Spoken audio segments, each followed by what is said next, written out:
I will discuss 2 or 3 slides, and the purpose is that I want to motivate the faculty members and students that there is a huge potential in the traditional medicines. Although I am from modern medicine side and I have worked since last 14 years in the allopathic medicine, and I have gone through several clinical trials in Ranbaxy clinical research. But since I have been associated with the CCRM, right now I am seeing this it myself that traditional medicine is having a lot of potential.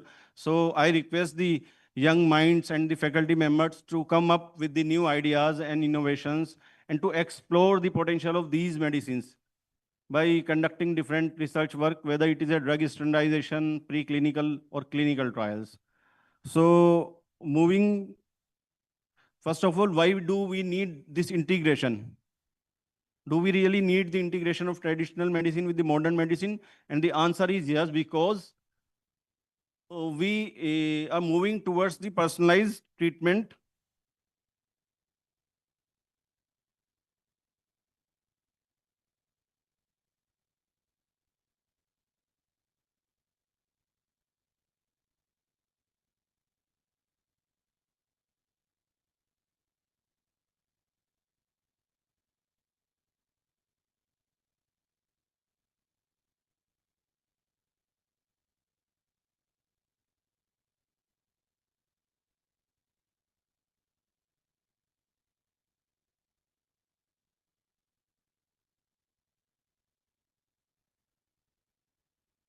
Why I am saying this traditional medicine is having potential for treatment, because yesterday I saw an article or a news in Times of India that a patient is diagnosed with the CAD with 95% occlusion, but the patient was not having money for the treatment. So he moves to this Sarita Vihar Institute, All India Institute of Ayurveda, and he took the treatment for 3 months. And again, the angiography was done and the occlusion was only 0.5%. So this comes in the news Times of India on the front page yesterday. So it means there is a potential in these medicines. But the main issues or main challenges I will discuss in the slide, where these are the area where we can work. We can standardize these formulations. So basically modern medicine is moving towards the reductionist approach where we are working on the molecules, chemicals.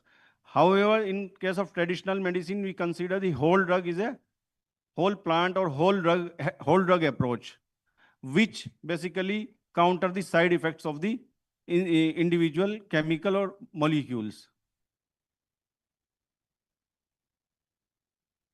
So I will not take too much time. These are the actually challenges where we can work in traditional medicine. The first challenge is raw material. The raw material procured directly from the market, and there are chances of contamination in that product because these raw materials are stored in warehouses or shops, and the problem of collection of these material, when it was collected, in which season it was collected. So these are the problem. Second is their formulations are not standardized. If we check different batches of the formulation, there may be variation in the constituent of the formulations.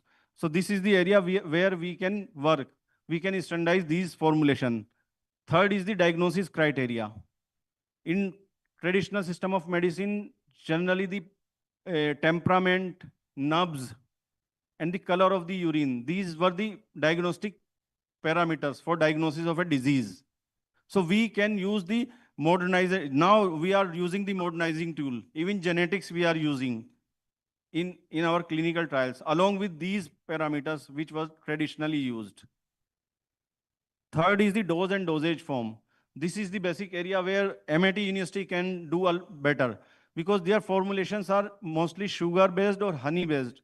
So if we can modify these formulation by removing the sugar and honey, and we can change the method of delivery. Right now, I am working on a formulation that is Majunenaja, which is used for the side effects of Parkinson's disease. So I am looking the pharmacokinetic interaction of Majunenaja with carbidopa and levodopa. So that's why, so we can use that drug as an adjuvant with the modern drug to counter the side effects of carbidopa and levodopa. Third is the duration of treatment. It is not standardized. Different books tells you the different duration for the treatment. And lack of evidence for claim, we are generating these evidences for their claim. And last is the PK-PD interaction, which is the need of the hour, because modern scientists, they do not prescribe the traditional Unani or Ayurvedic medicine with their allopathic treatment unless or until we provide the data of pharmacokinetic and pharmacodynamic interaction. So now CCRUM, CCRS or Ministry of Ayush is pushing that we can use our formulation as an adjuvant to the allopathic medicine, but we have to give the mainstream science to the data of PK and PD. If we give them the data that Unani or Ayurvedic medicine is not interacting with the pharmacokinetic or pharmacodynamic of the allopathic molecule, then we can use it as an adjuvant. Recently, Ayurveda and Unani both have registered the FSSI nutraceuticals for giving the treatment of tuberculosis. And it has been approved. Now the TB center will prescribe that nutraceuticals with their treatment to improve the immunity of the TB patients. And Ministry of Ayush is moving toward the more collaboration. All the medical institute, whether is it ICMR, CSIR, IITs, NIPERS, private universities, all are in collaboration right now, and we are moving towards developing the evidence for their claims. And Ayush Ministry is also around developing a 500 Ayush Wellness Center with the purpose that we don't need the people become ill. We want that they should prevent themselves to reach to the hospital. So in the coming years, we will have Ayush Wellness Center. Already we have developed in Safdarjung. There is a Unani Ayush Wellness Center and Ayurvedic Ayush Wellness Center.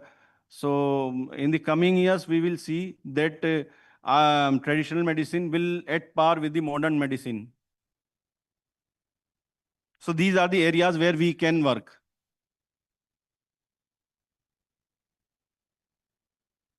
So this is the data of China, where they have developed a dedicated traditional medicine centers.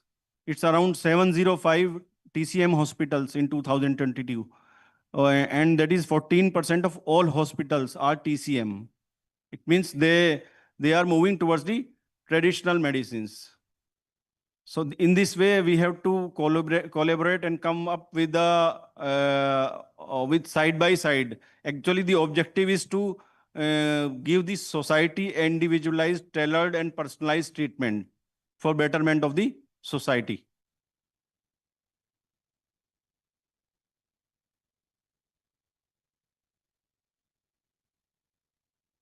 This is the personalized medicine, tailored treatments. We are patient-centric right now by doing a research. We are promoting the prevention and wellness. Integrative approach emphasize on preventive care and lifestyle intervention with focus on nutrition, physical activity, and stress management. This makes both healthcare resources a more holistic solution to ailments.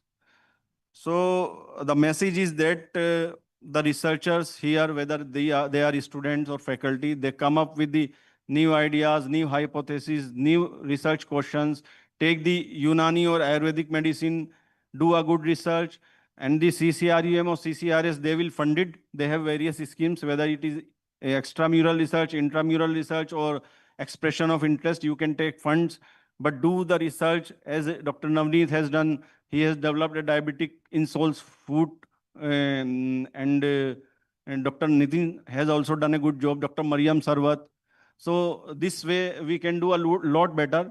We don't go this way. We come together and provide a better solution to the society. Thank you. Thank you.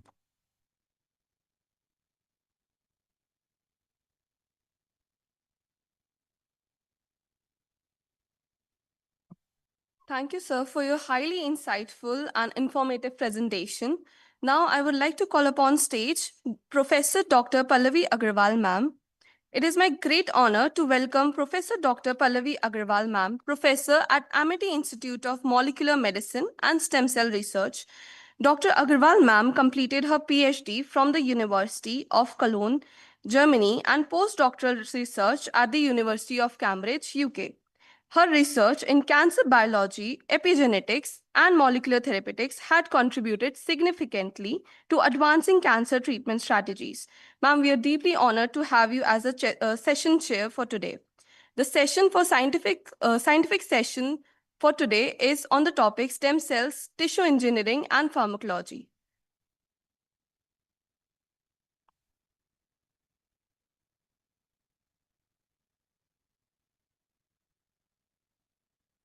I would request the session chairs to please introduce the speakers for upcoming session.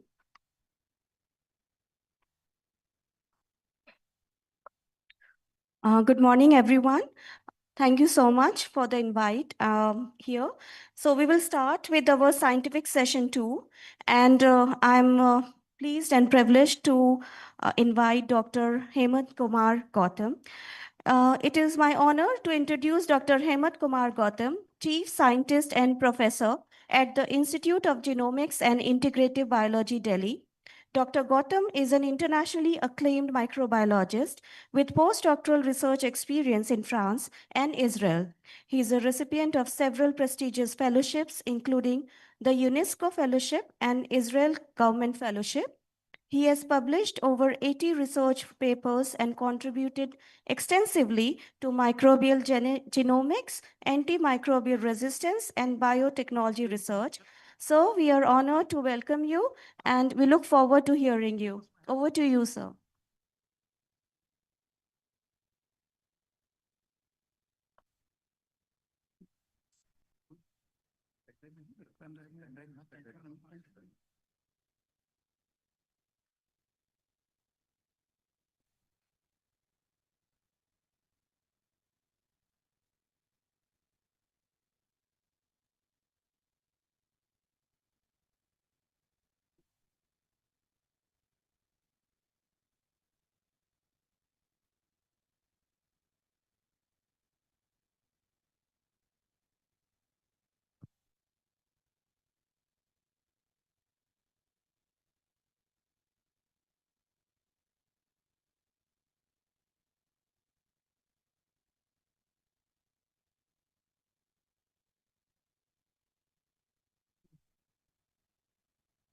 Thank you, Chairman Madam, to giving my introduction.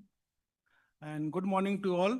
Thank you very much for the organizer of this conference, HODs, who invite me, especially from Professor Navneet Sharma and others, groups. And thank you all. So normally I will talk about the what is going on the 2 days in the field of the total overall life science. So you can include your with your research work. So that is the what is the technologies, what is the things we need to know to solve the issues. So there are many issues nowadays. So basically, if I talk to as a based on the microbiology, the AMR, antimicrobial resistance, is also a good, is a very complicated problem for the coming future. So there are a number of the issues. So you can handle with this technology. So I will go discuss one by one the technologies, what's going on. So.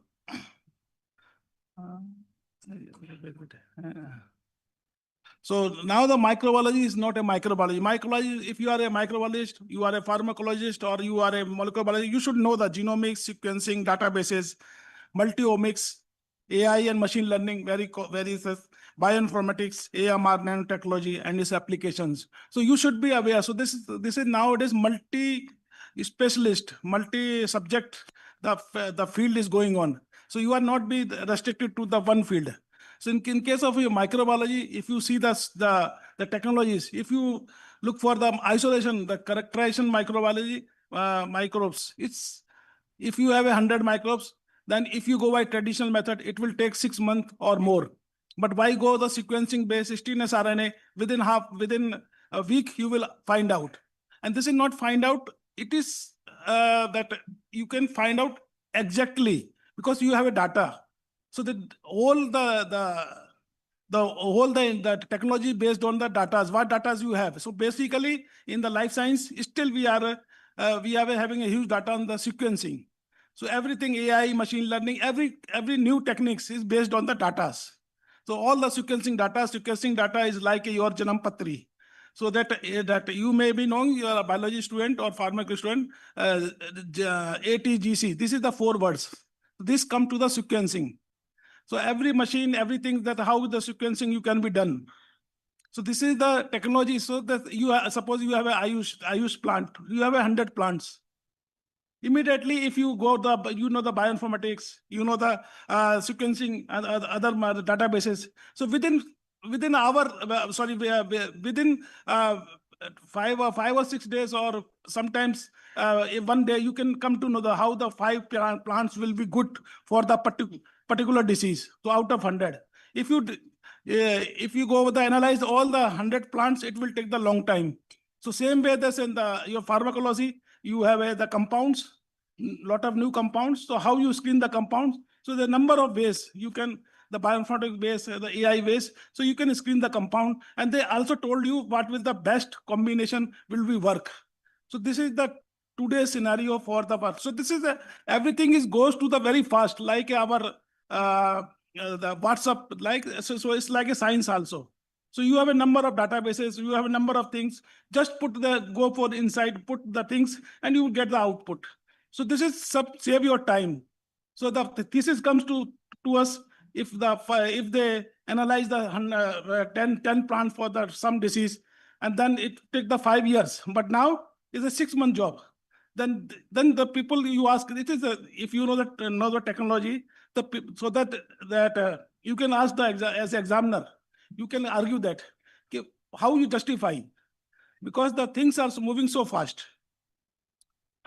So challenges for microbiologists, the origin and rapid isolation and characterization still is a very big problem. Effect of human transmitter route, contact time, sampling method, diagnostic method, disease surveillance, antimicrobial resistance. So this is the things which is coming, the problems we are facing today. The wrong diagnosis means burden of an hospital issue and AMR and patient suffering. So go for the disease level. Any disease, you go for alternate. This is some alternate pattern, then medicines, then genome level, then protein level, metabolome, microbiome, bioinformatics, and AI/ML. So all the disease nowadays cover all the aspect. So every scientist, those are working, so they are looking for the disease, all these levels. And now it comes to recently come to the single cell genomics. That is another one, the latest one that. So technology advancement, how the technology moves, as our WhatsApp moves, so many information, the technology also moves. So now the technology is very cheap. One human genome was completed in 7 years, and total expenditure was the $700 million. In 2000, one human genome was sequenced in 1 hour, and the expenditure of $500. Now, the one human genome was sequenced, and it was on the only 1 hour. And our institute, where I am from, Institute of Genomics and Integrated Biology, first time they sequence whole genome sequence within the 6 months in 2012.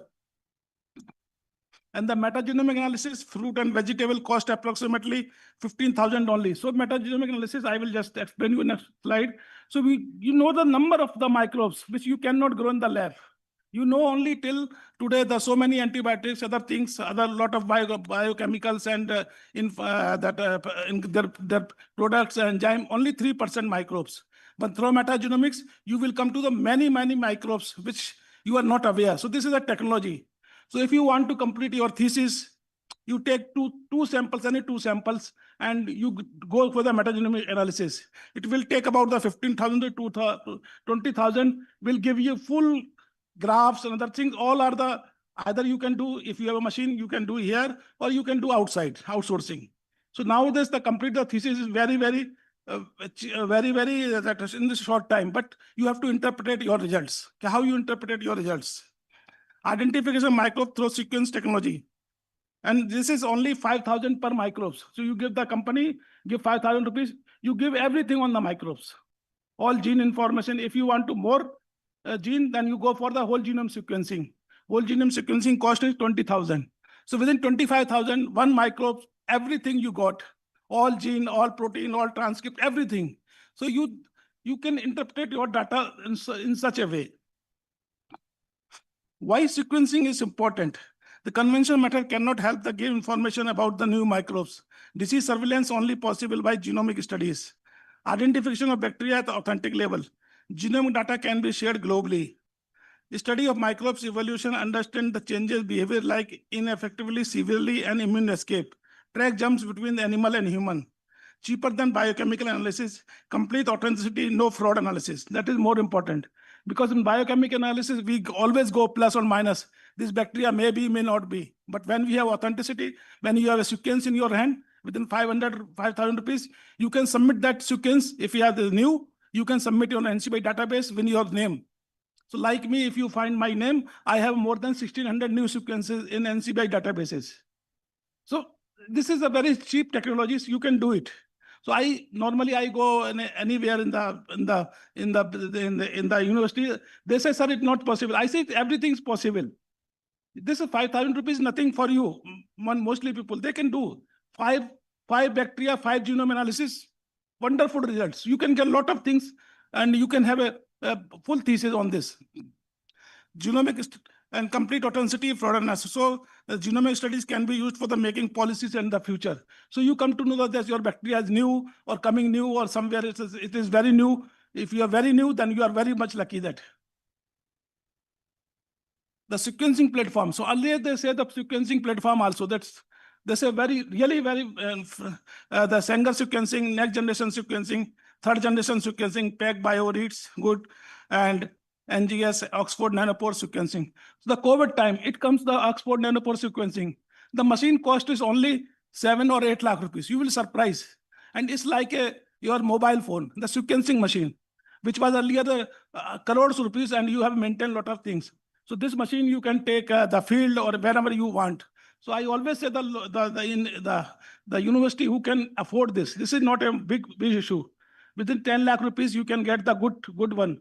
So like that, we are giving the training also, and we are giving some university from the B class city, C class city, so they can do the sequencing there also. That. So once you have a machine, then you can play a wonder for that. So this Nanopore machine we use for that COVID time.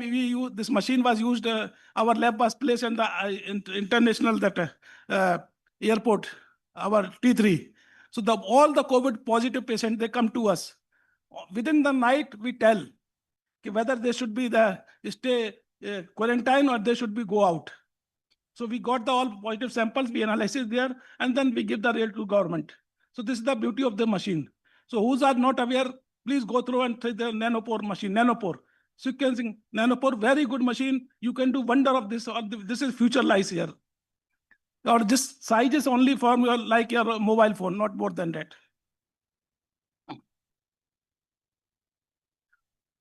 Advantage of Nanopore, not much input, 8 to 10,000 US dollars, work up to 35 degrees in no AC required. Lighter in weight, less than mobile weight. Work at remote place. Microbe identifier, good for surveillance for any microbes. To understand genomic architect and new microbes and new variation, and mutation study also. So small genes, small size, you can do very quickly for this machine. Virus is very good if you are working on virus. Bacteria, the method or other things are standardized. So if you have a chance, if you want to work, then you can do for bacteria. So there's a good chance for your future that for also that. So Nanopore technologies is pathogen identification, pattern transmission, temporal dynamics, monitor assistant, treatment decision, redesign. So this is the application of Nanopore technology. So this was the introduced normally COVID time from our institute. So another is so when I say genome, proteome, microbiome. So microbiome normally the other one, the new research area. So everybody goes to the microbiome because our body having 90% the only bacterial populations. Virus and the fungus is less, but 85 to 90% we have only bacterial population. So that's why the bacteria is important. So nowadays, all the neurological disorders and other disease, they are studying with the role of microbiome. What microbiome say? Microbiome means microbial population inside the body. So this is the again very emerging area. So you see the DBT, DST, 50% the new project are based on the microbiome, all disease. So this is the younger professors, young professor of this university. They can also look for that. And the human genomes, tissue, blood, WCB, serum, there are samples. So this is the overall the methods: 16S sequencing, transcriptome, cytokines, metadata and clinical variables, RNA editing, function, taxonomy analysis, host microbiome signaling, different gene expression, coding and uncoding. So integrative analysis of host and microbiome. So microbiome is another new area for you to study for the future for this. Particularly more money and more the cream is there for the neurological disorder in relation to the microbiome. Another is the basic is from the bioinformatics. So bioinformatics, the whole thing. So the people who the molecular biology, microbiology, pharmacology, all subjects, they should know the bioinformatics little bit that. So what the bioinformatics do? Analyzing biological data, so genome sequencing, human genome project, NGS, genome analysis, RNA sequencing, gene expression, proteome structure, Uniport, PDP, drug discovery, molecular docking, virtual. So this is all the softwares programs. Some are freely available, some are the paid available. So what they do all your exercise for the 1 month, 1 year to the change to the 15 days or 10 days. So that is the beauty of the bioinformatics. And the bioinformatics workflow sequencing, data processing, alignment, annotation, analysis, and visualization. Here is the new job opportunities. The people, we don't have the much people they can analyze the data, genome analyze the data from the machine. So here we look for the universities, other thing, you can introduce this program, the analysis of this machine data. So what the machine say, what you interpret it. So we are a very few people in the country who can do this. Program language, Perl, Java, and Python. Core techniques, sequencing alignment, phylogenetic, 3D modeling, machine learning. The phylogenetic analysis, they all will do by the outsourcing, or you can do with the softwares. And personalized medicine, disease research, agriculture, evolutionary biology applications. Challenges, big data, data integration, privacy issues. Future trend, A+ bioinformatics, multi-omics, CRISPR. And future trends, A+ bioinformatics, multi-omics, CRISPR research. So this is all the techniques available. But what the God gave us? The microbes. And the God was the complex biological system. How the complex biological system? We think when you was doing the human genome project, everybody was very much optimistic that after human genome project will complete, every problem will be solved. But nothing will happen. Yes, it helps. It will predict. It will do things. But it not solve all the disease problem. All diseases are as such. We can identify disease. We can forecast disease. But how to stop the other things is another issue that. Then there comes to another proteomics. Then proteomics, all the protein they did, all the protein analysis they did, but still some protein target was successful, but not that. Then come to the microbiome. So what the God says, let us see how the complicated. So you see the human microbiome. Everywhere we have a microbiome. So So this is the fat on. One is fat lady and one is lean lady. So this is how the bacterial population differentiate. So one is having bacteroids more, and one is firmicutes more. So you can design from this way. You can design the medicine. You can design the fruit. You can probiotics or other things. You can design based on this. So this is the bacterial population in the fatty or layer. So human genome equality. Human genome is 23,000 genes, but 30 trillion human cells. And 39 trillion bacteria. So you just understand in our body, 39 trillion bacteria. So how they work and behave. That's why the microbiome is important nowadays. So human microbiome cluster, shift in the population, microbial communities, inflammatory bowel disease, obesity, diabetes. So we have a certain type of microbiome is equilibrium in our body. If they change, we got the disease. So it is my work. This last 6-7 years, I work on the acne. So you see the pickle little bit acne. Everybody see the anti-acne. What is acne? So let us see the 5 PhD thesis on this acne. You will be surprised what we did. So let us some of the part of this. Acne is the skin condition that cause the whitehead, blackheads, inflamed red growths. People, pustule, then cyst form that. So everybody knows. This is only what we know. It is well known. The acne is caused by the C. acne bacteria. This is only we know. We don't know next part. See, acne is also caused by the gram-negative folliculitis, the pseudo-acne. One pseudo-acne is also there. The another thing is that acne is also caused by the mutation of two genes, NCSTN and pepsin, and the false acne. So in this third case, you give any medicine, it will not work. So that is the beauty of this, the complexity of the disease. For third case, you can give anything. Second case, I have a publication, then I will show you what says it. So let us see how the metagenomics. So we only things we know only one bacteria, Cutibacterium acne or Propionibacterium acne. Earlier it was known as Propionibacterium acne, now Cutibacterium acne. Let us see when we did the metagenomics. How much cost the metagenomics? I told you 15,000, 20,000 rupees. With 20,000 rupees, I got this data. Let us see how many bacteria. So now you can play and work with so many bacteria in this acne population. So that is beauty of the metagenomics. So if you do any sample metagenomics, so you can understand the theory. So if you work on the single bacteria, and then you see how much information you will get. So this is all based on the data. So that's why everything on the data. How big is data? So this is my work. So based on because we have a clinical partner, so many patients come and they give the medicine and they don't work. Sometimes after 6 months, after 7 months. So we took some samples and then we found there's another bacteria is also there. So that's why we published in the International Journal of Dermatology. So the patient was cured and he never visited the clinic again. So here in the nutshell, we found some new bacteria, which was Klebsiella pneumoniae. With this, it was growing with this Cutibacterium acne. So this is the new findings. So another interesting story, because C. acne, in our body also having this acne. Some is causing pimples and some is not causing. Some is the healthy. So why it is not causing? Why one is causing pimples?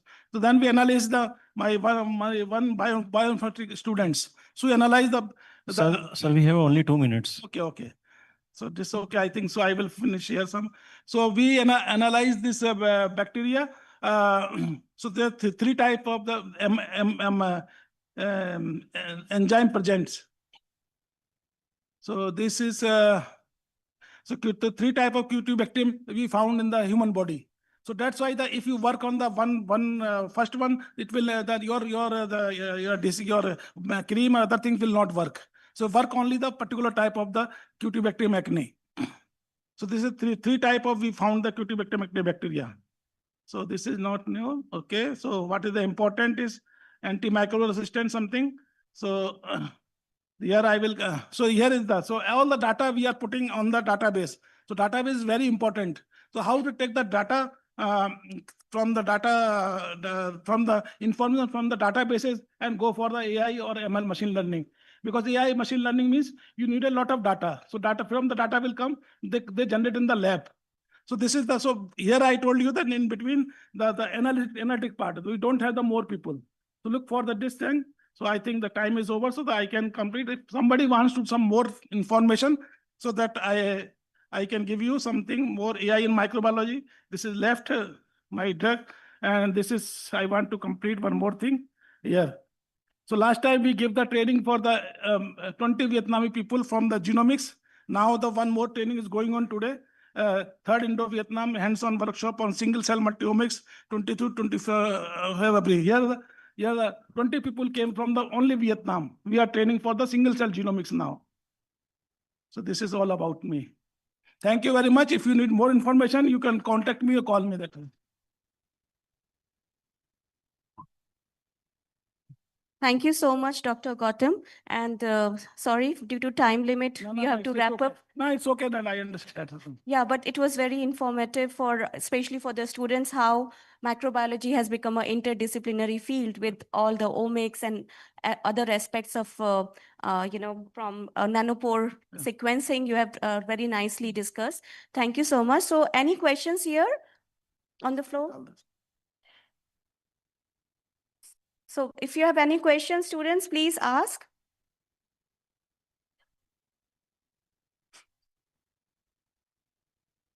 Dr. Gautam, thank you very much for a nice presentation.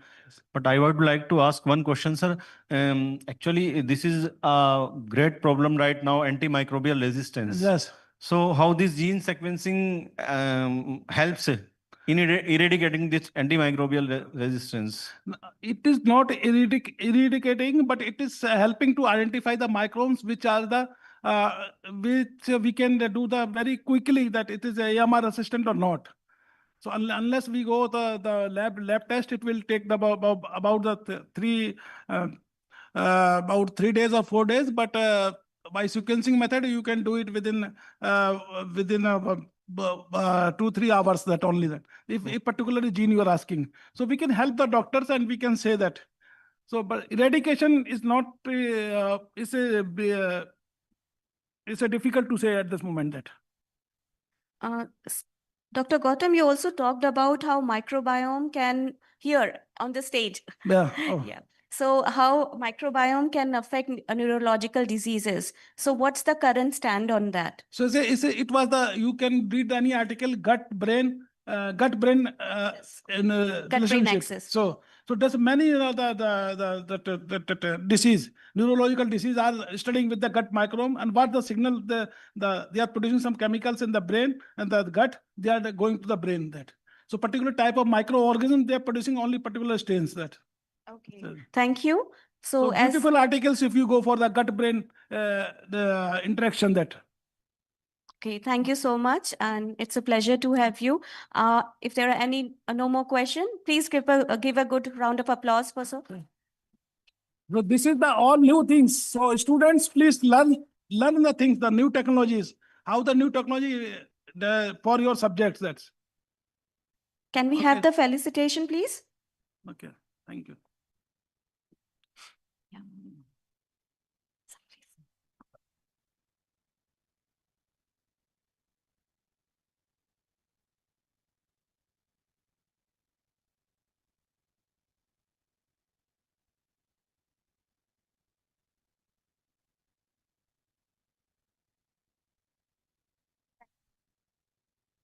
Thank you for the big gift. Come and have a discussion sometime for all the microbiome or the new technologies. Sure, sir. Thank you.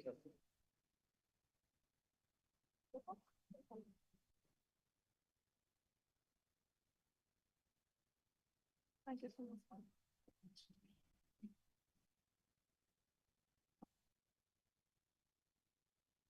So moving to next speaker, I would like to call Dr. Chandrasekhara.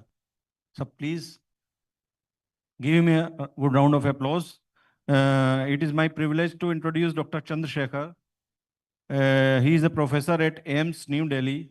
And Dr. Chandrasekhar is highly respected expert in the field of radio diagnosis and interventional radiology with over 130 scientific publications. His pioneering work includes developing telerobotic ultrasonography technology and contributing to advanced cancer imaging and medical robotics. Sir, we are honored to have you with us. Over to you, sir.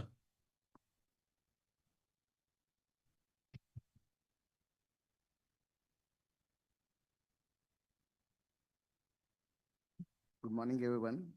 I'll be sharing my own story of our own innovation, the medical technology that connected Delhi to Antarctica, actually. This is developed by our own, from us, AIMS and IIT, we have developed the technology and we have deployed it successfully, and I will share our own journey, how did we do it. Just we can see, everybody nowadays is talking about AI and all those, but robots and haptic devices are silently making inroads in the health technology nowadays. Ultrasound, as you know, is the most commonly done imaging modality for diagnosis of any pathologies, but it is operator dependent and it requires the presence of a physical presence of a expert radiologist. The person who does the ultrasound is the one who interprets. It's not like CT scan where just we get the images and interpret. So it is a dynamic procedure. It is challenging in India, especially where in rural and remote areas, there are not enough specialists available. And especially in the COVID times or any infections where we had a direct physical contact with the patient, we used to get, many doctors used to get the cross infection. And this is where we thought of an idea or our own research question, which came, I'll just show along the slides. You can see during the Newton in the similar to COVID in plague, there was a lockdown in England. During that time, he actually discovered 3 laws of gravity, optics, and invented calculus. This for the students over there. And similarly, COVID challenge was turned into opportunity in our case as well. We used to get a lot of calls in the hospital for doing the ultrasound, where we used to wear the PPE kits, get the cars. So we thought that can we do ultrasound without patient contact? This where we turned 6 risks and challenges into opportunities. This necessitated the utilization of robotics and telecommunications that can have a high precision, dexterity, and repeatability, and radiologist can control the robot sitting outside the hospital. That was the challenge here. And this is how we found this is the universal robot. This is an industrial robot used for many purposes, and we integrated with haptic device. And this how, and we did some trials in the industry as well. I'll just show. This is how we do. Actual patient or a volunteer is sitting just outside the field, and the doctor is sitting remotely. Now we are doing the ultrasound scan of the Antarctica volunteers of Indian research sitting at Ames. And if you can see, if you Google my name, last week we have, it was a wide news coverage of it's the longest ever ultrasound done in the history of mankind, actually. This is how it starts, actually. Here myself doing in the my office, actually doing this I am controlling the haptic device, with the movements of haptic device being translated to the robotic movements, and whatever the images are being transmitted right to my office. And this is how the movement at the patient site. The patient can be here or anywhere across the countries. Basically, if you search the literature, there are few literatures, like there are some the systems which have been tried, but ours is a unique. I'll tell in the later course of my talk. There are few frequently like MGI Tech, where they evaluated the pleural effusion, pericardial effusion, but it has a limited control capabilities. And Melody system, like here in the France, where some operator need to be present at the patient side. It is not the independent one. Only she or he will move the robot and he will interpret. But ours is completely cutting edge, comprehensive, adaptable, and it is completely indigenous robotic system. And basically, doing ultrasound abdomen is quite challenging. It is not a flat surface. Some may have a tummy abdomen, some may have a flat surface. So the movement across the curved surface is quite a challenge. And getting the haptic feedback, that haptic device, we can feel the force, or we can feel the tactile sensation when you do the ultrasound. The control, this has a 6 degree of freedom. There are 3 translation and 3 vertical freedom. And we have control at the patient and doctor side as well as the patient side. And the patient side controller has also 4 hours of power backup, because something goes wrong in between, at least power backup has to be there. And we can also modulate the pressure. You can see we can increase the pressure as well as decrease the pressure in this. This HMI, that is human machine interface, is controlled at my place. And this is attached, the gripper has been designed so that the ultrasound probe is attached to gripper, and it is attendant may be stationed at the patient side. So in case if you want to just replace the probe or apply the jelly need to be applied for the ultrasound. So attendant may do the extra works. And there are enough safety features have been taken care of, like emergency stop button. Patient may carry this button. If you press the button, whole system will come to neutral position. Even at the doctor side, if you press, whole system will come to normal press. If something goes, if you just press the button, red button, and this everything will be stalled. And even the controller will immediately stop if robot collides with objects in its environment or at a singular configuration during the procedure. So basically, if you press this gray button, then teleoperation mode get activated. These are various motion mapping and giant mapping. This is engineering stuff. I won't go into details. And we have also commonly used this force control approaches like position controlled robot admittance control. This is engineering stuff. Maybe robotic, the person who are into robotics maybe. And we also need only low frequency domain are useful for information. When we move the haptic device, there will be glitches. The high frequency has to be the filtered. So we use this low pass Butterworth filter to cut off the frequency of 2 Hz and above. So we did validation at our AIMS. Actually, if you can see, it is a 2022. Actually, this is the first time in the world we demonstrated this. And this is the during the COVID time, we did the ultrasound scan. And first we did the scan using the robot, and conventional next day we did conventionally from my side, and we interpreted independently by the remote, the other unknown persons. We could fairly get the good quality images and good diagnosis. And also we did take about the patient satisfaction survey, where majority were moderately agreeing. And doctor satisfaction survey was also taken. Initially, we used to have some glitches in controlling the robot.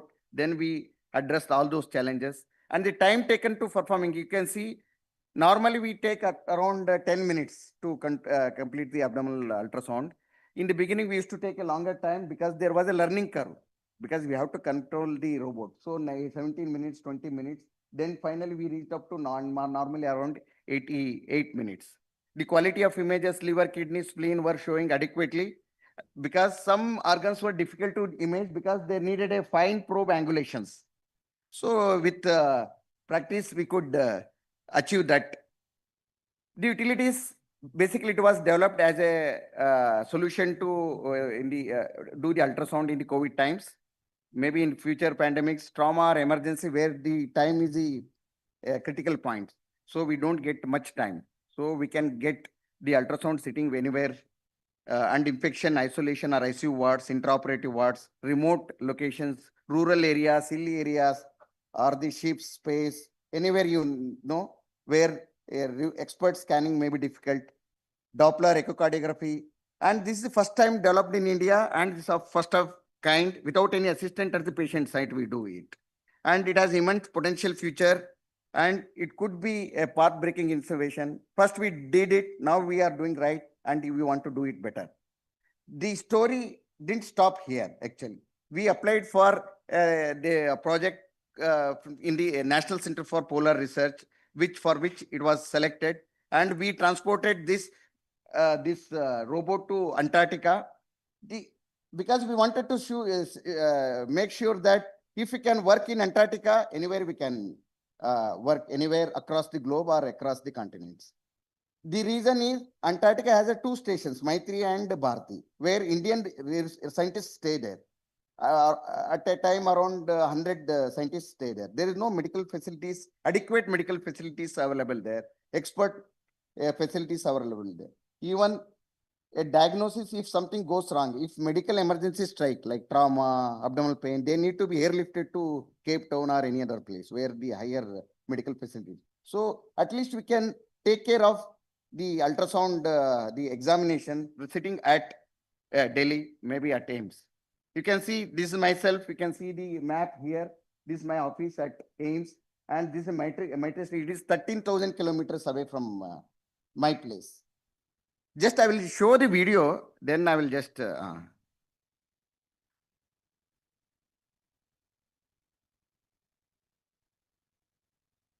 Recently, Honorable Minister Jitendra Singh had come to AIMS just to witness this event, and all the this was the video which was.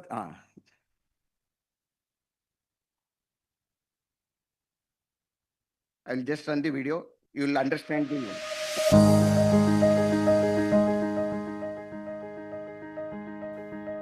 Antarctica is among the most hostile and extreme environments on Earth. Temperatures fall far below freezing, and relentless winds sweep across an immense frozen desert of ice and snow. Within this unforgiving landscape, India operates two permanent Antarctic research stations, Maitri and Bharti, under severe environmental and logistical constraints.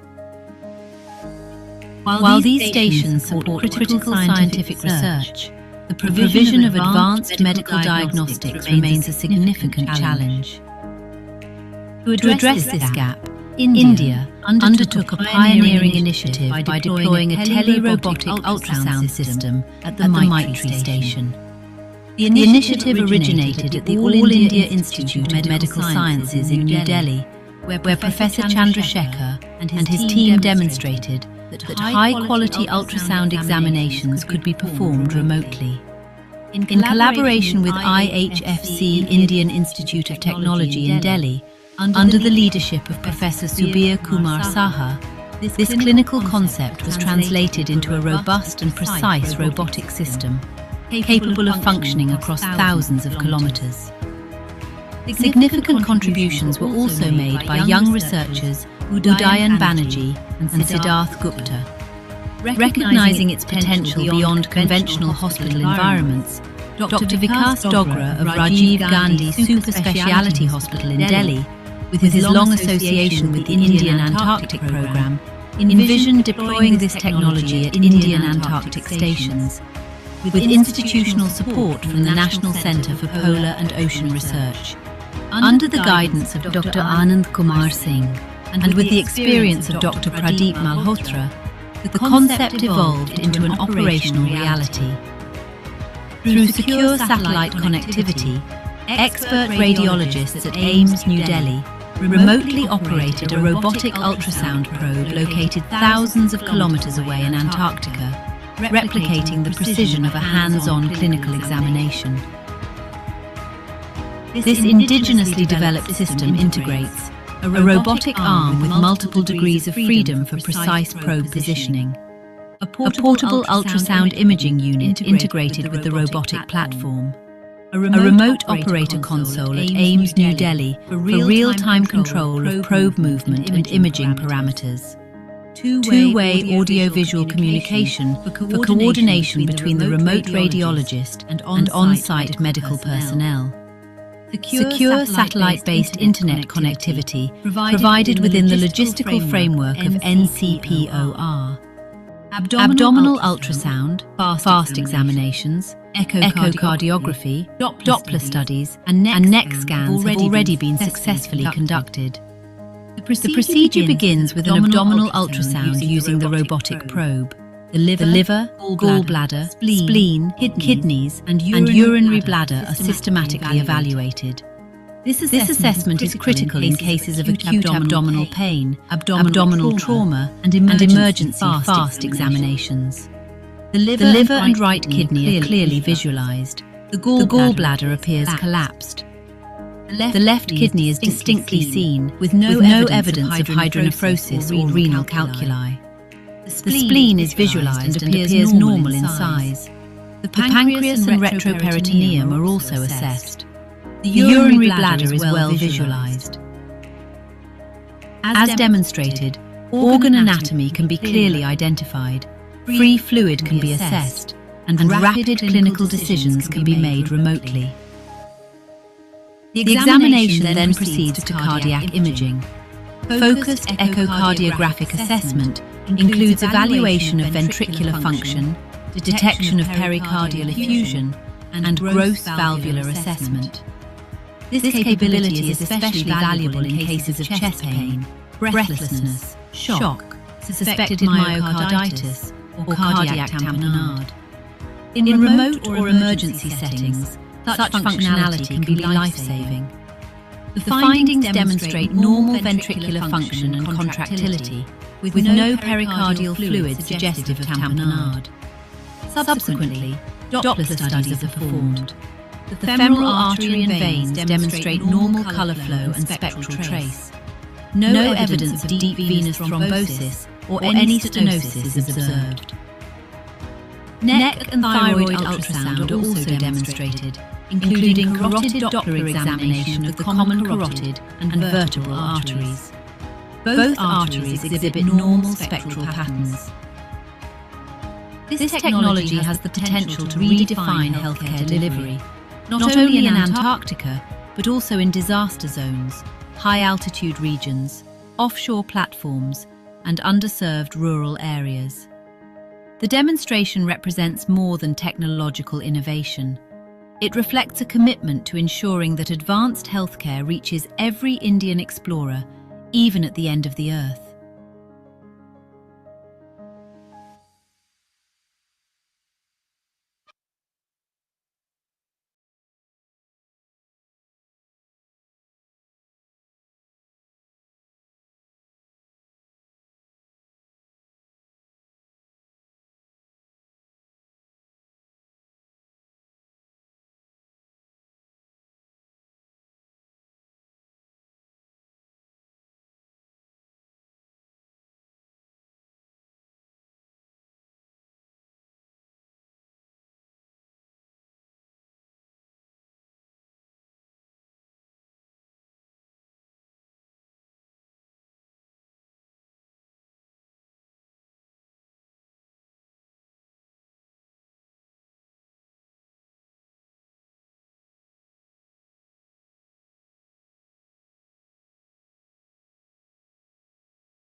Transformative technologies don't replace human expertise, but they remove the constraint of physical proximity.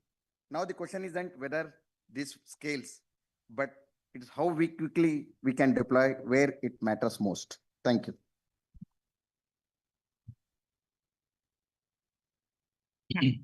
Thank you, Dr. Chandrasekhar. A wonderful and very informative lecture. Also, it was very interesting. So how we can serve the society at a remote area by advancing our technology. Now we can have one or two questions. Any questions from audience?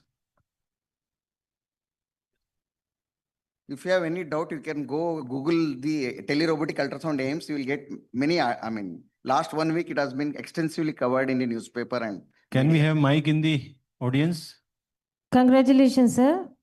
Here I would like to. Yeah. Congratulations, sir, for the best innovation, we could say that. Because during the pandemic, only the telemedicine was there. Even the doctors felt very problematic to analyze or diagnose the patient. They were sitting in the other room or somewhere, and they just. I think it is the best innovation. Because it is not the remote viewing, it is a remote doing. Remote doing. That's good. That's great. That is the difference between a telemedicine versus our Yes, telerobotic. I have one doubt, sir. Maybe we will do the surgeries over there. Maybe one day we will do the robotic surgeries across the continent. The day is not far. Maybe within 10-15 years, we will be doing that same. That's a good dream. We have to, accept it. One more thing, sir. You were saying that in the Antarctic region, which is a very harshest environment, but still the sophisticated, it was the setup of sophistication. No. Because the Internet of Things, this has to be operated through the internet, right, sir? This, we actually, as a part of the project, actually, we sent the robot, our own system to there through shipping. But the internet is from the Elon Musk's Starlink. It's not our own this one. Actually, it costs lakhs of rupees to have a 1 terabyte internet per month. It is very expensive actually too. And it is as a part of project, we did utilize that Starlink internet. And that's nice. And it was live. So we can also say that is one of your challenge where this cannot be utilized in normal places. There's a lot of people, lot of effort has been involved actually now Yeah, yeah, understand that. Ministry want to take it forward actually. Correct. And also one more utility, I think whether you have mentioned or not, in army and battlefield. No, that's there. Army, battlefield, border zones, disaster prone areas, earthquake zones, space, I mean, it can be anywhere. Yeah, in those Where- areas, yes, this kind of an Where telerobotics. a stable, high-speed internet is the only requirement. Yeah. Rest all can be managed. That's nice. Sir, really that surgery thing, Yes. Actually, in fact, but there should be some limitations, some ethics has to be there, no, sir, because we always used to say that there is a love triangle between the doctor, patient, and the if you technician. see robotic surgeries happen, you can see advertisement, no, robotic surgery. Robotic surgery is similar. Assistance. Yeah, no. Only? The doctor will be controlling the robot. He will not be standing there. Okay. So it is just a matter of time that we'll explore the possibility of remote surgery. That is definitely. That's true, sir. Congratulations. Thank you very much, sir. So we can take one question from students. Somebody raise the hand at the back side. Yes, please. Can you move ahead?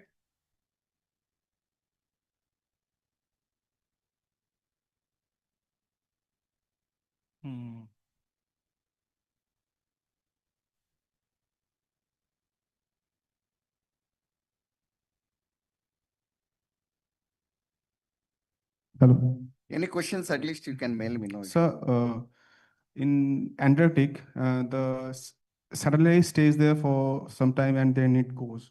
So how are you going to assess, like, even the speeds are not good enough to conduct robotic surgery? So how are you going to assess that problem as well? And No, robotic surgery currently it's been done as a isolated cases. It's not yet come into but it will happen invariably.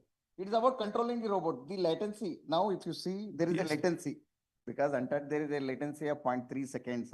We have to remove that latency because the internet speed has to be quite fast across both at the our end as well as at the patient end.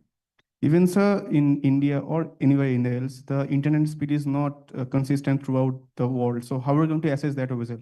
No, so only we have taken enough precautions and we will be knowing which surgery, which is the one which, I mean, finally it is a safety utmost thing.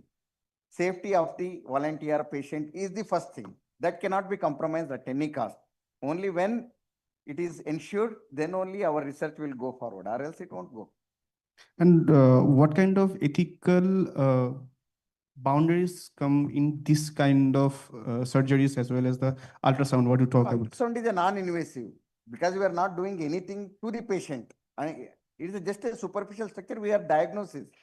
This is about, we'll only talk about the ultrasound now. We'll not talk about that altogether is a different topic. Okay. This is a non-invasive. Nothing is going to happen to patient. Just we are replacing our hand with the robotic hand. Okay. That's it. I mean, nothing, it is just a diagnosis. Ultrasound are more portable. You may ask why ultrasound. Thank you. You can ask in break, tea break or lunch. Thank you. Can we have felicitation for Dr. Chandrasekhar, please?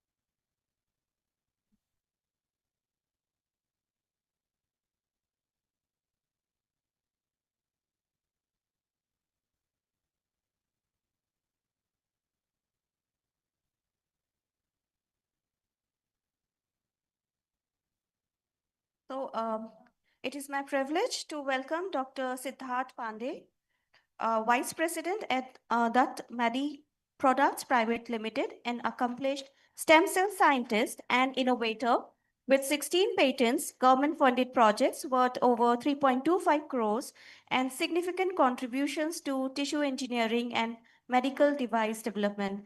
We look forward to your deliberations.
Okay, thank you. Good morning, all.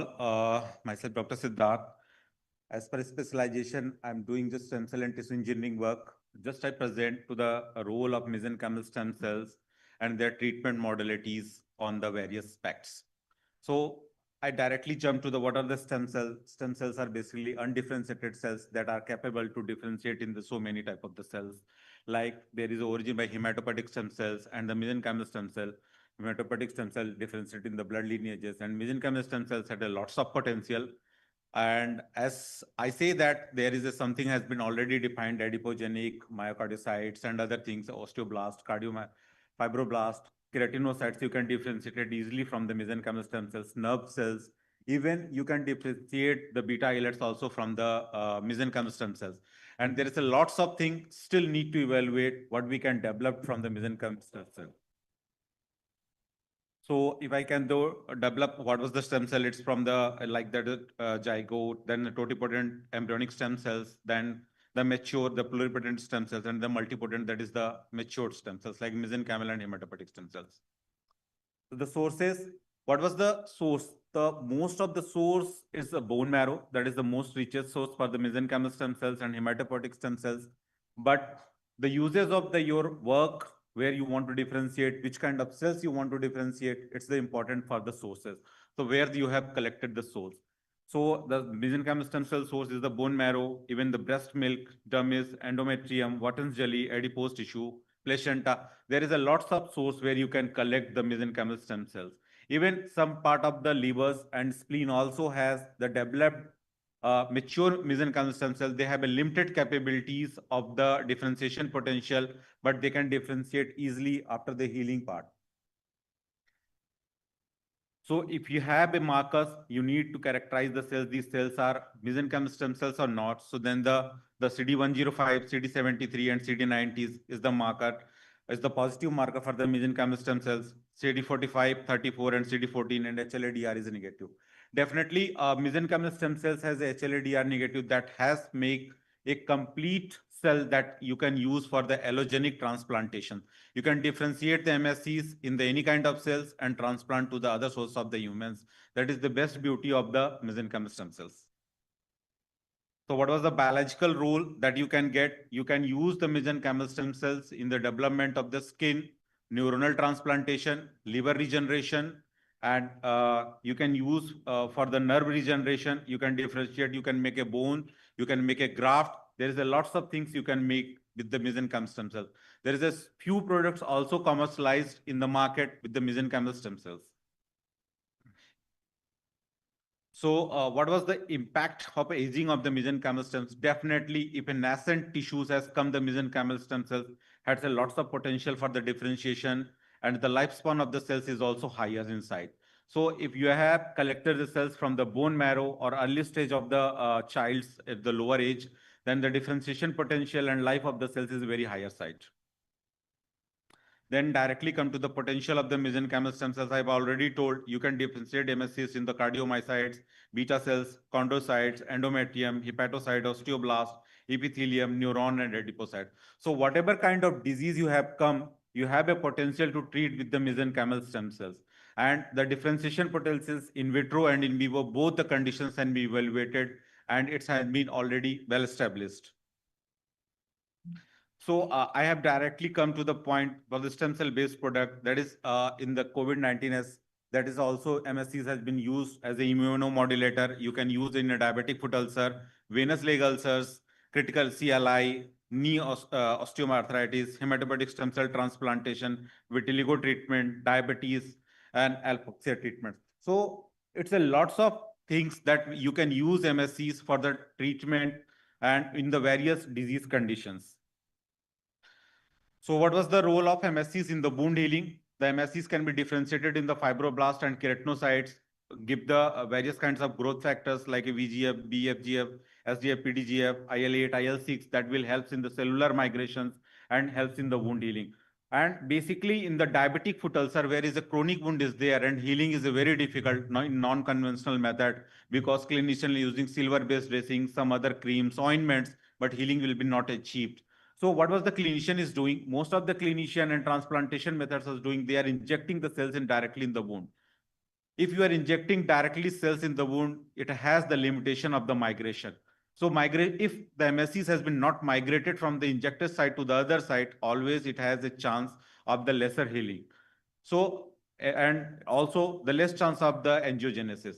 But you have, if you can store the growth factors that's secreted by the MSCs during the development, and if you can use that as a matrix part or a skin substitute, you can transplant that on the wounds and you find that the healing time is less than approximately 21 days.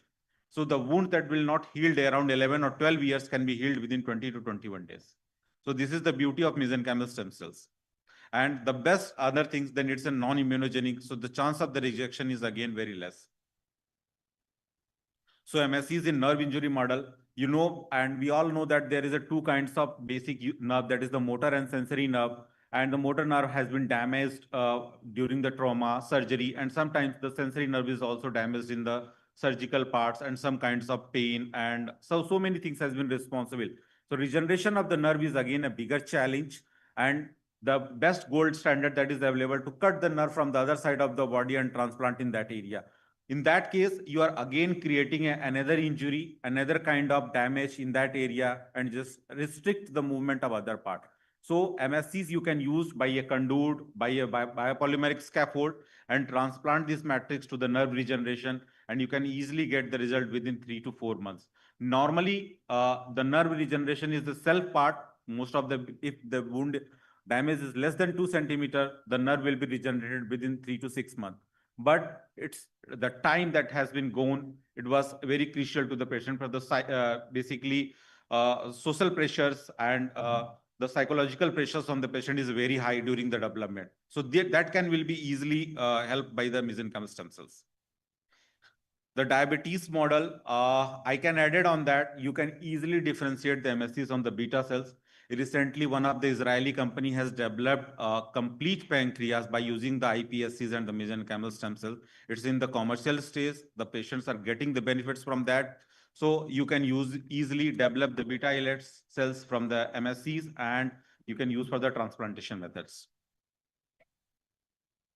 So in the vitiligo, that is again major challenge. The white patches sometimes up in the genetic ways, sometimes non-genetic ways, and the treatment, no proper treatment is available in the market.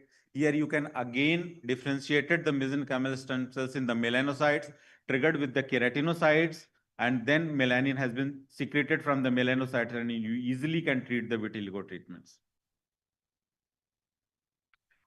One another thing, like I can add it on that, the basically in the vitiligo, some is say autoimmune disorder. So if your cell has been recognized by the macrophages and your cell's immune system, it can be degraded. So sometimes it's non-treatable. But if you are using the MSCs, it's a completely non-allogenic, no markers, no HLA2 marker is present. So it is completely treatable in that part.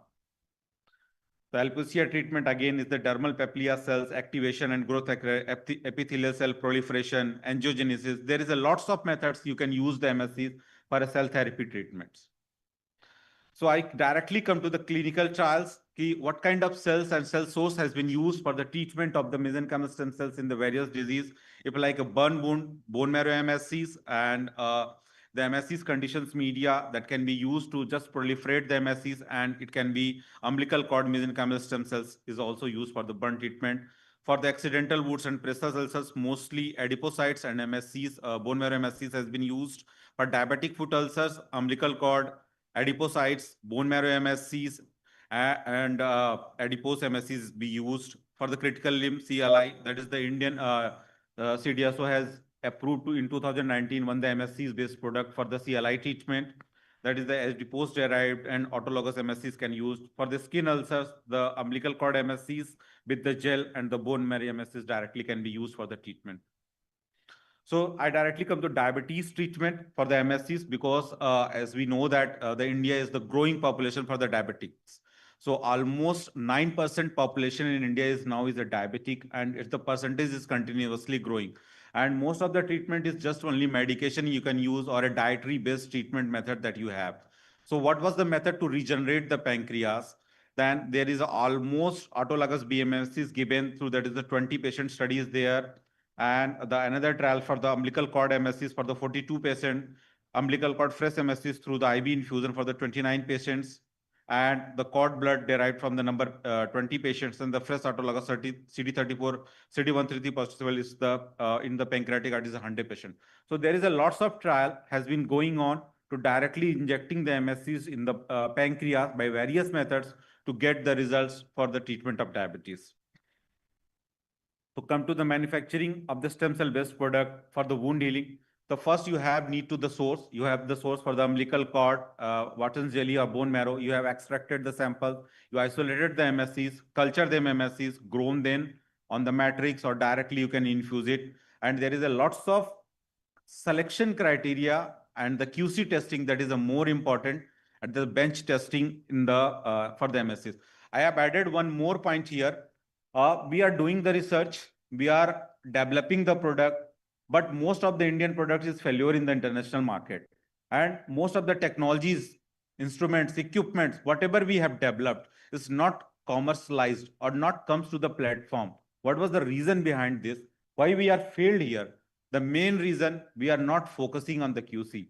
We are not aware about the regulatory challenges. We all are discussing about the ethical concern, but we are not knowing what was the ethical concern need. Ethical concern for the each and every segments, each kind of product, each kind of research has a different ethical concern. Each of the product has a different QC testing. We are not known how to perform the QC testing. I'm adding one point here, just a very small example. We have recently one of the US FDA product, and we are doing all kind of virology testing and everything we are doing. What comment we have received, the FDA is asking to us, no, we are not believing the RT-PCR data. It's all are a false data. We want a TEM electronic microscopic data for the viral analysis. So you perform the TEM for the cells and analyze the virology. It's a very rare thing, but these kind of information requested by the regulators. And it's a time-taking process. So understanding of the regulatory and quality control procedure is a more important. If I'm coming to the point in the last slide, I'm also explaining the development of the product and process. The R&D will take maximum 1.5 years to develop the product, not more than this. But the commercialization itself, it take around 20 years to come to the product in the market. So what was the challenges on that? That is the QC. So development of the product in the R&D is a much easier task. I also come the R&D. I'm also currently doing the R&D. The biggest challenge is the commercialization process and regulatory approvals. So the commercial product, that is the StemPucell, that is the complete Indian company that has developed the product for the CLI, the stem one, the DuCord and the HemCord for the transplantation of the bone marrow. And the DuCord and HemCord is the basically two products that is approved by the US FDA for the bone marrow transplantations. So commercial bioactive wound healing products, I added the Apligraph, Affinity, Dermagraft, TheraSkin, NewSilt. None of the product is the basically stem cell based product. The first stem cell product approved from the US FDA and Indian FDA for the clinical studies and the development part is developed again by the Indian company. And that is the name of the Wellgraft. The product is under the commercial clinical studies for the phase 2 and 3 in India, Europe, and the US in the simultaneously. So treatment cost for the knee cartilage, that is for the, recently I think morning we are just putting, there is a lots of information in the newspapers. Sir has just cited the Times of India. I'm adding one point for the, is a film actor, is the, I just forget the name. He has gone for the Korea for the knee treatment with the mesenchymal stem cells. It's Abhay Deval, he is, I think, he has gone because he has a lots of pain in the knee. He's gone to the Korea for the mesenchymal stem cell treatment for the knee pain. So it's a diabetic wound and the CLI. So why was the cost is very high in comparison to the normal process? Because again, the QC testing. The QC will be increase the cost for the cell therapy products. So what we need to reduce the cost of QCs to just viable the products in the market. Now also there is a lots of treatment that everyone is reading on the CAR T therapy, then the NK cell therapy, B cell therapy. This is the cell therapy mode for the cancer treatment or tumor treatment. That is again a challenge, the cost just because of the QC. So what was the advantage and disadvantage? That is the development. If you are using a stem cell based treatment, what you found? You have developed this even a hair grown area in that area. If you have a wound, mostly there is a scar is there. They don't grow the hairs in that area. But if you are using a stem cell, mesenchymal stem cells for the wound healing, you found that the hair, the health of the skin, the tensile testing of the skin is a very good. You don't have a fibrosis in that area, no scar in that area. So the treatment mode for the MSCs is much better than the natural available treatment. So qualifying requirement, again, on the QC, that is the basic primary criteria to qualify any stem cell or cell-based product. So the potency assessment, that is the more important, the batch-to-batch variations, is it every batch is effective or not? So you need to perform the potency, cell enrichment, characterization, karyotyping, sterility, bacterial, fungal, adventitious virus, mycoplasma, and endotoxin. The shelf life of the cells when you are commercialized and you are transported from the one place to other place, the way is a liquid nitrogen, but you will not transfer all the cells with the liquid nitrogen. So what was the lifetime of the cells? It is approximately 3 days, 5 days, 6 days. So what we have developed the viability of the cell till 25 days. So if your cell is going, the viability is only 25 days. So self-life of the product is at 25 days. So you need to reach the cells in the target within 3-4 days or 5 days. So as per requirement, you perform the sterility and it will need to 14 days. So you want to reduce again the 14 days timing as per the regulators to check that it will within a day if the product is sterile or not. So all these things has been more important to development of the MSC. Then the efficacy testings, preclinical efficacy, graft rejection, all these QC testing you need to develop. And definitely the biocompatibility studies as per the ISO 10993 and OECD principle is more important to development of the MSC's product. So what was the associated risk? That is the graft host disease. That is the most common part. You need to aware and part the immunogenic responses, death due to systemic immune infection and tumorigenic potential. So all these points you need to first check with your QC bench testing that the product that you want to release is the risk for all these points or not. Then you can release the product. What was the regulation? There is definitely each of the country has their own regulation. EU has a lots of regulation in comparison to the US for the cell therapy products. So that's why in the EU, very less cell therapy products is in the market. And in the US and India has a very less limitations on the stem cell based products. So involved regulatory bodies, ICMR, US FDA and EMA has a different bodies that basically controlling the cell based products. Indian scenarios, basically the autogenic and allogenic sources is there, minimum manipulation is required, restrictions, collections, prohibition, medias, everything. There is a lots of variations that you need to check it. So as a part, there is no source for the commercial available of the stem cells in the India. So currently, if I am using the cells, I am buying from the US. I need a source. Oh, so cost of the 10 ml of the cells is approximately 1.5 CRs. So if the price of the cell is 1.5 CR, the development of the product is again going higher side. So all these things is basically problematic here to work on that. So recent advances, there is a lots of requirement has come as per ISO 10993 has updated their standard in 2025 and is the first time around the globe. The ISO has within 7 years updated their standard 3 times. Earlier in 2002, then it is the 16 and from the 20. So it's a lots of requirement that you need to conduct the ISO TS 21560, the 18362, 20399 and 13022. All these standard has been definitely need to understand before commercialization of the not stem cell, any of the product. Without this, you are not able to market the product. You can develop the product, you can put it in your pocket, but you will not commercialize. So this is the only lab developed. Then the possible lacunas, there is a set regulation for tumorigenicity assessment. There is no specific method or available standard for the tumorigenic potential, availability of universal guidance document, defined assessment guidelines, and the document regulation lines for the ISO, OECD, and the harmonized guidelines. Most of the guidelines currently available, that is for the pharma and little bit on the medical device, but not for the cell therapy. So what the developers or researcher can do, they can choose their guideline accordingly as per their knowledge and requirement from the ISO and the OECD to conduct the studies.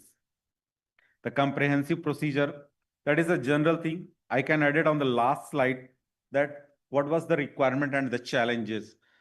If you have developed on the product for the stem cell, you need a characterization and things within a 4 month. R&D is maximum 1.5 year. Preclinical is 2 year. Clinical 5 years. And the regulatory submission and commercialization, it will take around 8 years. So total, it's a 15 to 17 years.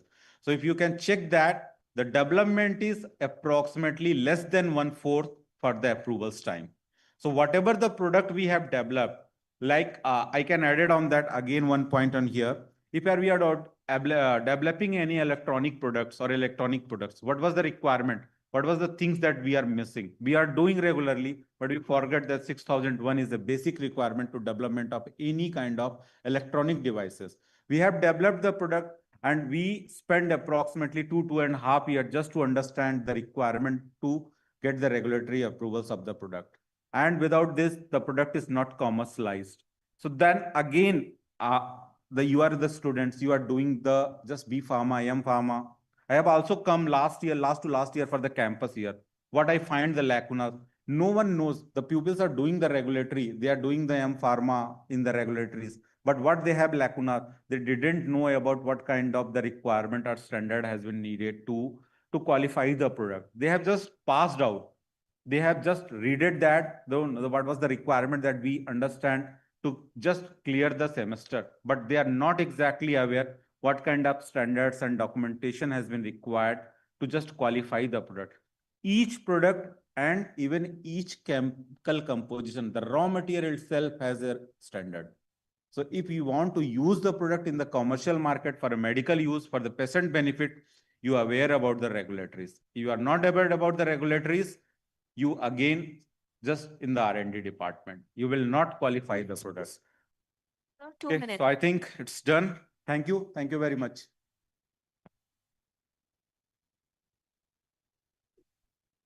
Thank you very much, Dr. Siddharth. This was a lot of information. Of course, it's a very difficult field, stem cell therapeutics. It's still not accepted in India. And I fully understand that how difficult it must be for you to actually go into developments. So any questions from the audience? Sir, can we have the mic? I can add it on that, ma'am. I didn't feel any much difficulties from the market side. I have a very good experience with the clinicians. I have almost 2 trials with the stem cell product in the SGPGI, Lucknow, PGI, Chandigarh, AIIMS, Bhubaneswar, and some other sites. Because we are in the development of the artificial skin, we have already developed the whole pancreas, we are in the nerve regeneration. So we are in that area, but definitely regulators and the regulatory pathways is a challenge. And I understand on that, that is the biggest hurdles in India. The pace we want for it to develop, we are not gaining it because of all the regulatory and QC challenges. Yeah, that is the challenge. Yes, sir. It's a wonderful discussion on the particularly quality control regulations. Yeah. I just have a little doubt about, I'll read your comment also regarding the COVID mRNA vaccine. Everything was done in the one year.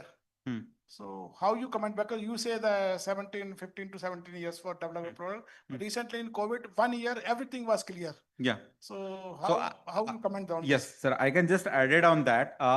There is a 2-3 major players in the COVID vaccine. One is the Bharat Biotech that has the mRNA based platform. Another is the UK based company that the Serum Institute has been used. So what are the problem you have seen? You found that after the vaccination, after some time, most of the patient has the CRP has been raised. Okay, and some of the patient has a cardiac arrest has been also reported after using the vaccination. What was the problem on that? They are using a strain that don't have the tumorigenic potential. So what they have found that after the same thing has been published in the Nature also. So what was the problem? After the 14 passages, the cells has a tumorigenic potential, but before the 14 passage, they don't have a tumorigenic potential. So in the pandemic condition, they have used the lower the passage cell number, but if you are continuously using the same things for the development of product, you didn't check it the after 14 or 15 passage or 16 passage, what was the property of the cells. Like, and I read that most of the MSCs will go for the 10 to 12 passages. You can use till 12 passages, they have a marker. But what the regulatory says, you cannot use the cell till the 4th to 5th passage. So this was the limitation, because the plasticity and other nature of this, the potential of the cells has been reduced after continuous passaging. Any other question? Yeah. Hello, sir. Sir, here, Yeah. one of the basic question about this stem cell, basically the heterogeneity of their population, basically. So we have a like stem cell for adipose tissue plus placenta, like other sources, bone marrow, but all the cells type having different like biological or cellular types. So how we can justify, because the major challenge is coming to the heterogeneity of the MSCs. Okay, so that is the very common questions and the problems faced by the researcher. So the source of the MSCs is totally dependent on your use. You need to check what kind of source is much better for your, like a development of the neuronal cells, the dental pulp stem cells is a much better. Okay, in comparison to the bone marrow MSCs. The plasticity of the bone marrow MSCs is far better than the any other source, but differentiation potential, it's and totally dependent on your uses. But it also vary to donor, is it? Definitely, it's because the patient to patient is donor to donor. I added just point in the morning, sir has discussing about the plant source based medicines, their quality testings and the variations on the each sections. So I'm just added on that part. The each time of weather is different. The flavonoids development in the plant is a different. Extraction is a different. So you never get a same kind of extract or raw material for the each kind of things. Like there is a lots of person is sitting here. Everyone has a body is a different responses. The cell potential is definitely different.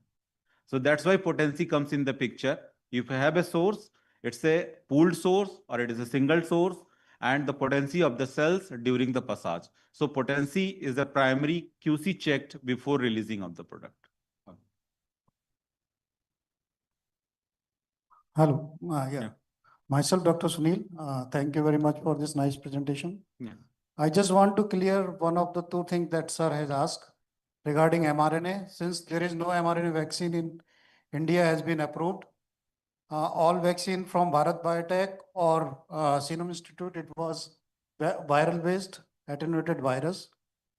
Only the company that was working on mRNA was Engine in Pune, but product has not been approved. And all the approval in the COVID case was happened in the emergency use. It was the exceptional case because of the pandemic situation. So it can never be happen in future for all the biologics product. Now it come to your presentation. What I could sense from your presentation, it so many challenges, especially the regulatory sides, too much time. Is there any stem cell bodies or association who can negotiate with the government or the regulatory guys who can help to expedite, to remove the challenges and expedite the commercialization of these technologies? I don't believe there is any kind of shortcuts in there. And for the research part, I'm not exactly aware because most of the researchers only focused on the basic research, not aware about the clinical part. But I'm just added one part. The first time, as I remember, Medanta and R&R Hospital has started the mesenchymal stem cell therapy in the angiography and some cardiac patients. They have recruited 2 patients and both of them died. So what was the problem and challenge? At that time, I've just started my PhD in the stem cell field. So what was the challenge? I'm also working in the R&R with the Colonel Velu Nair. I've collected the cells with them. And then what was the challenge? Why the patient has been died? What was the reason behind this? So the reason behind this, they didn't perform the QC. They have extracted the cells, but didn't check the contaminations. They didn't check the potential properties of the cells. So if you want to check the tumorigenicity potential of the cell, it will take time around 6 months to 1 year. So it's a very common part. You need to check. That is, the time is fixed. If you want to go with the shortcuts part, it will come to the shortcut. So for the basic research, it's always the primary parameters, but with the more awareness, more understandings of the regulatory and QC. Why I am just putting here on these things? Because we all are doing the basic research, we are doing the informations, but without any awareness of the QC. What was the difference between us in the European and in the US part? Why the US, most of the companies has put it their R&D centers in the universities? Why they have put it in the Boston or Harvard? Why they are doing this kind of? Because they need a basic minds that comes from the scientific part. And what was the regulators and QC that comes from the industry? That definitely, because industry is more and more focused and keen on the QC and regulatory parts. So that the joint venture will give us a much more better option in comparison to any other. Indian regulator is also from the industry side, but what I could see is if any association or any, like in European countries or in American countries, whatever challenges and the complexities in the commercialization of technologies are there, they come forward and they negotiate and they discuss with the government representative and they come out with the best possible solution. So unless government identify the potential of this particular domain, it will not succeed in commercialization. Basically, I'm not completely agreed on that point because I have a lots of interactions with the European and US bodies. They are very restrict. They follow their own path. They are not completely agreed on the scientific communities. They have their own standards that's already published, that's already reported in that platforms. And if they have issues on the anything, they have a committees with the different parts and then working on that. But regulators has mostly their strict line. They didn't deviate from their line. So I'm Can we completely have not. discussions later? Yeah, thank you. For the time permission. So if there are no more questions, thank you very much. Can we have the felicitations for Dr. Siddharth Pandey, please?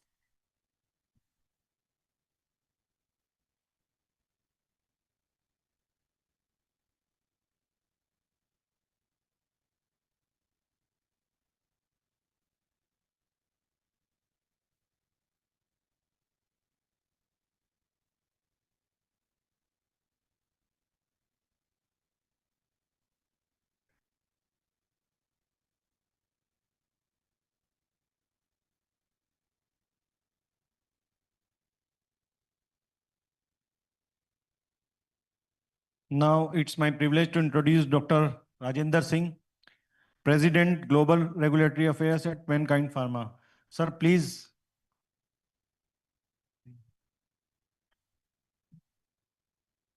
So give him a round of applause, please. So Dr. Rajendra Singh brings over 30 years of global pharmaceutical regulatory experience, and he has led a regulatory strategies for complex drug approvals worldwide. His expertise spans regulatory submissions, compliance management, and global pharmaceutical product commercializations. Sir, we welcome you. Over to you, sir. Thank you.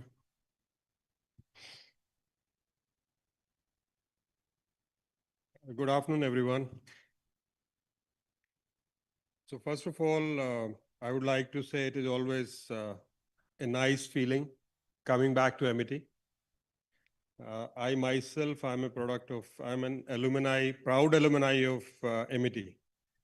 So really feels good. I thank the management of MET University, specifically Honorable Founder President, Dr. Ashok K. Chauhan, Dr. Balwinder ma'am, Dr. Savalamurthy, Professor B.C. Das, Dr. Tanveer Naved, Dr. Chitme, and Dr. Navneet Sharma, who is organizing this. So when we talk about compliance, specifically regulatory compliance related to the drugs, I think there are a lot of transformational changes which are happening in this field today.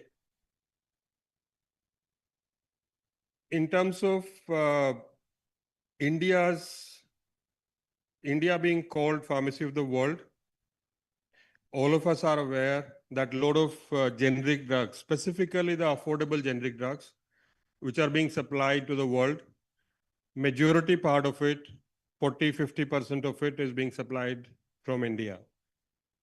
More than 60% of the vaccines which are going to the world, they are going from India. So in terms of drugs, vaccines, and specifically the affordable medicines, a lot of contribution is from the Indian industry. In US, over a period of time, last 10, 20, 30 years, if we see, a lot of change has happened from branded to generic drugs. Today, more than 90% of the drugs in US are being supplied from the generic manufacturers. And it is an interesting fact that over 90% of these drugs, the prescriptions, over 90% of the prescriptions are being filled by generic drugs. And their overall cost is just 13%. Just imagine. So that is a simple proof of affordability. Whereas rest of the 10% prescriptions which are being filled by the branded drugs, they are costing around 87%. So there is a huge difference in the costing of the drugs which are from the generic industry. And India is actually supplying around more than 40% of the drugs, generic drugs, to US. If we go down a little bit on the development path, in today's scenario, there are a lot of opportunities specifically for the newer generations, for the students. We are living in the era of artificial intelligence, and that has come in a significant way in drug development, drug discovery, formulation developments in terms of like people are doing a lot of scientific experiments by using AI. And finally, the drug review process. So that is also using AI. In India, when I say that we are major supplier of the drugs to the world, I also say that Indian pharma industry is transforming significantly. Our regulators today are trying to match the regulations to the global standards. A lot of changes are happening in that area. Lot of changes in the GMP expectations from the pharma plants. Now, if we look at the current scenario, outside US, India is the second number in terms of highest number of GMP approved plants from US FDA. So that itself reflects how the talent pool in India, the industry in India is supporting the manufacturing of compliant pharmaceuticals, compliant drugs, compliant generic drugs specifically. In terms of the improvement which has happened over the years in terms of compliance, regulatory compliance, in about like 10 years back, 10, 15 years back, there used to be a lot of data integrity issues, and they are behind us today.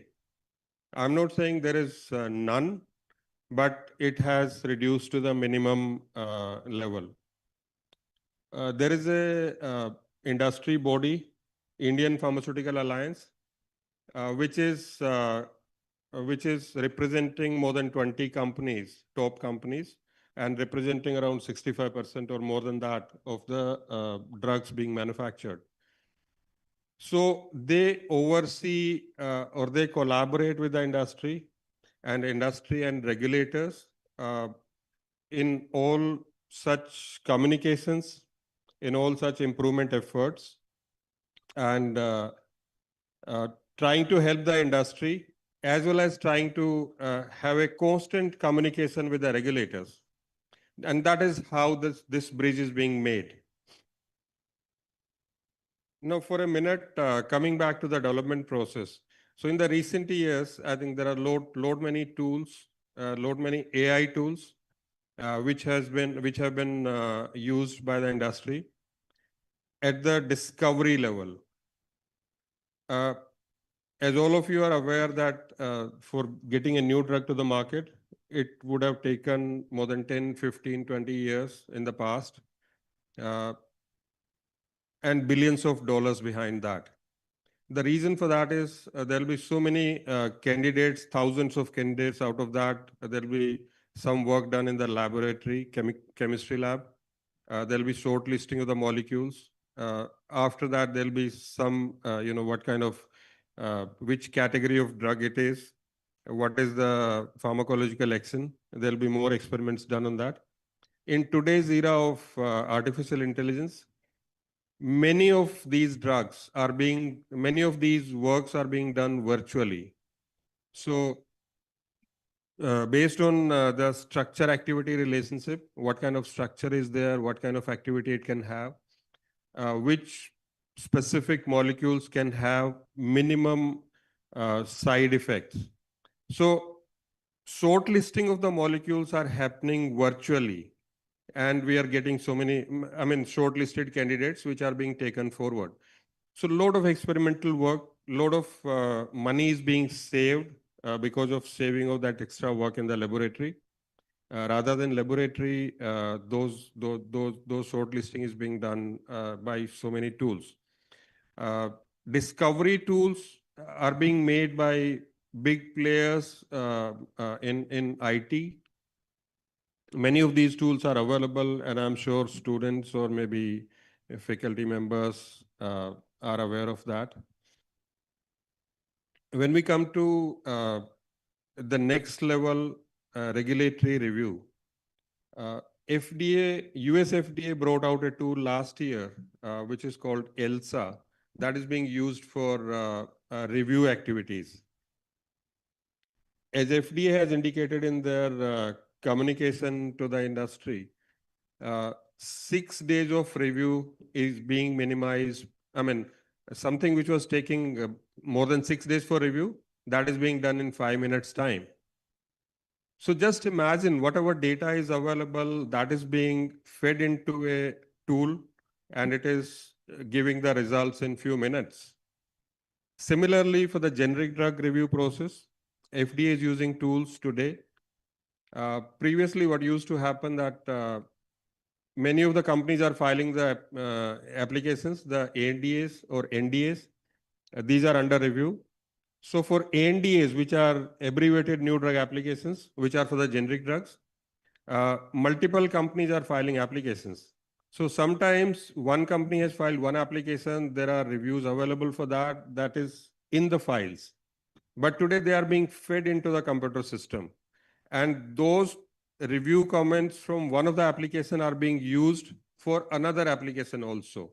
So for example, there are 10 NDAs for a particular drug, and FDA reviewer is reviewing that. So that reviewer has access to the information from the review of other applications. And that knowledge can be applied to the review of other application, a new application which is being entered into the system.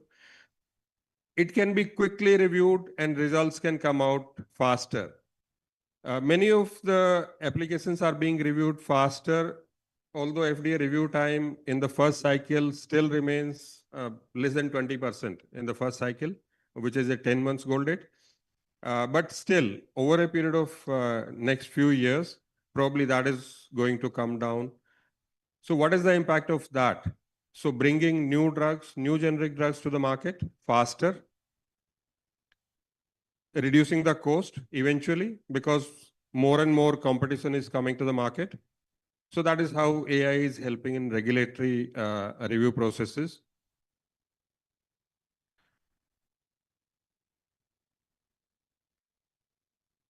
In terms of inspections, compliance check in the pharma industry, there was a time prior to COVID where there was only one way to do the inspections. Inspectors would come to the plant, look at the documents, find the observations, and discuss that with the management of the company. In today's scenario, there are virtual tools available.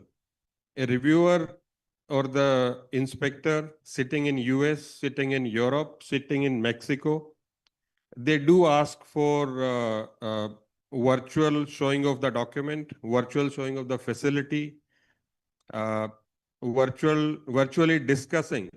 So even time factor is no more a constraint. The distance is no more a constraint. That is not foolproof, but at some point of time, they will ask for the documents, they will review at their end, and then have a discussion virtually with the company. And then eventually, wherever they have concerns, they would like to see the things through videography or by telephonic discussion, by teleconferences. They will discuss all the observations from there. So if we see, although it was a huge problem at the time of COVID, life itself was under threat. But after that, many things have changed. And this is one of the major changes which has happened in the pharmaceutical industry,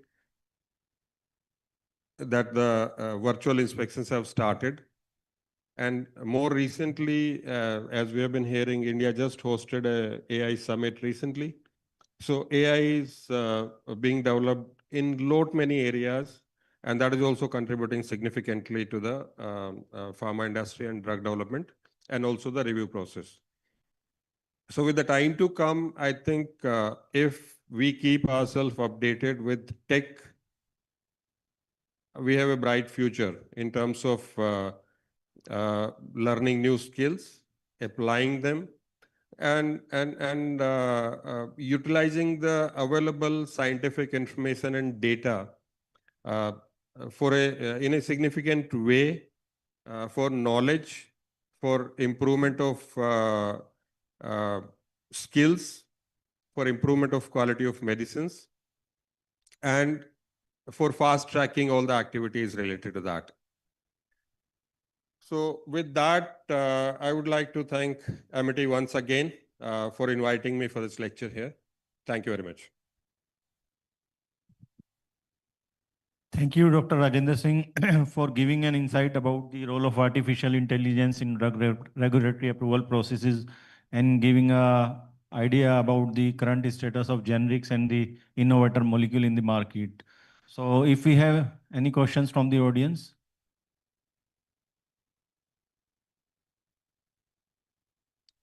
No, thank you. Thank you. Thank you. Can we have felicitation for Dr. Rajendra Singh, please?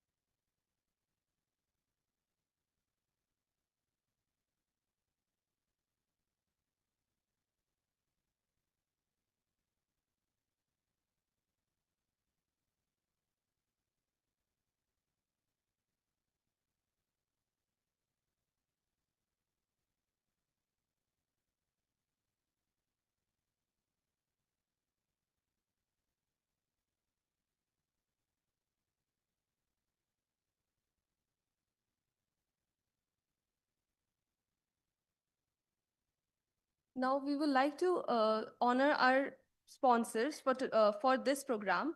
Dr. Neeraj sir, I would like to call you upon stage as a special guest and the sponsor for this event. Dr. Sunil Mahor sir, I would like to call you upon stage for felicitating Dr. Neeraj sir.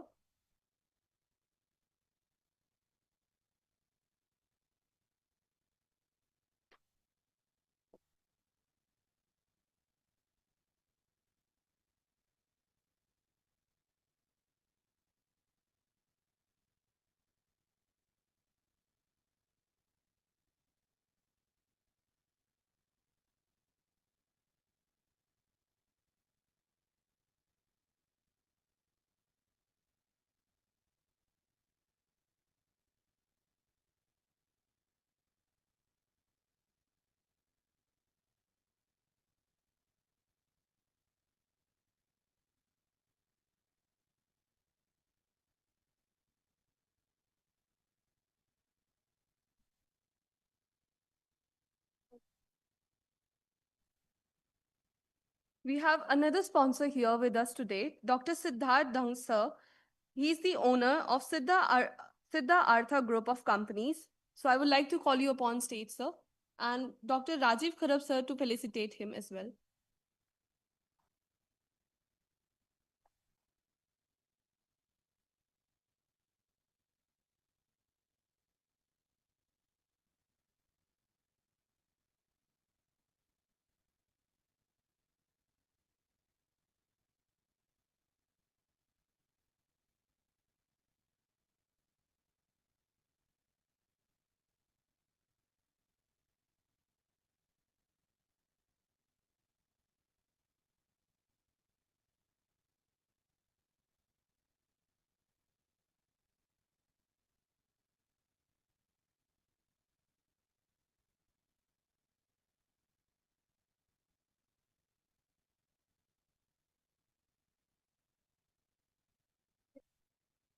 So we come to the last talk of this session. So it's my great honor to introduce Dr. Subhajit Ghosh. He's a scientist at the German Cancer Research Center, Max Planck Institute, Germany.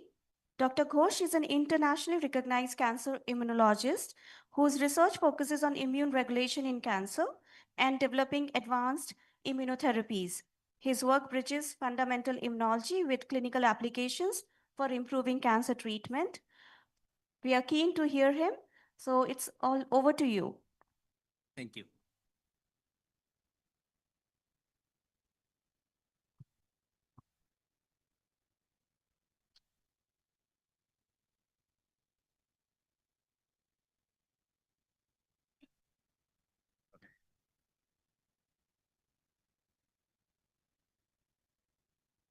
Thank you. Good afternoon, all of you. Well, so my work is basically on that the immunosuppressions that is basically happened during the cancer progressions, right? So our goal was to just investigate what exactly the reasons behind of this and the strategies to prevent that one, right? And that is why we already investigated it in the preclinical model. And then finally we reached to the clinic. Okay, so that's why that I'm going to show you the couple of the data from their experiments.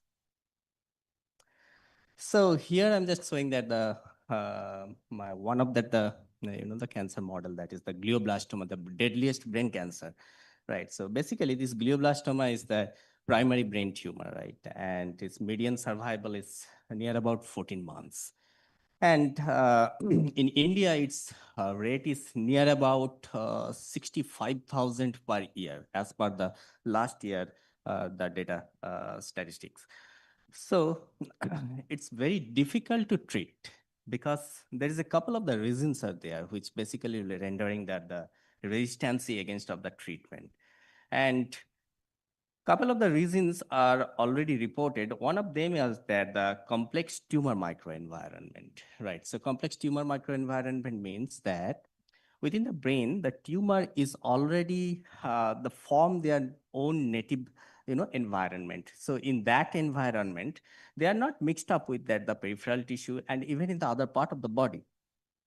So some factors basically contribute for this resistance, but we do not know that what exactly the reasons behind of that. And we tried to investigate that one, what exactly the reasons, right? And the common treatment for this brain tumor is that the radiation therapy and then followed by the chemotherapy. And nowadays the one therapy is introduced, that is that the immunotherapy, right?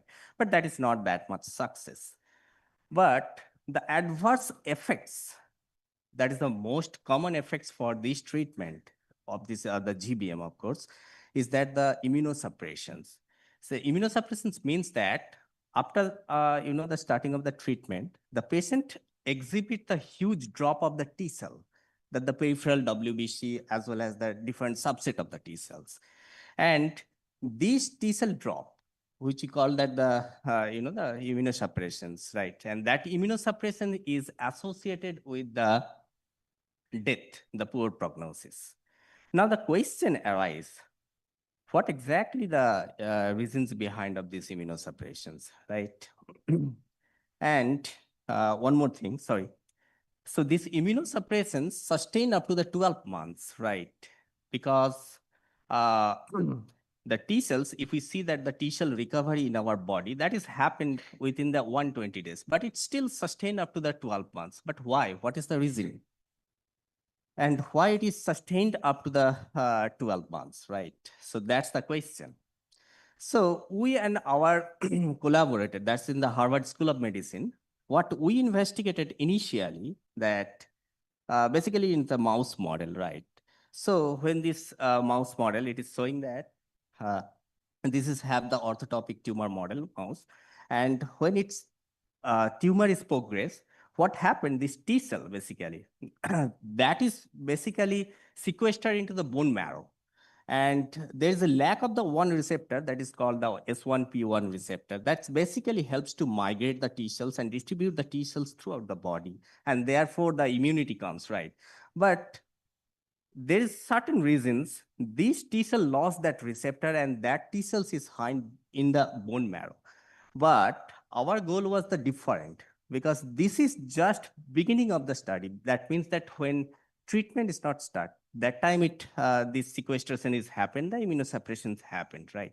But when the treatment started, this immunosuppression shows the huge level of the system. So that's why what we did that in our preclinical mouse model, what we showed that we first established that the GBM in the mouse brain and then irradiated or treated with the radiation and the chemotherapy as it is equal to that the clinic. And then we evaluate the bone marrow. So we introduced the one technique here, that's the CyTOF, that the flow cytometry with the TOF, the time of flight. So what we found that there is a particular T cell. So if you find that, I'm sorry for that, the small picture. So if you find that there's a one here, the upper panel is the tumor and the lower panel is the tumor plus RT. So there is a huge reductions of the T cell that near about the 0.5-fold decrease happened. And there is a particular receptor, what we found the CD11A, that is similar to the S1P1 protein. Okay, that is reduced after giving the radiotherapy and chemotherapy. And therefore, this mouse is showing the severe immunosuppressions and they eventually die. Now, the question is that if that that is happening in the bone marrow, so what happened in that basically the T cell production? So what we found that, yes, of course, there is a reductions in the T cell productions, but interestingly, what we found that there is a huge increase of the myeloid cell proliferation, that the myelopoiesis is happened. So this upper panel is basically showing that the myelopoiesis, that the more myeloid cells basically produces instead of the lymphoid cells. Now, question that, can we overcome these immunosuppressions and control the cancer progressions? Yes, we can. So that's why what we did, we first collaborate with one pharmaceutical company, that's the Pfizer in USA. So we just go for the antibody, monoclonal antibody therapy that is basically boost the T cell. Because what we found in our investigation, the T cells basically goes down. That is why the immunosuppression is happened. So how about the concept, if we boost the T cells by injecting the monoclonal antibody to that GBM bearing mouse or the patient, so then there will be a chance for overcoming the T cells, right? That the immunosuppressions could be overcome and there would be a possibility for control the disease. So that is why by collaborations with this company, we designed and we construct and we finally produces this monoclonal antibody that's basically target the interleukin-7 receptor that is expressed in the T cells, right? So in our preclinical model, we injected and what we found, there's a huge tumor control. See that this is basically the tumor alone that did not receive any treatment. With compared to that, the treated group. So there's a huge constrictions happened in the tumor volume, right? So then, based on these data, we opened a phase 1 and phase 2 clinical trial. Okay, so in that phase 1 and phase 2 clinical trial, we have that the 26 patient cohort. Okay, so they all have the GBM and they are wild type GBM, that is the IDH wild type GBM, and that's the very deadliest GBM. And we have the two cohort, one is the arm 1 and another is the arm 2. arm 1 basically did not receive any treatment. It's just a standard care of therapy, that is the chemoradiotherapy. And the arm 2, along with this chemoradiotherapy, they received that the monoclonal antibody, right? So this clinical trial is still ongoing right now. But what we found that this immunosuppressions, that is the CD8 recovery. So this red group is that the control group. There is no recovery, what we found up to the week 18 follow-up data. But in our treated group, that's the blue one, that is showing the huge increase at the week 6, then it's sustained up to the week 10, and then it's drop again. So it seems that when the patients are in the treatment regime, then there's a chance for this increase, I mean that overcoming of the immunosuppression. But when the treatment withdrawn, there is again drop back, it's happened. But we do not know that why it's happening again, right? So now, previously what we showed that in the bone marrow, so there is two things happened. One is that the T cell goes down and the myeloid cell is expanded, right? So maybe that myeloid cells is playing some role, therefore this is suppressing the T cell, right? So that's why we have a patient cohort group which have that almost 30 GBM patient. In that 30 GBM patients, we employed the different, the single cell technologies as well as that the flow cytometric method. And what we evaluated that in this patient, 50% patient developed the T cell lymphopenia and 50% patient did not develop any lymphopenia situation. That is the non-lymphopenic. That's the blue group. And the red group is the lymphopenic group. So when we deeply dive on that PBMC, what we found, this is a single cell sequencing data, RNA sequencing data. What we found, there's a huge expansions happen in the lymphopenic patient. This is the lymphopenic patient, the lower panel and upper panel is the non-lymphopenic group. So what we found that there's a huge expansion of the myeloid clusters, the myeloid group. And that is what we found in the bone marrow. There is an expansions happen in the myeloid cells, right? So when we deeply analyze that myeloid cluster, what we found that there's this particular regulatory myeloid cells, which is known as the monocytic myeloid-derived suppressor cells that basically expanded in this lymphopenic group with compared to the non-lymphopenic group. Sorry, just a minute.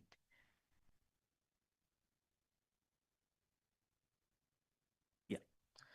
So what we found that upper panel, that's the non-lymphopenic group. So there is no reductions happen in the T cells, but in the lower panel, there is a reductions in the T cells. So what we found in this group, so there is an expansion of this myeloid-derived suppressor cells, which basically kill the T cell, and therefore they are showing the immunosuppression.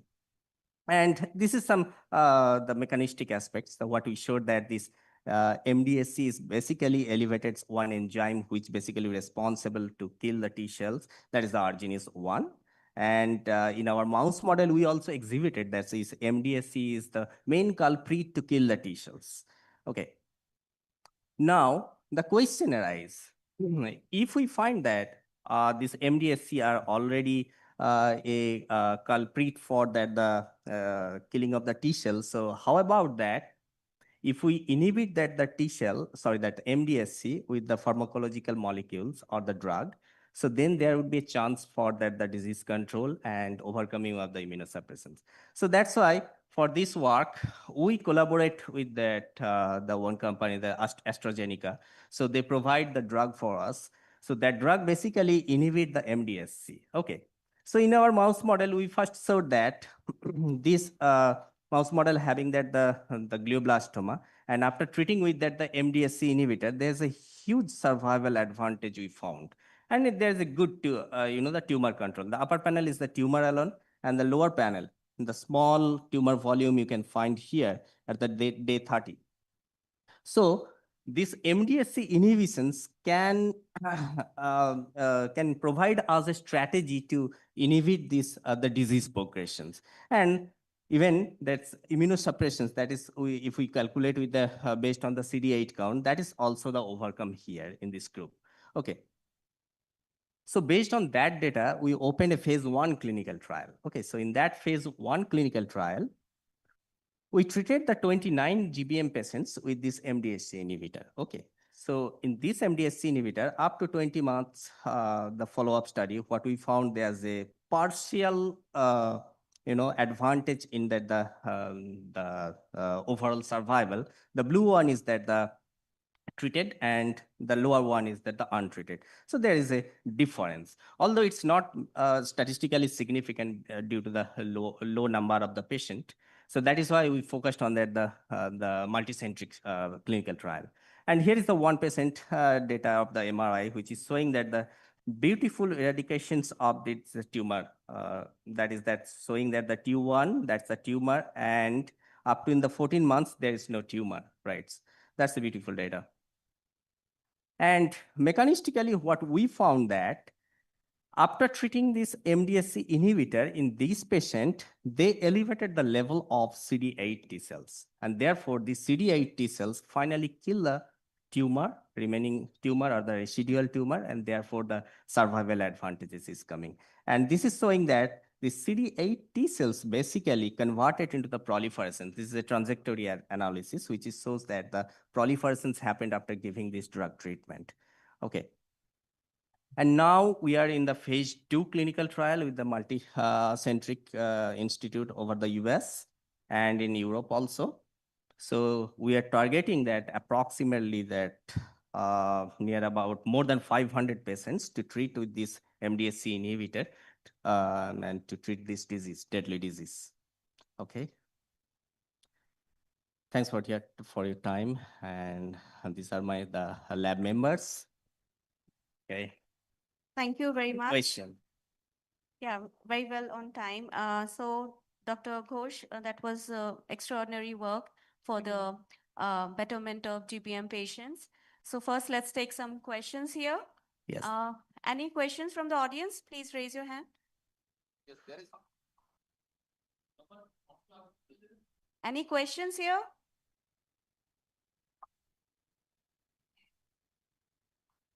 Okay, so maybe till they think of, I'll ask something. So you talked about using IL-7 receptor developing monoclonal, and why was this receptor chosen? Yes, that's a great question because IL-7 receptor, where basically the IL-7 interleukin basically binds. So in that axis, it's basically responsible for the T cell proliferation, right?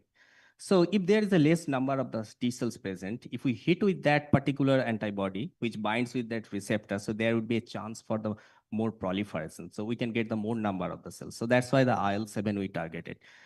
But there is the interleukin-4 also is there, but that is not that much effective with compared to the IL-7, right? So that's why we took the IL-7. And that's safe to treat in the patient also. So that was the reason. Yeah, and also with respect to the clinical trial for using MDSC inhibitor, so the mice experiment shows exceptional data. Right. I mean, that is also a mice experiment of maybe 6 or 9 mice. Right. Right. So I wonder that in the patient, why is the survival? I mean, we understand that, the mouse and a human are very different. The heterogeneity is very different. Yeah. So, so why the effect was not as prominent? And I was also wondering, can we actually, maybe you can combine T cell therapy together with MDSI inhibitor? Is that possible?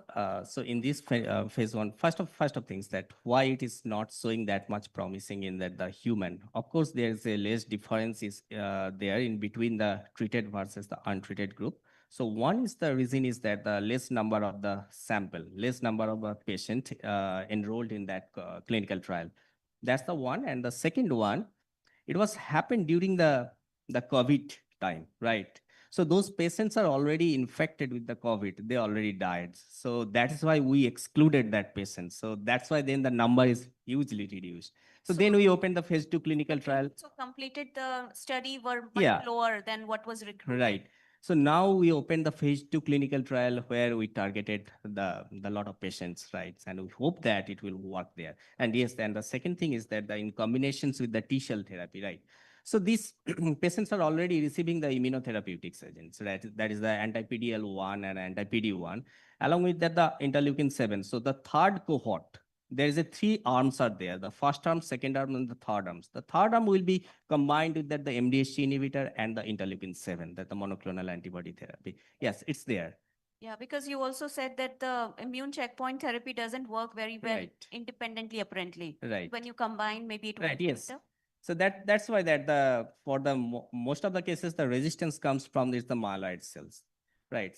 So if we inhibit the myeloid cells, and there's a good opportunity to enhance the T cell the functionality or the T cell immunity. Yes, Inhibiting myeloid cell would also have side effects, isn't it? the myeloid cell, Yeah. the itself myeloid cells has the Yeah, side. we are inhibiting myeloid cells, right? We are with using inhibitors. So what kind of side effects might occur? Okay, inhibiting the myeloid cells. So these myeloid cells, what we designed along with the AstraZeneca, that this is basically target the one enzyme which is expressed in the regulatory myeloid cell, not the normal myeloid cells. The regulatory myeloid cells, including the myeloid-derived suppressor cells, tumor-associated macrophages, they are not normal. The normal is that the neutrophil, monocyte are like this. Right. So these regulatory myeloid cells express one enzyme which is known the PDE5, phosphodiesterase 5. So this inhibitor is specific for the PDE5, but that PDE5 does not express that much in the normal myeloid cells. So that's why it's safe. Thank you. Thank you. Any questions now? No. So thank you very much. Please Thank you. come forward for felicitation. Thank you.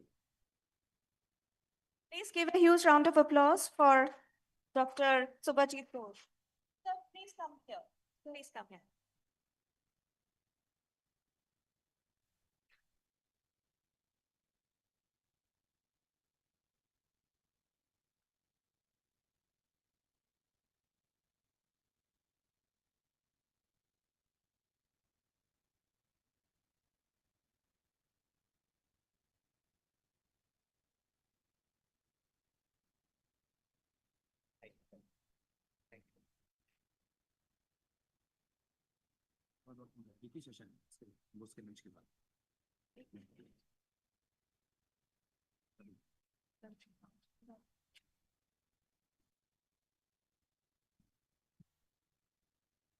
So with this, we finish the session. Thank you very much for participation. Over to you.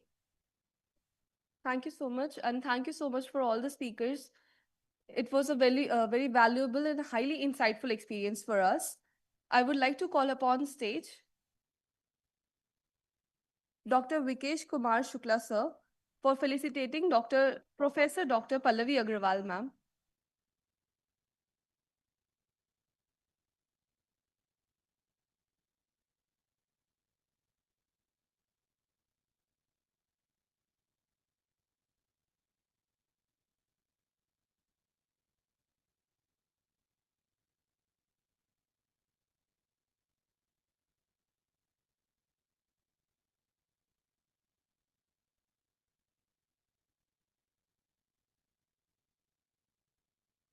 I kindly request Dr. Vinay Lathar, sir, to felicitate Dr. Mohammad Urut, sir, on stage, please.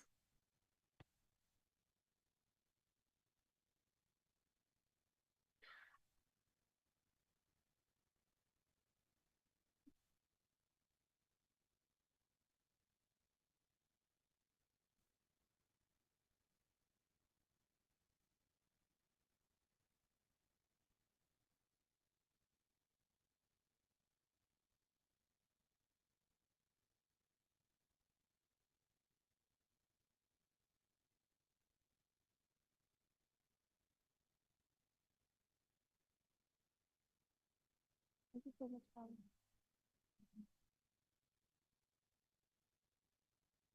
With this, we conclude our first session of today. That was for the scientific session second. Now, I would like to announce you guys that we are having a dinner. The lunch will now begin for the lunch from 12:30 to 1:30 p.m. Kindly assemble behind the auditorium, please. And for all the dignitaries, there is a lunch on the ground floor.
देख जाऊंगा, mic नीचे करना mic नीचे करना पड़ेगा।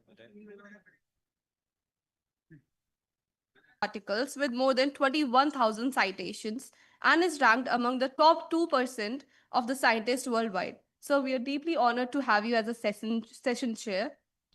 We have third session chair as well. It is my privilege to welcome Professor Dr. Vikesh Kumar Shukla, sir, Center Head of Industrial Pharmacy and Drug Regulatory Affairs at Amity Institute Pharmacy, a distinguished academician with over 18 years of experience, 65 research publications, and prestigious recognitions, including the ICMR Research Fellowship and Best Teacher Award.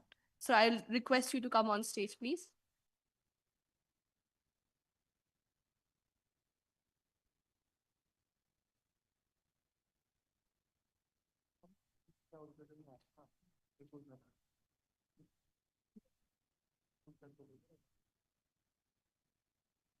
With this, we start with the session for today, the scientific session third. I'll request the session chairs to introduce the speakers for today.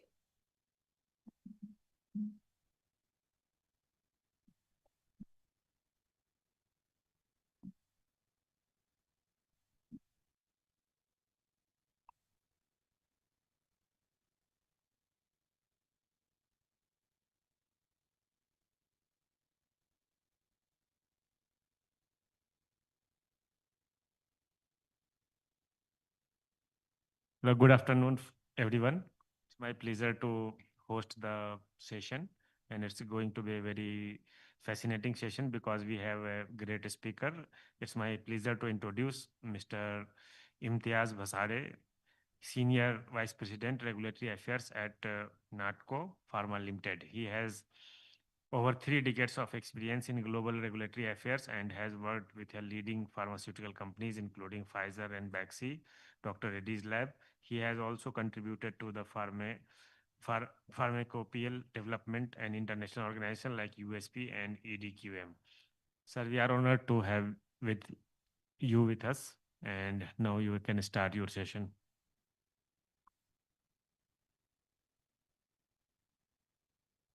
Is he here or not?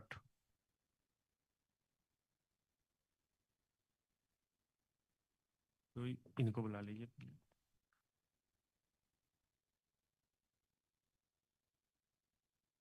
Is he here? Or? Otherwise, we can start with the second one. This Dr. Sheetal Kumar is here. Dr. Sheetal Kumar is here? Okay. So it is my proud privilege to welcome the Dr. Sheetal Kumar Jambert. It's my great honor to introduce him today in this conference. So basically, he is belonging to the founder of the Thinner Technology and Chief Scientific Officer at Virtual Sense Global Technology. Dr. Jambert is a pioneer in 3D printed pharmaceuticals and innovative drug delivery systems. He has led multiple drug discovery programs, developed novel medical technologies, and contributed significantly to advancing personalized medicine and pharmaceutical innovation. Sir, we are privileged to welcome you. Please bless our students with your words of wisdom and the informative presentation. Please, let's join our hand together to welcome him.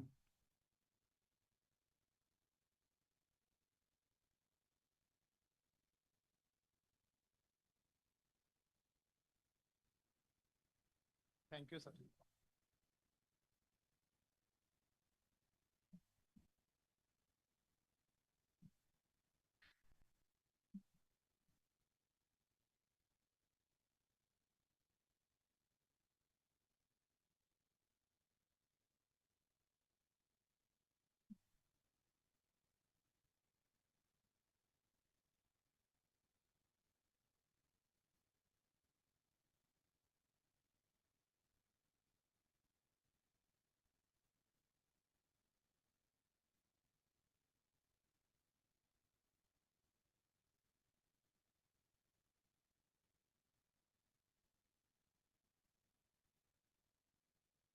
respected dignitaries on the dais,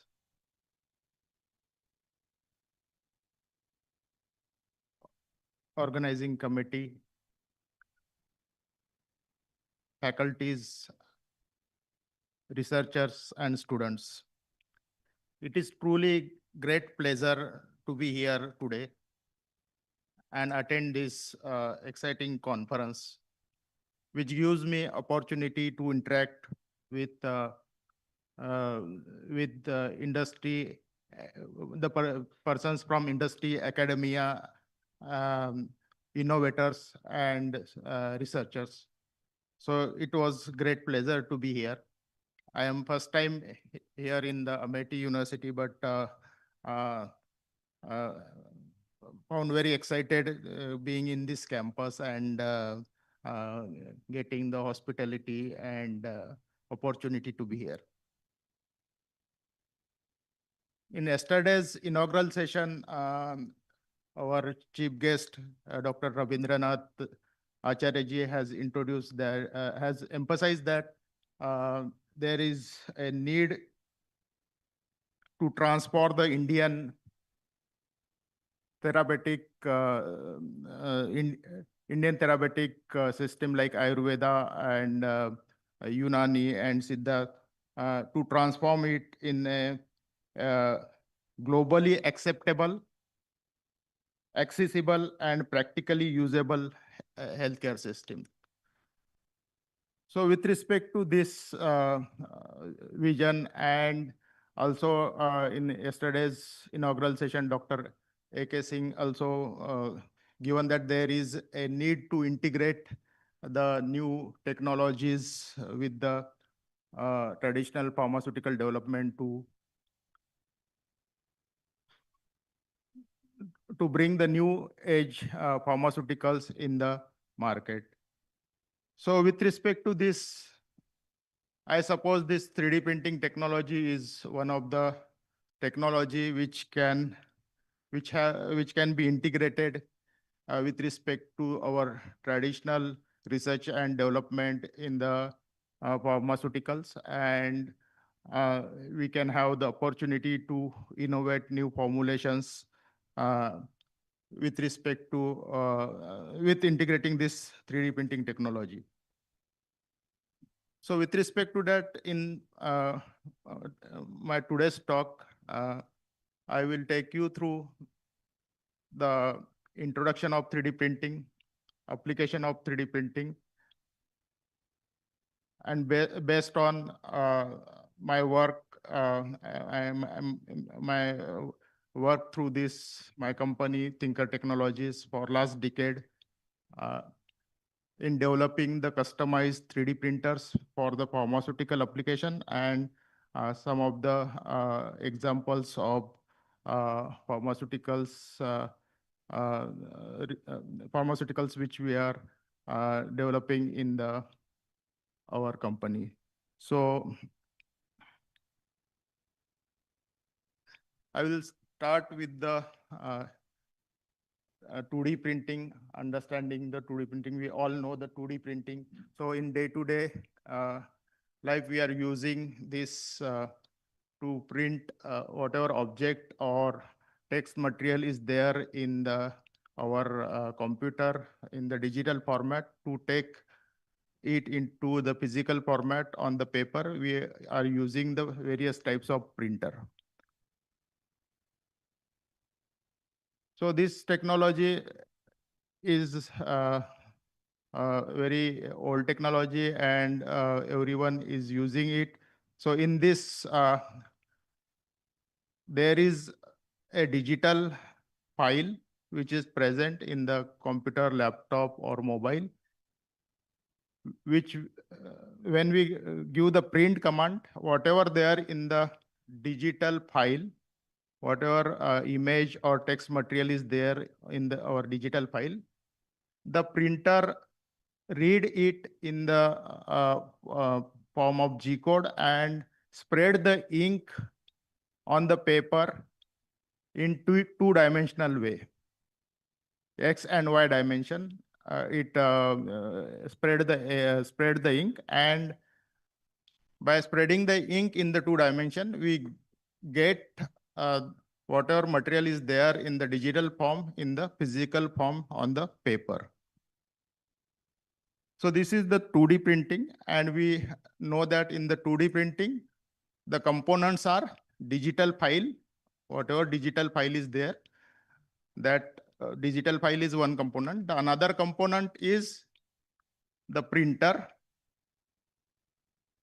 and the third component is ink. And there are various type of printers.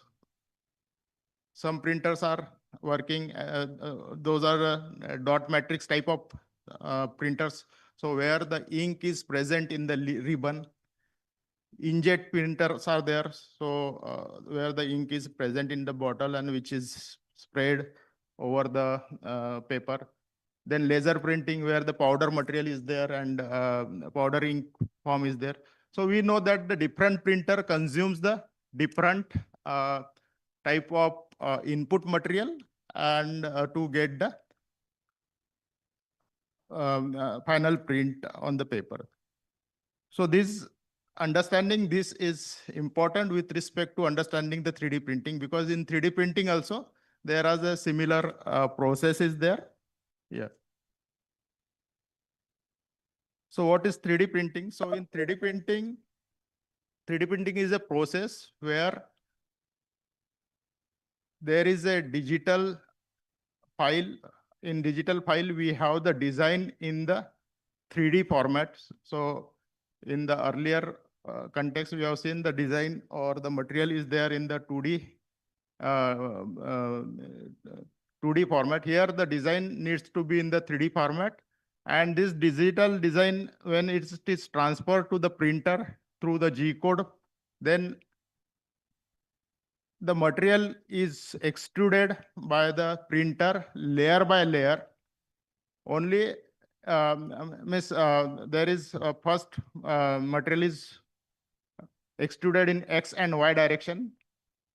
Once the one layer is completed, then it moves to the Z direction, next layer, next layer. So layer by layer, the actual physical object is formed in the 3D printing. So in 3D printing, the digital CAD file, 3D CAD file is converted into the actual object by spreading the ink or material layer by layer in 3 direction, that is X, Y, and Z. So here also, the requirement is there should be a digital file. Then this digital file need to be transferred to the printer through the printing software. And then printer, there is a 3D printer and there is a ink. So the ink is very important role. Ink play a very important role in the 3D printing. So according to the type of 3D printers, the ink is required, or according to the ink, 3D printer is required. So 3D printer should able to produce the object using the ink, or the ink should be there with respect to the 3D printer. With respect to the history of 3D printing, it is not a very new technology. It is quite old technology. It is invented almost 4 decades prior to 4 decades. So 1980-90 decade, the SLA 3D printing was developed and its application was claimed in the bioprinting.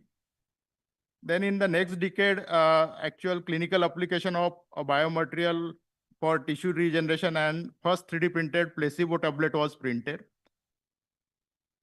And after that, the decade of 2000 to 2010, the 3D printing drug-loaded devices with the pharma grade excipients are started. Actual 3D printing of pharmaceuticals started in this decade, where the Aprecia Pharma, which is the one of the pioneer pharmaceutical company in the 3D printing of pharmaceutical, has started his work, their work in 2003. And they bring the first 3D printed formulation in the market in the decade of 2010 to 2020. So first 3D printed pharmaceutical sputum tablet was approved in 2016. And after that, it actually taken pace of space in the research of 3D printed pharmaceuticals. And currently, the 3D printing applications are there in various fields of the medicine, like 3D printing of prosthetics, dental implants, models for surgical planning. It is also used as a valuable tool in the pharmaceutical development. So you can see the various research paper in last 1 decade in the 3D printing of the pharmaceuticals.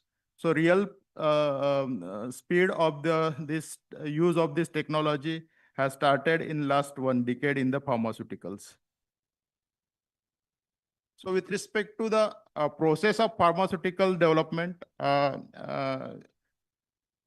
pharmaceutical 3D printing, it requires the design file. So we need to design the object which we want to print. Basically, if we have the tablet or compartmented tablet, whatever type of tablet we need, that need to be designed using the CAD software like CATIA, Rhino, or SolidWorks. So these are the software which are used to design the object. Once you design the object, the design file needs to be transferred to the 3D printers printing software. So there are various 3D printing softwares available like Ultimate Cura, Simplify 3D. And once you transfer your STL file, CAD file to the printing software, in printing software, you can you can change the parameters, printing parameters. You can set the printing parameter according to your material, properties of your ink, and properties of your printer. So these parameters can be set using this 3D printing software. And once you transfer this file from 3D printing software to 3D printer, 3D printer use the material or input material or ink according to the type of printer. So here the example is of the FDM type of 3D printer, where the material is used in the form of filament. So the filament is produced using the HME, hot melt extrusion technique, and the drug-loaded filament is produced, and this filament is then fed to the 3D printer, which is used for making the designed object. So whatever object we have designed and transfer to the 3D printer, accordingly the 3D printer will spread the material layer by layer and produce the designed objects. With respect to type of 3D printing, there are various types of 3D printing, like that we see the different types of 2D printer. 3D printers are also of different types, like FDM, where the material get fused and then deposited. So material first melted, whatever material is supplied, it get melt and deposited, and the object is formed by melt and deposition method. In SLA, there is the input material is a liquid resin, which gets solidified on the exposure of laser beam as layer by layer, and the 3D object is formed. In SLS, the input material is powder. In inkjet and liquid extrusion method, the ink or the material is in the form of liquid or semi-solid. And there are hybrid 3D printers also, so which are using one or two, more than two techniques together. Like in Spritam, there is inject printing along with the powder spray technique. So what are the advantage of 3D printing? So 3D printing use the precise control of droplet size and dose. So therefore the accuracy and high reproducibility is there. Then dosage form with complex drug release profile are possible with the 3D printing, because each layer can be customized, and the design flexibility gives the opportunity to engineer the spatial drug release in the formulation. Another advantage is it is simpler and more viable manufacturing process. It can be easily converted into the continuous manufacturing process. So these are the advantages of 3D printing which are considered in the pharmaceutical development. It gives the dosage form flexibility. Here there are the examples how it gives the dosage form flexibility. You can change the external geometry, like you can add the pores and increase the surface area of the tablet. These pores can be of different shapes or size. Then similarly, you can change the internal geometry by adding the porous design or layered designs or multi-compartmental designs. And you can also make patient-specific formulations like children-friendly formulations or geriatric, the formulations according to the requirement of the geriatrics.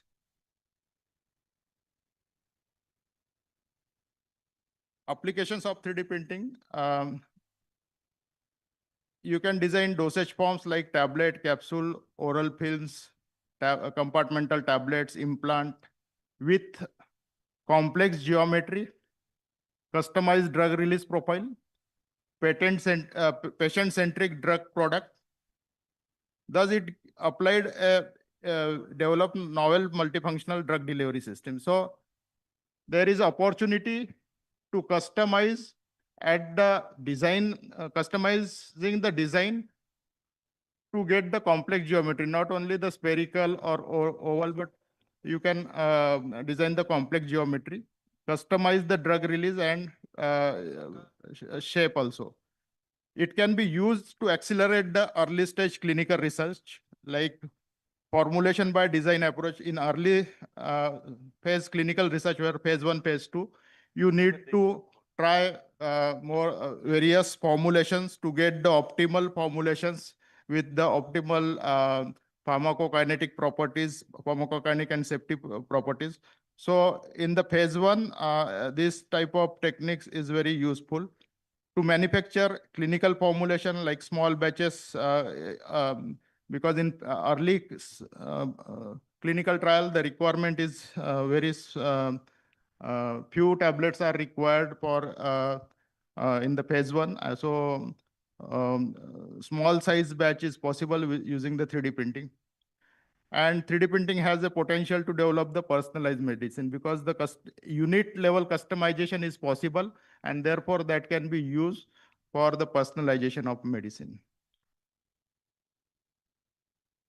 So as I told, 3D printing can be used in the early clinical trial. So in early clinical trial,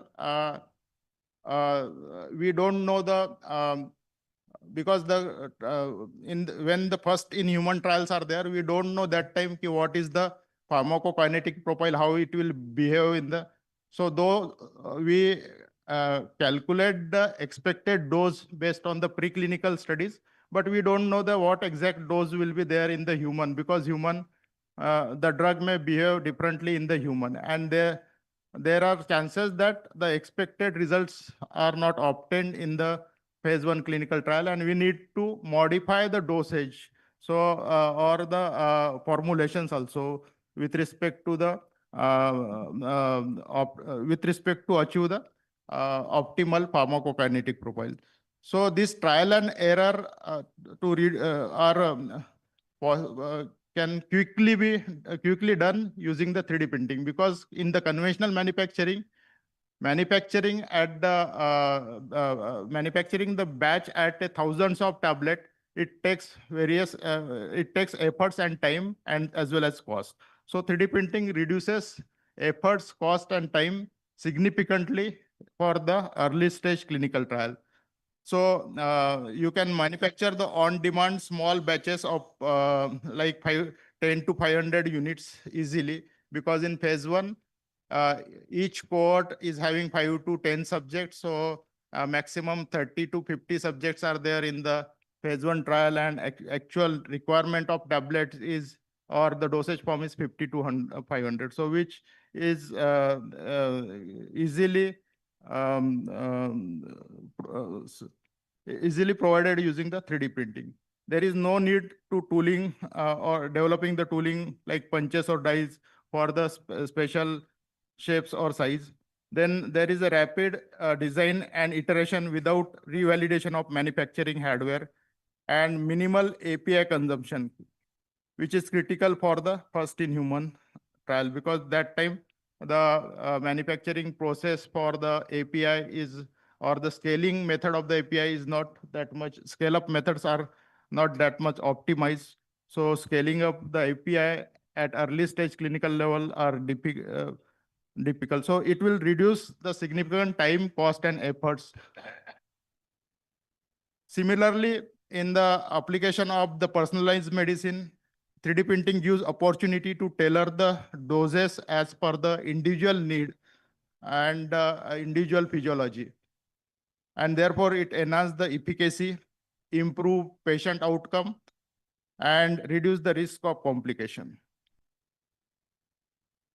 It also provides the opportunity to build a formulation with respect to patient-centric approach. It prioritizes the specific preference, like polypills are required for geriatric population. So polypills, according to the personalized need, can be fulfilled by the 3D printing.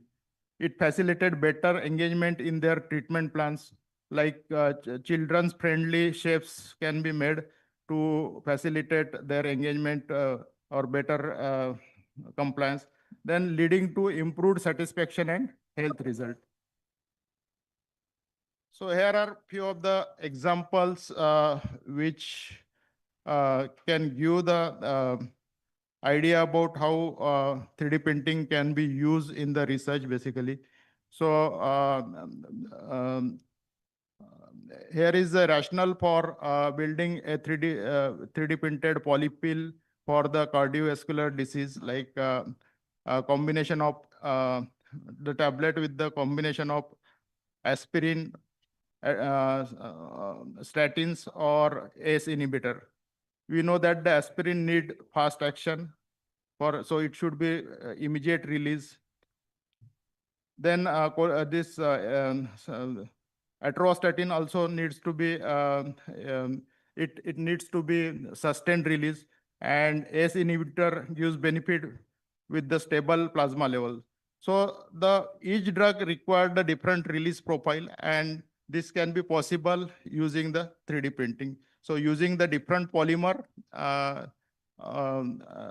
for different drugs with the different release profile, you can build a polypill for the cardiovascular disease. Similarly, this example is for the oncology, where the chemotherapy, which induces the nausea, intense nausea and emesis throughout the day, and it needs different, it needs the combination of drugs to reduce this nausea and vomiting sensation throughout the days. It generally ondansetron, dexamethasone, and apretitant, these are the three drugs are prescribed, which has the three different pills. But with 3D printing, you can combine these three drugs together, having each is having timely release, time release as per the requirement, like ondansetron fast release, then dexamethasone releases after after release of the ondansetron, and the apretitant can be released as a sustained level. So all these things are possible using the 3D printing. Here is another example of multi-drug therapies in the diabetes, metformin, SGLT2 inhibitor, and DPP4, which can be combined as per the required, combined to give the as per the required release profile. as per the comorbid conditions, the different drugs can be combined, like for hypertension and diabetes, anti-diabetic and anti-hypertensive drugs can be combined together. So there are various opportunities to define the problem statement, to identify the problem statement with respect to the needs and the needs which are cannot be fulfilled by the conventional pharmaceuticals, but there is a possibility to use 3D printing, and you can work on those problem statement using the 3D print. You can work to solve those problem statement using the 3D printing. So these are the other applications of 3D printing, like personalized medical devices, tissue engineering and bioprinting, drug discovery and development, medical devices and diagnostic, point of care hospitals based manufacturing. So these are various applications. The global players which are there in the 3D printing of pharmaceuticals are, and which are quite advanced stage and commercial stage, are Aprecia Pharma, who has developed its GIF-DOS technology platform, and Spritam is its first drug which is Please conclude, sir. marketed. Yeah. Yeah. Then FabRx is the another company which is working in the personalized medicine and established the 3D printers in the various hospitals in Europe. In the coming slides, there are the examples from our work which we have done since 2016. We have founded our company in 2016, build our own FDM type of 3D printer, and we have worked on various drug-loaded filaments, 3D printing solid dosage forms. Virucidal mask was developed with the TDB and DST support in during COVID. And we have the collaboration with Merck, Zim Lab. We have supplied the customized oral film printer to the Abbott laboratories in 2021. So these are the examples from our lab. These are some of the filaments which we have developed using hot melt extrusion. These are the drug-loaded filament of risperidone. These are the risperidone films. 3D printing gives the precision. So this is the example ki how the content uniformity can be achieved through the dimensional and weight variability.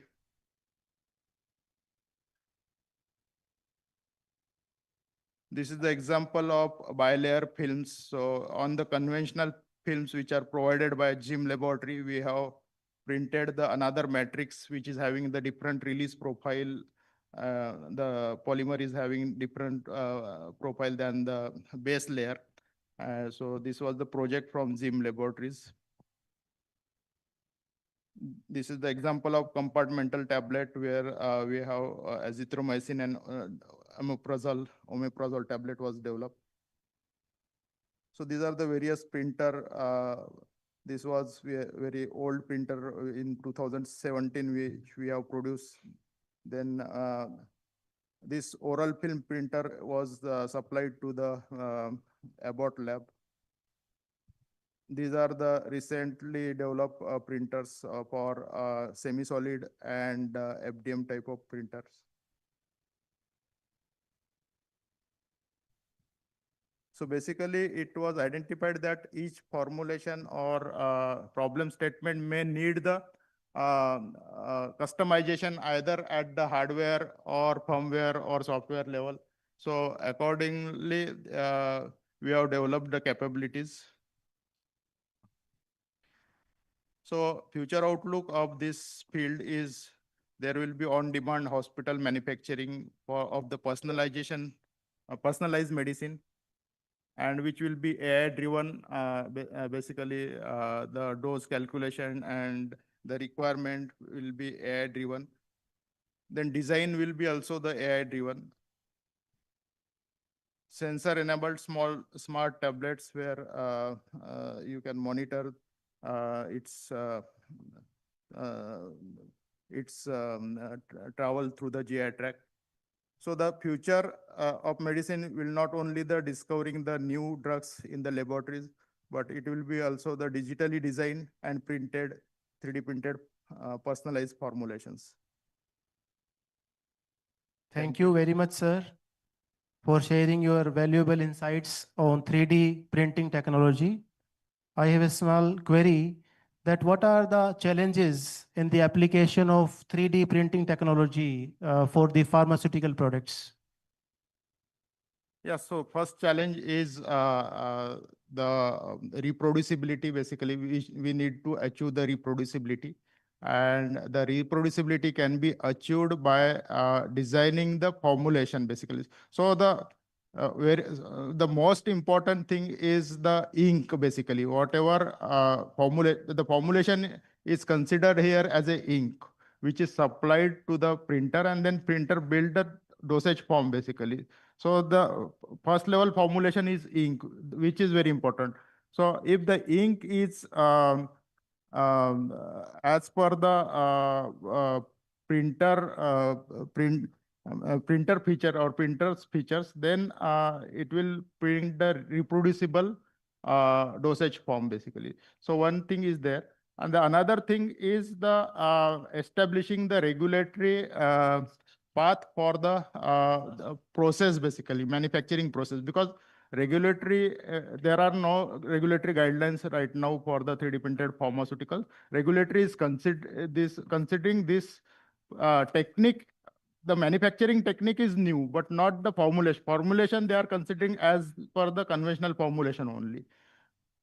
For that, they are prescribing that there should be the proper documentation, proper quality control of the manufacturing process to ensure that the reproducible, safe, and quality formulation is delivered. Thank you, sir.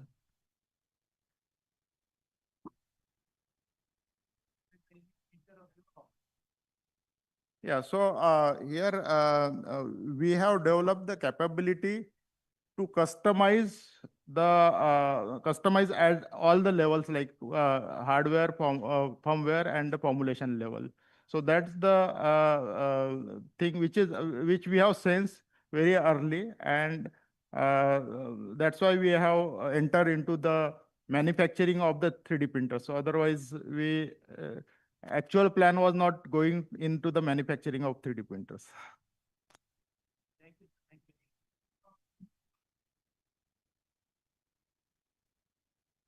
So if there is no question, we are thankful to you, sir, for giving the insights into the 3D printing.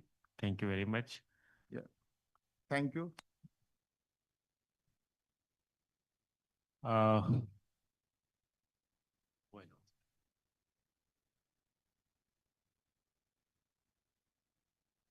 I would like for the session chairs to felicitate our sir for the session.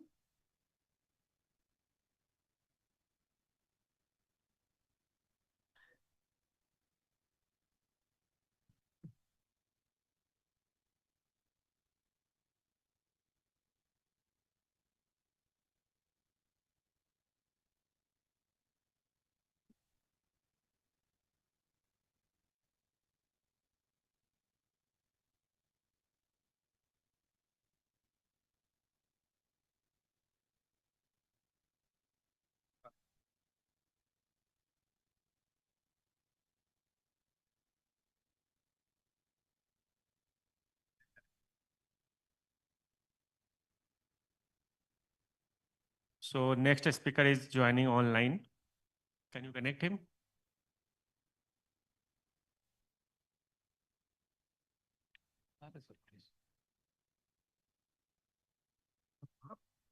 So just give me a moment. I'll ask.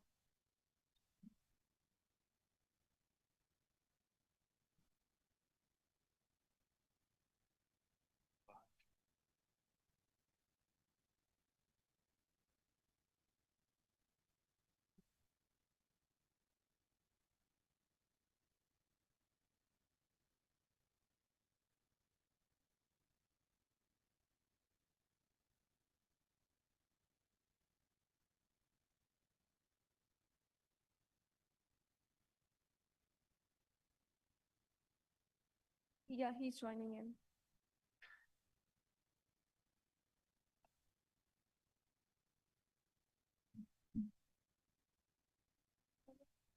So he's connecting just right now. He's connecting with in the Zoom link.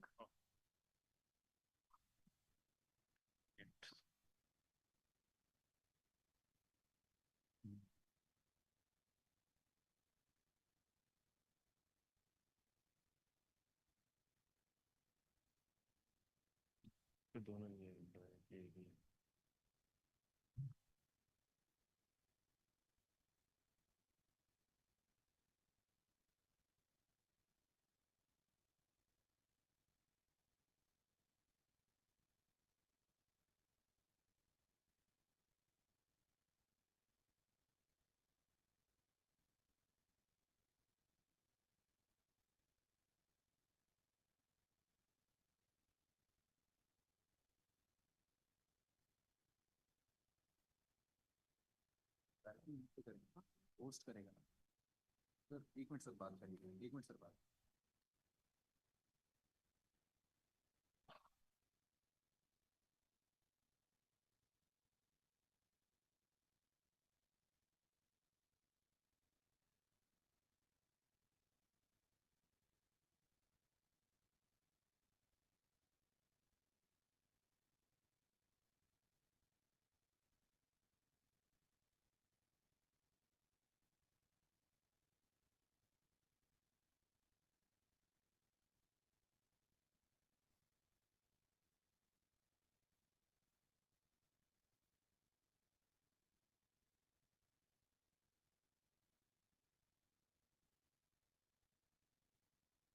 Okay, he has joined in, sir.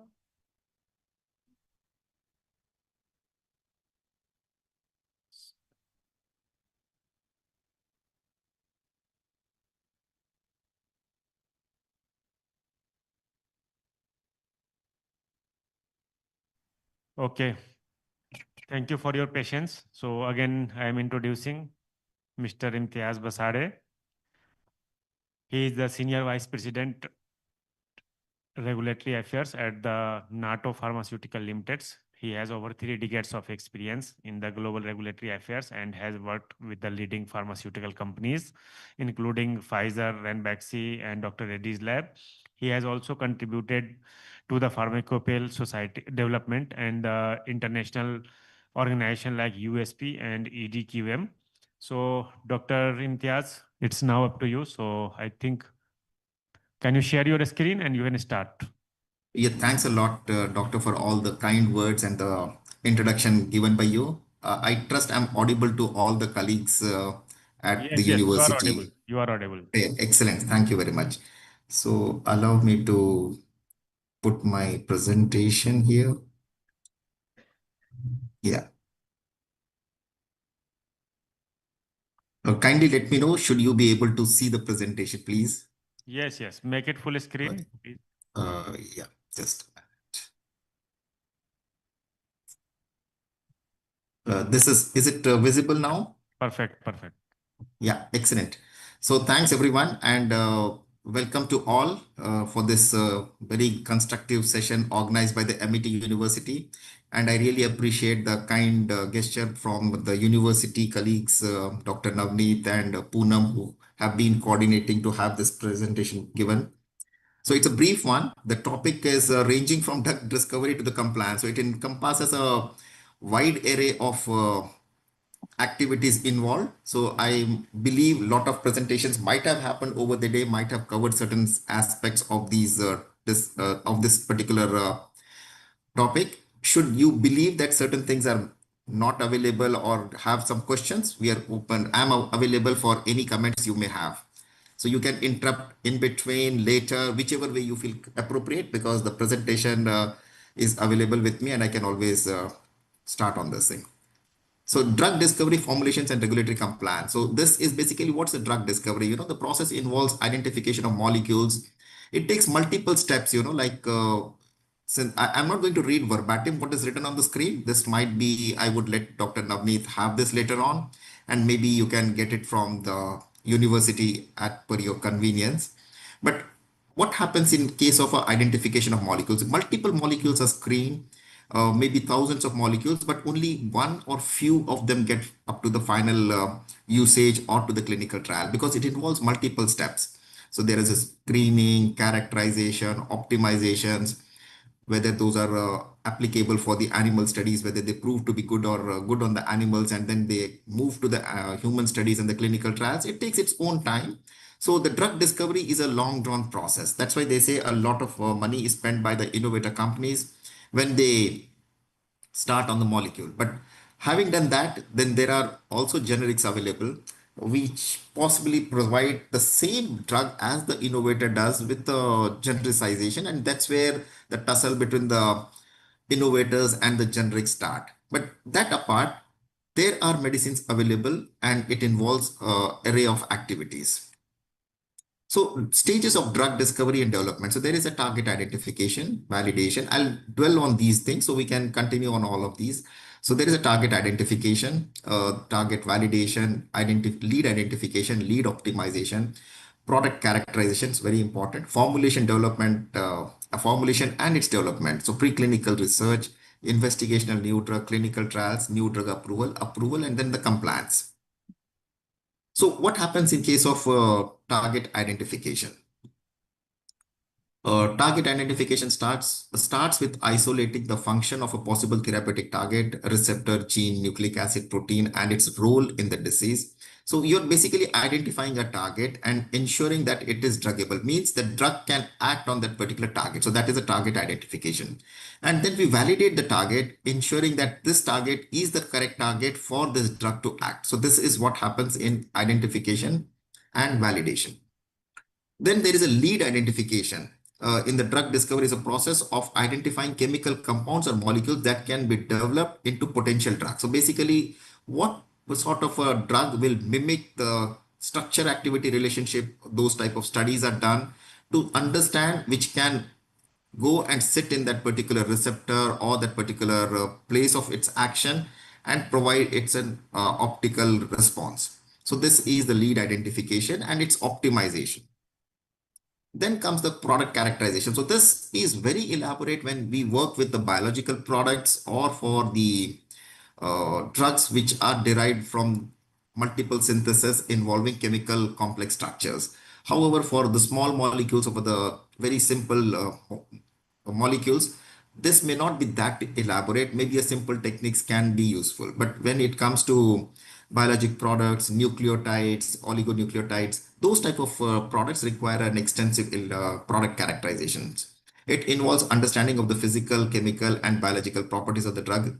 This process is essential for several reasons. So basically, in case of biologics or those oligonucleotides and the complex molecules, lot of things stem on the characterization. Should the characterization not mimic that of the innovator or the brand product, it's there that the product sponsor will have to give additional studies to show that it is same as that of the innovator. So that becomes more predominant in case of biologics and biosimilar type of products. So safety, efficacy, regulatory compliance, characterization is crucial for meeting the regulatory requirements as it provides the data necessary for submission to health authorities.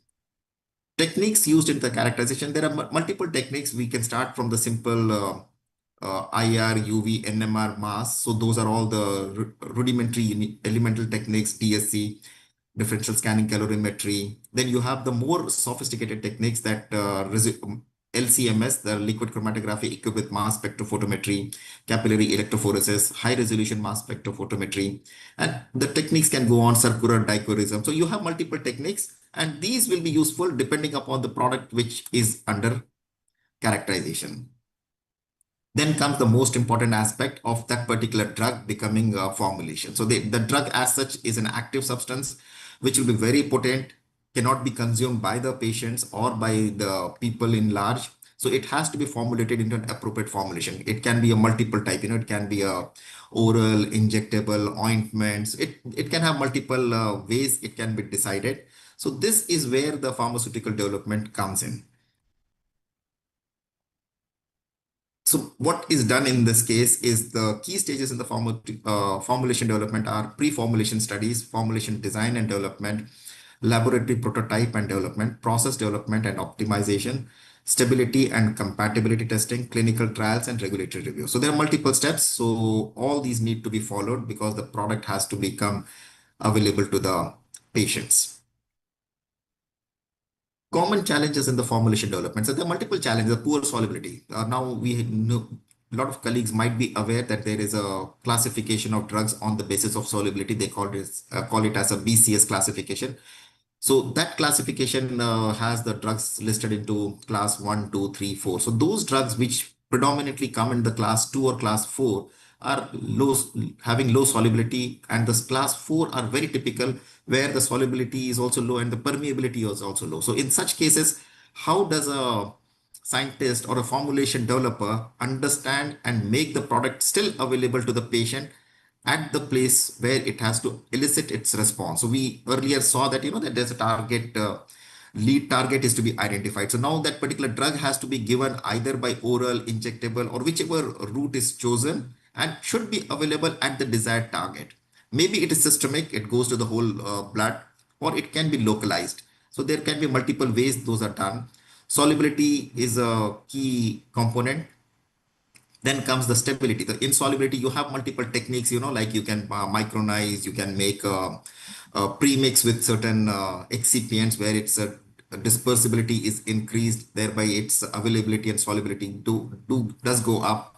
So those are the ways the solubility techniques are managed. So then its stability is important. The formulation has to be stable, otherwise the product given to the patient. There are products like radiological substances where those are isotopic in nature, may have a low shelf life, but then their use is very different and very limited, so there it's very controlled. But in general, what is available in the pharmacies where we go and buy our medicines, yes, those need to be stable at the place where it is stored. So if it is an Indian conditions, 3075 is the long-term condition, should be stable. If it is US, Europe, those countries which are pretty cold, the zone 2 criteria may apply, which is 2560. So different conditions in different zones. And in case of the global companies targeting the products across the geographies, they need to ensure that the same product does sustain all the stability zones. So those are the challenges for the formulation scientist and for the regulators to ensure the product is of appropriate nature. Dissolution, I did mention about the solubility and dissolution. The product has to be dissolving so as to elicit its response. So there could be biological barriers, complexities in the manufacturing. Yes, the techniques are very different. Some may have a simple, you do a wet granulation, there can be a granulation by dry granulation techniques. There can be a more complex techniques where you precipitate the drug in a particular matrix and then use that particular matrix. There can be a dispersibility techniques where you co-dissolve it with some other excipients and then spray dry and then use. So there are multiple complexities, and then when this is being done all by the formulation development. So this is at a very minor scale, So when it comes to the manufacturing capability, yes, it has to ensure that these techniques which are done at a small scale by the formulation scientist would be replicated at the plant level. So that's very important. And of course, compliance is very important. The place where the product would be manufactured would have to meet certain GMP, GLP standards. So that is pretty important. So those need to be taken care of. Preclinical testing. So in the phase of a drug, we have seen that there would have to be a preclinical. Preclinical is basically on the animal studies. It can be the small microbial species, it can be on rats or mouse, or it can go up to on cats, dogs, beagle, even the monkeys. So these multiple studies are done on the preclinical. There are ICH guidelines which define certain criteria for doing the preclinical. So basically what happens in the preclinical is, the safety, efficacy are established in the animal models, and then the candidates are selected for further studies. So once the candidate is available, of course, if it is a US regime, the process would involve an IND, investigational new drug submission, to be made to the agency. So this involves an IND submission, which will include the data from the preclinical and toxicity studies done by the applicant. its manufacturing information. Is that product manufactured? How it is going to be manufactured? Both. This manufacturing includes the two components, the drug substance as well as the drug product. And in case it's a drug device combination, a third component, how does it sit with the device? Because we see a lot of products in the market nowadays, even in India, which are pre-filled syringes, so like the drug, the first is a drug, then there's a formulation, and then it's a device. So how will that device work? So these are all the things which is manufacturing information. The clinical research, the protocol would also have the clinical aspects included into that, and any information which is needed for its approval. So the clinical trials are then selected. There are multiple trials. Those trials are divided into like phase 1, 2, 3, 4. 4 is, we'll go with the simple one. The phase 1 is basically on the animal studies, just to understand the product is safe. So it's basically the safety studies. It is basically to assess the safety and tolerability. And of course, the PK/PD does come. The pharmacokinetic and pharmacodynamics are understood, but these are all in the animal models. This preclinical is in the animal model. This phase 1 is in the healthy volunteers, and these healthy volunteers are not chosen in case of more potent drugs or cytotoxic drugs, where the agency does demand that the subject should be patient. So the study of cytotoxic drugs becomes more important, more difficult, because we have to identify such patients who would be able to take such a drug which is being explored by the company. So dose finding studies are done in this phase 1, where the maximum tolerated dose is evaluated and its safety is understood. So outcome of phase 1 is to determine the safe dose, maximum tolerated dose, PK characteristics, and whether the candidate will go for the next step, which is the phase 2 study. Phase 2 is again into two parts, exploratory and confirmatory, where the drug is again, its a dose is rationalized, and the dose is rationalized, and this dose rationalization, and it is confirmed. So this is basically an outcome of the study would be, selection of a final doses for phase 3 that provides its best safety efficacy, and which will be then of course an application made by a company for its approval to the regulatory authorities. So phase 3 is actually a more elaborate studies, where the safety and efficacy are proven and established on a large number of subjects. So a large trials are done, and the number of patients can be large, ranging from few hundred to maybe few thousands. So there are different studies. So this is a basically, preclinical is basically on the animals and the laboratory scale. Phase 1 is on a small number of people. Phase 2 is on a little large, where we do and establish that this is really efficacious and will be useful in the next step. So this is proving the efficacy and safety of the drug in the large trials. And then of course, phase 4 is available, where we do is, the product is then monitored when it is in commercial use. So the phase 4 data is collated and again submitted to the regulators to show that yes, over the period of time, it is proving to be having no deleterious effects. So this is basically what we discussed, phase 1, 2, 3, and phase 4. With all this data, then the new drug application is submitted. So drug discovery was one part. Now it's a formulation, and then third part is a compliance. So now the drug is available, discovered. Now its application is submitted to the agency. It basically would include all that information which was generated over the previous steps. So it has the chemistry, manufacturing, and manufacturing process and controls. So this would be for both the drug substance, the drug product. In case it's a device product, the device information is also part of this. Safety updates are there, and the labeling information as to how the patient has to use. So FDA would definitely take the product, assign it to its assessors, and multiple colleagues in the agency side will review the particular product depending upon its use. So this is a snapshot. It's preclinical in the animal. Then IND is submitted. Should that be approved by the agency, then it is proceeded for the phase 1, which is in a small number of people, goes to the phase 2, maybe a little larger set of people. Phase 3 is still larger.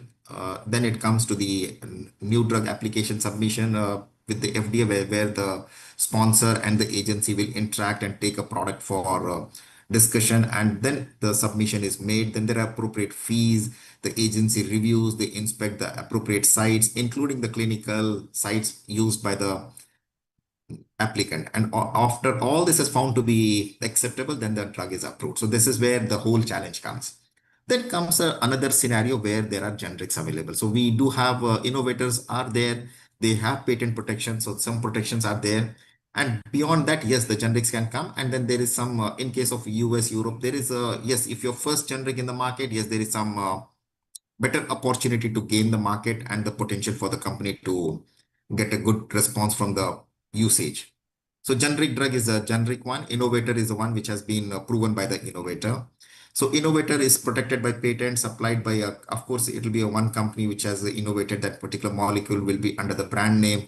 Prices might be little exorbitant because, of course, they have spent a lot of time research, maybe years of patience in getting that product to the market. So their prices are a little higher because there is a lot of research cost embedded in that. The generic ones, of course, do take about maybe anywhere from 2 to 3 years or 2 to 4 years for development. They just prove that they are as safe, and safety is not really needed here. It is only the efficacious. Yes, this is effective at the same concentration as the innovator, and we have to provide all the information on its chemistry, manufacturing, and the bioequivalent studies. So selection of the drugs is, of course, the company's prerogative. So in which arena they act, in case it's a cytotoxic or it's a general molecule. So this is what is decided. And of course, then there are two splits which happen. Where will the drug substance come? Will it be manufactured at this by the same company? Will it be outsourced? So a lot of things happen. The drugs are decided, the genericized versions are made. There are exclusivities in certain markets if you are having a first to file. And of course, it does command a premium price because there are not many generics, and those are possible only for a few days. So only about 6 months or 180 days is an exclusivity given in the US. So generic drug approval process is basically it does not involve the non-clinical data or the animal toxicity. So that is not needed because it is already proven. So this particular part is not needed by most of the regulators in the advanced countries. Some markets may demand where maybe it can be generated or it can be done on the literature basis because the drug is already available. There'll be a lot of data on its non-clinical. So basis on that, the generic applications are submitted to the regulators, and then the whole gamut of its approval happens. This is a few understanding on the clinical trials. I will not delve into these things. So these are all the different geographies. How do they operate? Type of submissions. So this is where we have the US, Europe, India, even in case of India, yes, we have the CDSCO's office or the DCGI who heads and is based out of Delhi. So we work with the CDSCO's office for an approval in India. In case of US, of course, it will be the US FDA. Europe, it's either it's a centralized filing through EMA, or it can be decentralized individual country, or you can choose the different types of processes are available in the European market. So basically what is needed, this whatever is written here is predominantly applicable across the geographies, including India. So the variations will be there, may not be exactly in same order of requirement in all the markets, but this is a summary. Yes, there is a aspect of a drug master file in case of certain products, and then those are approved, not approved in the case of US, but in case of one few agencies which are approving the DMFs. Typically, the EDQM is the one which provides approval for the CEPs. So all those variations are there when we start working for the genericized versions. So these are all the studies which are needed, and we have a huge lot of guidelines on the ICH. They are divided into 4 heads: Q, S, E, and M multidisciplinary. So quality, safety, efficacy. Q is quality, safety, efficacy. If we delve on the website, the guidelines are elaborate. Certain things are needed for certain aspects, like mutagenic impurities is given, and the multidisciplinary M7. So we will have to go here and understand what is needed. In case of nowadays, a lot of hue and cry was raised maybe in 2018 and around that time, when valsartan or those sartan compounds had a nitrosamine related impurities. So a lot of regulators put lot of imposing challenges, and now there are guidelines which are beyond these M7, and they are separately available as nitrosamine guidelines. They are available from the US, they are available from the Europe. And of course, this particular information is also needed for our submissions in India. So they may request, and it's important for the organization to ensure that they meet all the parameters on safety and efficacy. So batch release requirements can be different in the different regions. In case of US, they would agree with the testing done at the manufacturing site because that is approved. But in case of the EU, anything has to be released only by the QP. So this is not just for the EU, but there are many other markets which work in a similar mode and model where the QPs in those jurisdictions have the authority to release the product. So that's where the compliance come, because those are most questionable people from the authorities in their regions. So Europe definitely demands that. Brazil is having such an requirement. South Africa has, Canada has. So different countries have different requirements where they just don't rely on what is coming from the market as directly being imported. So somebody would have to do authenticate and say that these products have been taken. And since there are products and the life cycle is to be managed, there would be changes like process one set may not be working, may have certain things, may have to undergo changes. The applications can change hand from one owner to another owner. There can be a takeover of companies. They can modify. So then there are a lot of categories, and how do we handle such changes? So these changes are again driven by multiple guidelines from various different authorities. We would have to go to each category, understand its applicability and relevance, and then apply those changes to these things. And inspections are very important. Those are periodic, including the CDSCO, the local zonal FDAs, as well as the DCAs, the drug control authorities in the region in India do inspect, and that's where they ensure that the site is compliant. So it's very important for manufacturers to operate in a compliant manner. This doesn't just sit with the manufacturer, it also encompasses an additional arm, which is the clinical research organizations or the analytical testing labs, which are providing such services to those manufacturers who may not have all the infrastructure in-house. So in case of CROs or the clinical research organizations, which are doing the bio studies or the clinical studies, they also would be inspected and would have to meet certain norms as per the various regulatory authority. So this is where I believe this should end, and I leave it to you for any questions you may have. Thank you very much for finishing on time. So is there any question from the audience?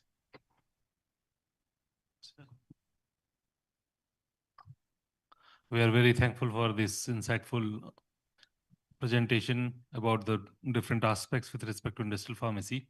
My question is related to development of a drug for industrial exposure, or you can say for marketing. Once the drug is qualified, so what are the steps normally industry take to develop as a full scale product with respect to pilot plant and scale up? Yeah, so in case I did mention, like when we do it in the there are two aspects. I will split it into two parts. If you want to stay with only the drug substance and the drug product, so we will put it in the category. So since we are talking about a drug, I believe it is a drug product, which is the final formulated one, which is to be used by the patient. So with that said, NDA qualified. Now we are looking for NDA. You're looking for an application. Okay. So in such a case, what happens, sir, the product is available. So it has to be made by a different company. So what is done is you have to understand there are a lot of ways you can do the reverse engineering on the innovator product. Its information is available to a certain extent on the various websites. So one has to understand what excipients are being used, what is the nature of the drug, would that active be stable, would it have any polymorphic forms, and basis of all this information, one has to decide how would that product, because the drug is already there, we are taking it at, as a generic in our scale. So we will have to decide our process. So there would be a lot of patents. So if one has to circumvent the patents, if certain technologies are patented by the innovator, something else would have to be done by the generic company. But considering all this, a small scale trials are done in the laboratory those are then done on a very minimal scale, maybe 1,000 tablets, 500 tablets, maybe going up to 2,000, 5,000. And then those are scaled up to maybe something like 5, 10,000. And then, of course, the normal thumb rule for the oral products is, the 100,000, they call it as a 1 lakh. The minimum 1 lakh batch is accepted. And if it is below that, it is called as a substandard. So in case your batch size are below 100,000, any change on that batch is not normally accepted by most of the regulators. So every time they would say you'll have to do a bioequivalent study to prove that your new change is not impacting the previous one, that just the dissolution profiles may not match. Thank you. Thank you very much for giving the detailed explanation. We are sorry that you are not here, so we can felicitate you. No worries. So nice. Organizer will send you through the courier and whatever. Thank you very much.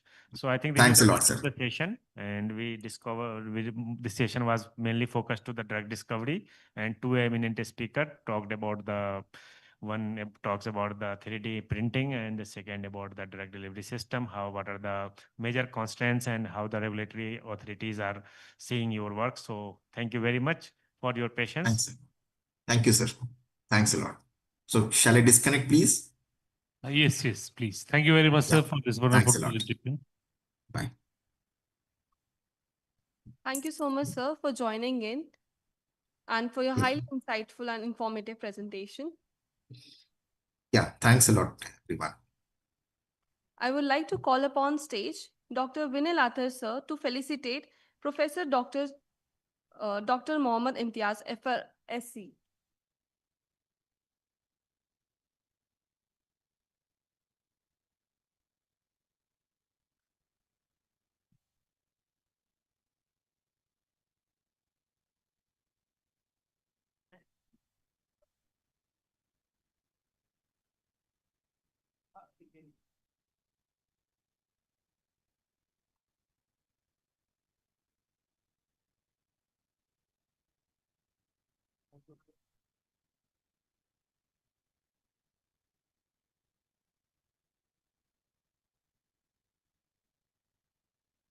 I kindly request Dr. Rupesh Gautam, sir, to felicitate Dr. Vinay Lathar, sir. Oh, sorry, Dr. Vikesh Kumar Shukla, sir. Sorry, sir.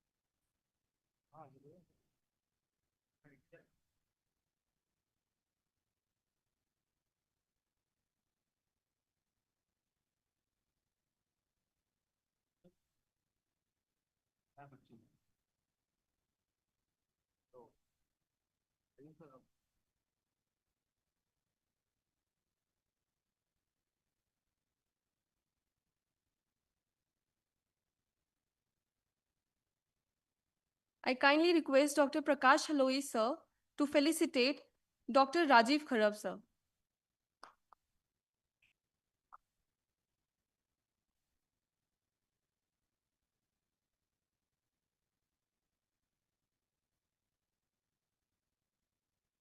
I kindly request Dr. Vipul Gupta, sir, to be on stage as well to felicitate Dr. Rajiv Kharab, sir.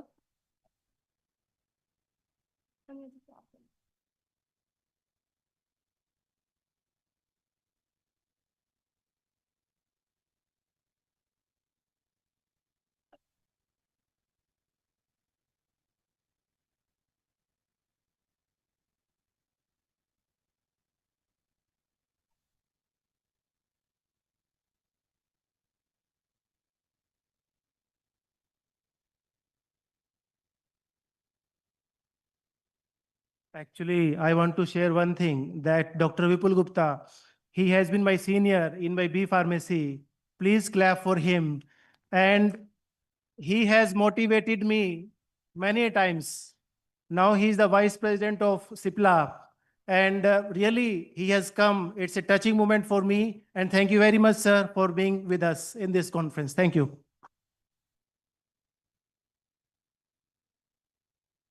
With this, we have concluded the scientific session third for today. I would like to call upon stage Shivani and my fellow anchor as well for introducing the scientific session 4.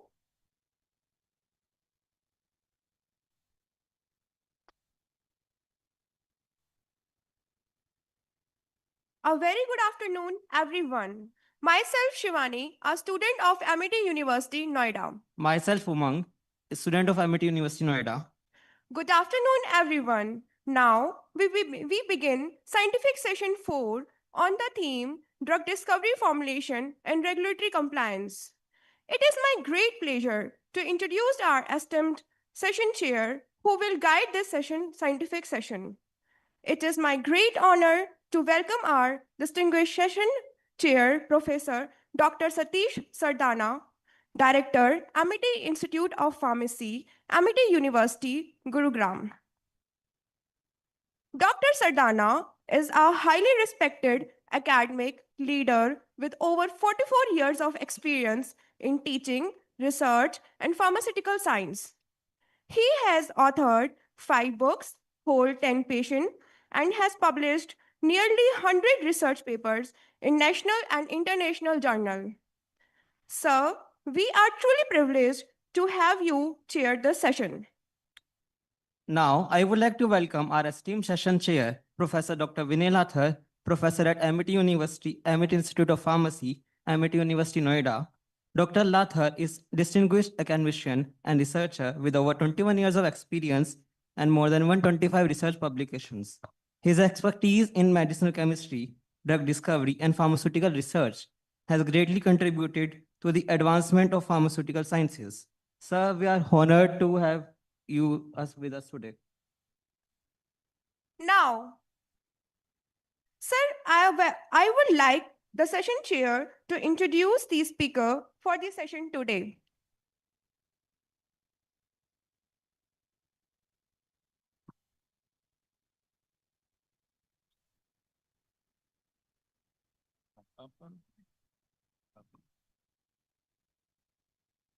Good afternoon, everyone. So it's my pleasure to introduce our first speaker in the post-lunch scientific session 4, Mr. Vipul Kumar Gupta. Vipul Kumar Gupta, who is currently acting as the Vice President, Head of Corporate Affairs and Policy at CIPLA, is a highly respected regulatory and policy leader with extensive expertise in pharmaceutical regulations, policy advocacy, and global healthcare strategy. He has previously held leadership roles at Roche and Takeda and actively contributes to regulatory decision makings at national and international levels. I welcome Mr. Vipul, and I will also like to add that he's kind of one of the pioneers in regulatory field. Probably, I think he was the first batch student when this drug regulatory affair course started in India at MD University, Rohtak. And I feel privileged that I was his teacher.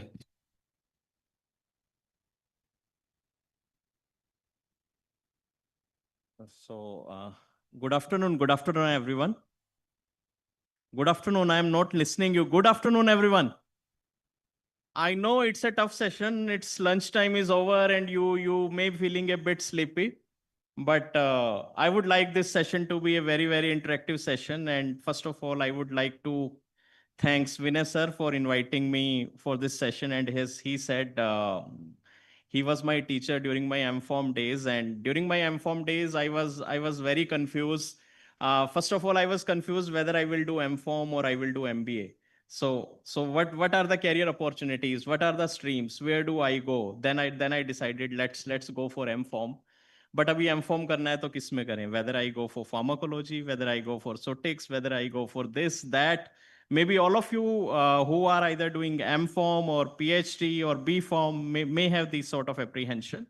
So I'm also like you, very, very apprehensive about what could be the future. Where do I go? And then I talked to my guide, I talked to my mentor, Professor A.K. Madan. I met him, and Vinay, I also met Vinay sir. He was pursuing PhD at that time under guidance of Madan sir. And I asked Madan sir, he said, why don't you go for regulatory affairs?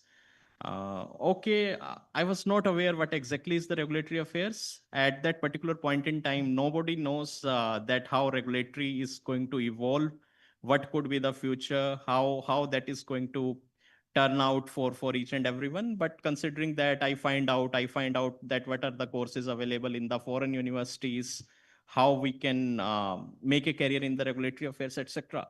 So I decided, okay, I will go for MPharm, but now my apprehension is that MDU is all over India open and it has only 8 seats. How do I get the admission in such less number of seats?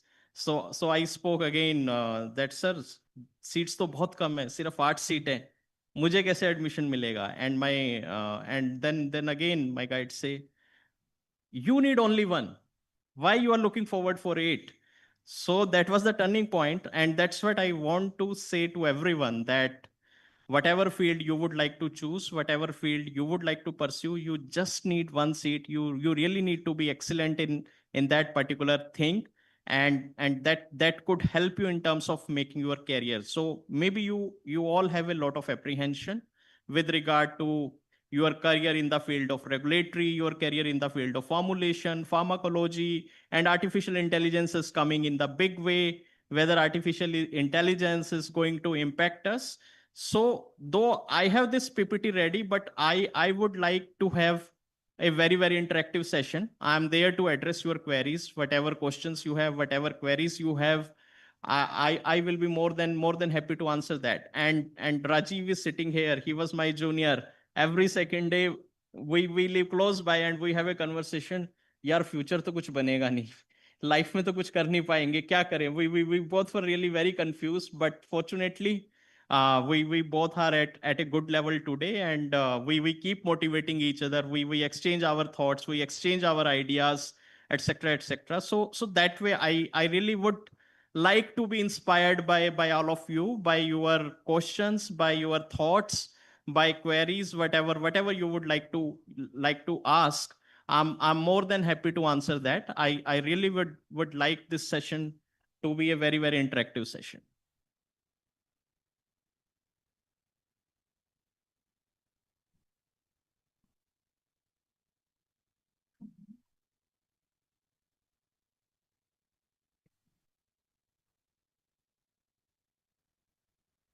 Okay, with that, maybe I would like to start my presentation. My another friend Tanveer ji is also sitting here, having lot of conversation with him around. I met him once and he said, Vipul sir, what differently we do? And I say him, sir, why don't you start MPharm in regulatory affairs? And that's how MET has started thinking about introducing MPharm course in regulatory affairs. So thank you for that. So what I'm trying to say, I'm so much connected to so many people, and I really want regulatory professions to be really doing very well in the industry. And this particular session and the theme of the conference is particularly, and the word regulatory is coming into that. So I really want to understand from you whatever queries you have. With that, maybe I would like to start my presentation. My topic is drug discovery, formulation, and regulatory compliance. So in the previous session, we talked a lot about drug discovery, development, pre-formulation studies. Maybe I may not go into much depth into that. I will specifically be focusing on certain examples that how regulatory is evolving and how regulatory is changing the entire ecosystem of the pharma industry. So the content of my presentation will be drug discovery and development process, role of regulatory authorities, role of regulatory affairs, because many of us may have apprehension that what exactly is the role of regulatory affairs? What does the regulatory affairs department do? If I tomorrow get into regulatory affairs, what could be my role? What could be my responsibility? What sort of job I am going to get? And then I may like to touch upon that how Indian pharmaceutical industry is changing and what are the challenges and what are the future perspectives. So whatever queries you have, whatever questions you have, you can ask me at any point in time or at the end of the presentation. So maybe that's the first slide where I would like to show how do a business process flow move. So at one side is the science and technology, and other side is the customer need. So first of all, every company, whether it's a pharmaceutical company or any other company, they would like to identify the opportunities, that what are the opportunities which exist in the market. Then they start developing the product for the market, and they start manufacturing and distribution depending on the customer's need. And that is how science and technology is involved into research, development, supply chain, and pharmas. And that's related to people, money, and information. So that's a generic business process flow for any sort of customer need.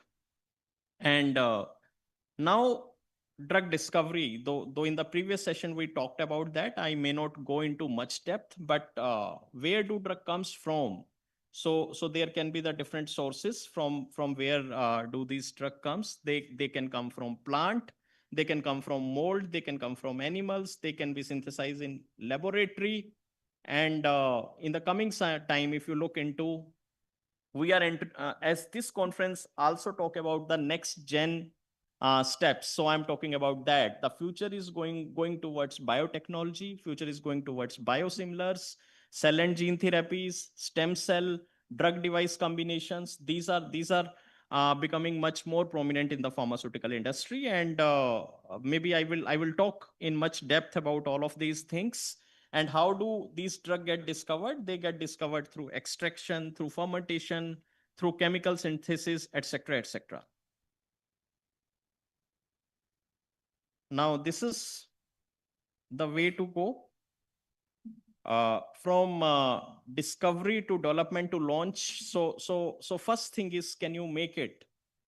Can you patent it? Is it going to be active in vitro, in vivo? Is it a drug? Is it drug-like? Is it safe? Is there a market share? And then in terms of development, we look into, is it safe? Is it efficacious in human? Can it be out-licensed? Will it beat the competition?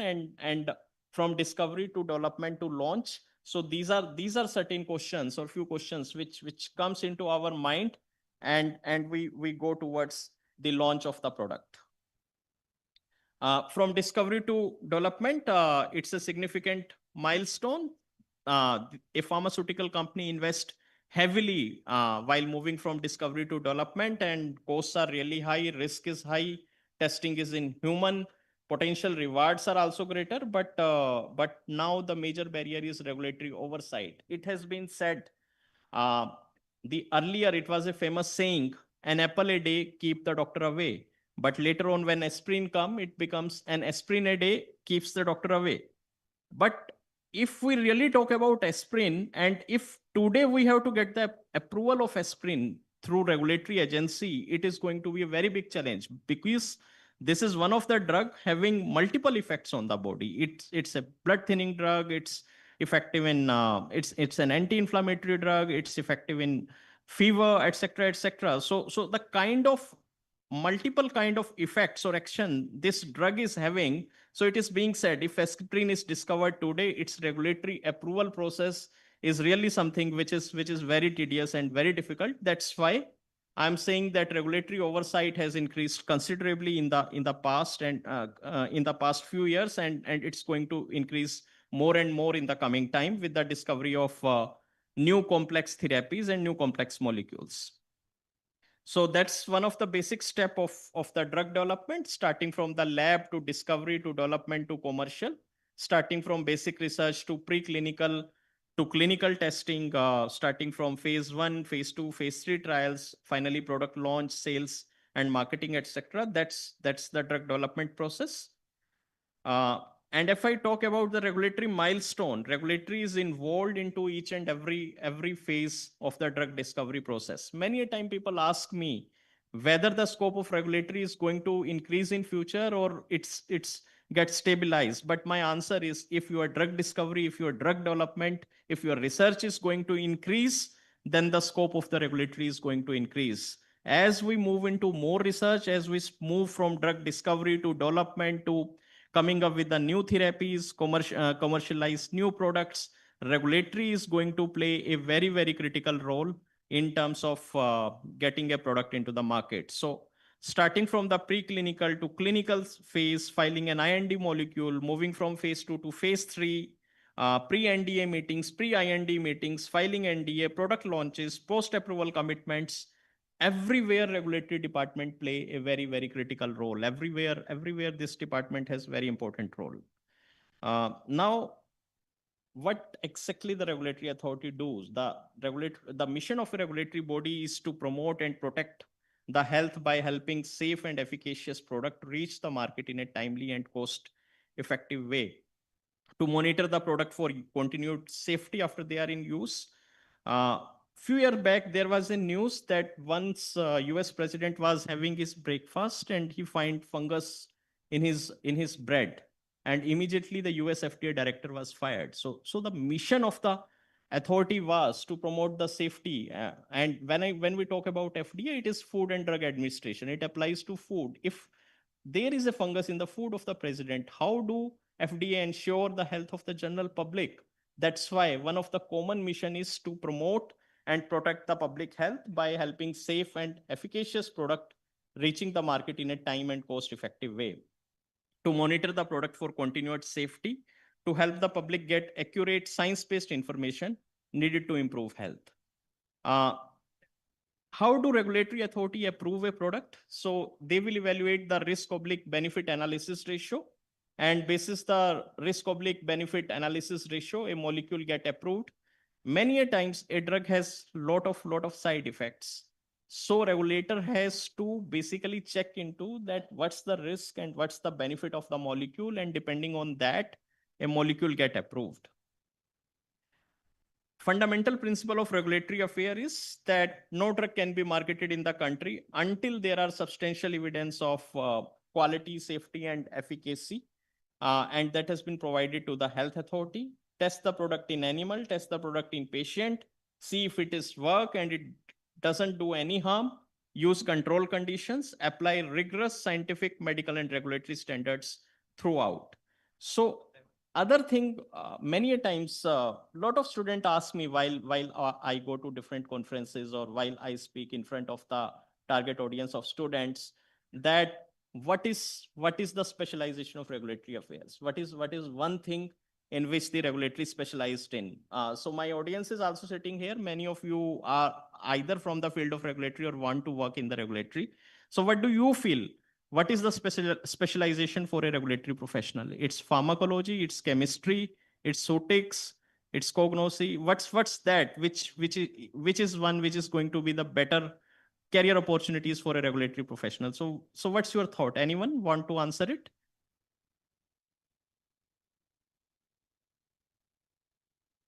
Yeah, anyone? What's the one field which really helped the regulatory? Is it pharmacology? Is it pharmaceutics? It is pharmaceutical chemistry. So regulatory is considered as jack of all and master of none. When I say jack of all, regulatory should understand the basic research. They should understand the basic chemistry. They should understand the basic formulation. They should understand the basic pharmacology. They should understand the mechanism of action. They should understand the ADME, how the drug is going to act in the body. So that's why anyone from the pharmacology background has its own advantage in terms of understanding the clinical trial protocols, in terms of understanding the preclinical studies, in terms of understanding the ADME. Pharmaceutics guy has its advantage in terms of understanding the formulation, in terms of understanding the pre-formulation studies, stability zone. Pharmaceutical chemistry has its own advantage in terms of understanding the synthesis and other parts. But while you are working with regulatory affairs department and while you are working on a dossier, you need to understand bits and pieces of chemistry, ecology, pharmaceutics, everything, so that you compile the dossier and you can able to answer the health agencies whatever query they raise. So that's the fundamental principle, that quality, safety, and efficacy is of paramount importance while developing a molecule. Now, there is a very high cost. The patient or the pharmaceutical companies who do the research, they basically bear a lot of cost, which is related to R&D, regulatory, manufacturing, marketing, etc., etc. And now, how do the price of a medicine get decided? How do health authorities assess the cost of a medicine? So that's basically, there are a lot of factors which is being decided. I will tell you one of the example. There is a drug called as levamisole, and the initial use of this drug was that it was used to deworm the ship. But later on, it's one of the enantiomer get developed, which is ergamisole, and which is found to be highly effective in stomach cancers. Now, with the discovery of stomach cancers, the company has increased the price considerably because the molecule was for a life-threatening disease, that is ergamisole. Now, the matter has gone to the court, and one of the basic or the ethical question raised was, because the disease become life-threatening, can you increase the price of that particular drug to that significant extent? It's a case study.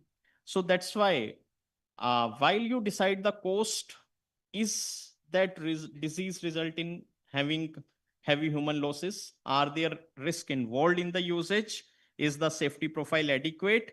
Do the benefit to the society / patient outweigh the risk? So these are the factors basis which the health authority assess the cost of a drug. As I told, regulatory cost is really very high. Regulatory decisions is something which is really critical for any of the health agency. Benefit the population at large, benefits that outweigh the risk and do not cause an outcry. There are many examples where a lot of drug get approved, but later on being asked to withdraw from the market because of the serious side effects, which is basically causing an outcry. So nowadays, the role of regulatory authority is really difficult in terms of giving the approval for that sort of drug. The decision should be supportive to industry while protecting the patient and be accurate and judgmental calls. Like, say, there was one molecule called Vioxx, which is rofecoxib, which was a COX-2 inhibitor, which was being discovered as one of the painkiller, and which was being given as non-steroidal anti-inflammatory drug. But later on, this drug was being withdrawn from the market because this drug was causing serious cardiovascular side effects. So this is be accurate judgmental calls. Do not cause an outcry. So whenever you approve a molecule, it's a big responsibility that the side effect do not outshine in such a way that it will become a public threat or it will become a public risk. That's why the regulatory decisions is one of the very critical decision which can benefit the population at large, but can cause an outcry also. That's why there is a strong need to have good, strong, accurate judgmental calls on the product approvals. Regulatory decisions high on paperwork, submission, communicating precise and legally binding, involve a multitude of experts for their review, extend over long period of time, and involve continuous review, and as I told many a times, may ask for the recall of the product from the market. Now, what are the challenges that are being there for not only for the regulatory, as the theme of the entire conference is translational science and how do we evolve into the next gen era. So what are the challenges in the current scenario? First of all is scientific breakthrough. Regulatory scientists need to keep up with rapidly advancing technologies in all product areas. As I said that the technology is growing at a very fast pace, and so is the disease. No one was thinking that COVID come in such a way that it will cause such a big outcry for the entire public. So the complexity of the diseases are increasing. And as the complexity is increasing, the therapeutic advancement is also increasing. We are moving towards the large molecule. We are moving towards biologicals. We are talking about one of the most effective treatment in oncology can be the CAR T cell. We are talking about cell and gene-based therapies where the gene mutations can be reversed. We are talking about the precision medicines and customizing the medicines in the field of oncology.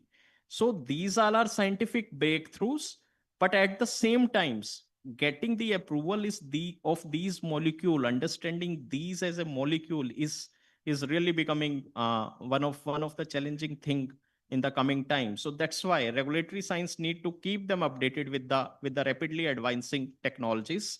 And as I'm talking about these sort of diseases, like I will give you one example. In case of oncology, tumor agnostic pathways are becoming very, very important. When I talk about tumor agnostic pathways, in tumor agnostic pathways, the focus of the scientist is to find out the mutation which is responsible for causing certain kind of cancer. Now, one mutation may be responsible for causing, say, 5-6 type of cancer: stomach cancer, intestinal cancer, head and neck cancer, blood cancer, etc., etc.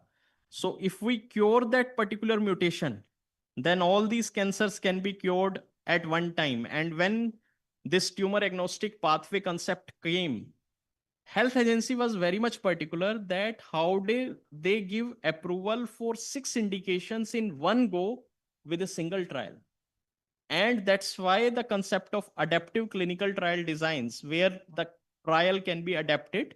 And in case of adaptive clinical trial design, there are no placebo, or there is no second arm. There is only a single arm in which a drug is given either through umbrella pathway or through basket trial design, and can cure 5-6 type of cancer in one go. And many of the health authorities has given the approval for one product in for 5 these indications in one go. So this is the scientific breakthrough. This is the kind of innovation which is coming. This is the kind of clinical trial designs which are coming into the existence, and this leads to the more sophisticated products. And as I talk about, new public health threats are increasing when we talk about COVID or any other new diseases getting emerged into various areas. That's becoming a new threat, and new therapies are coming. And for a regulatory scientist, it's become more important to understand about all these diseases, all these therapies, and to get the approvals. The growing international commerce need monitoring of import and cooperation with the foreign regulators. And another key challenge is nowadays customer is very, very sophisticated. Customer has wide availability of information through Google, GChat, Chat GPT. They will find a lot of information about the product, about the molecule, how that is going to impact. So customer is much more sophisticated, much more advanced about various things being happening, which offer a challenge many a times to the pharmaceutical industry. Anyone would like to ask any question at this point in time? Otherwise, I would move to my next slide. Anything anyone want to ask? Vipul, due to paucity of time, I request, like, please, okay, if you can wind up fast. So if I talk about the priorities, risk management, better consumer information, post-marketing, safety, effective regulation, strong workforce, these are few of the priorities. Now going to what does the regulatory affairs department do? So regulatory affairs, as I told, is involved into each and every phase. And RA department is company's ambassador to the regulatory authority, and they have a lot of interaction in terms of getting the product approval. They are involved into the regulatory strategy, meeting with the regulatory authorities, preparing IND, CTA, NDA, DMF, and corresponding with the regulatory agency on a regular basis. So maybe I will skip all these slides. I may talk about the different kind of regulatory submissions, starting from the investigational new drug to ANDA, which is generic drug, to drug master filing, clinical trial applications, marketing authorization applications, abridged application, variation, renewal. These are the various kind of submissions which usually regulatory affairs do. And as the theme of the conference is compliance, compliance is becoming really very, very critical for the pharmaceutical industry. In terms of GLP, it's the preclinical, GMP is for clinical and marketing, and GCP is for clinical, applicable throughout development, and even after marketing of the product, and non-compliance would really lead to the serious consequences. Now, I would like to move on that where is the industry heading and what is happening locally and globally right now. If we talk about India, India is becoming so when Modi government has identified, pharmaceutical sector is identified as one of the sunshine sector, which is going to give a lot of job opportunities. And at the time of COVID, everyone has realized that the requirement of vaccine and lot of COVID medicines has been fulfilled from India only. So India is a knowledge-based industry. We export to almost all the countries. We are rated as world's single largest producer. Every third tablet consumed in the world is made in India. 3 out of global 10 fast-growing generic companies are from India. But as I told, the coming time is of innovation. Now the focus of the government and the Indian pharmaceutical industry is towards investigational new drugs, biologicals, biosimilar. How do we excel into that field? For the first time in the budget, there is a talk about Biopharma Shakti mission, and where we're talked about that how we can increase our investment into the research, how we can come up with more biologicals, more biosimilars, which clearly shows that in the coming time, the focus is towards the innovation and focus is towards the biologicals and the new medicine. And that's how the Indian pharmaceutical industry is moving. So we are moving from volume to value. We are one of the largest generic producer, but the coming time is of innovation, coming time is of research. So we really need to move in terms of the investigational new drug and all. And when we are talking about Viksit Bharat 2047, we are talking about the investigational new drugs, biologicals, and biosimilars, etc. And that's how the Indian pharmaceutical industry is moving.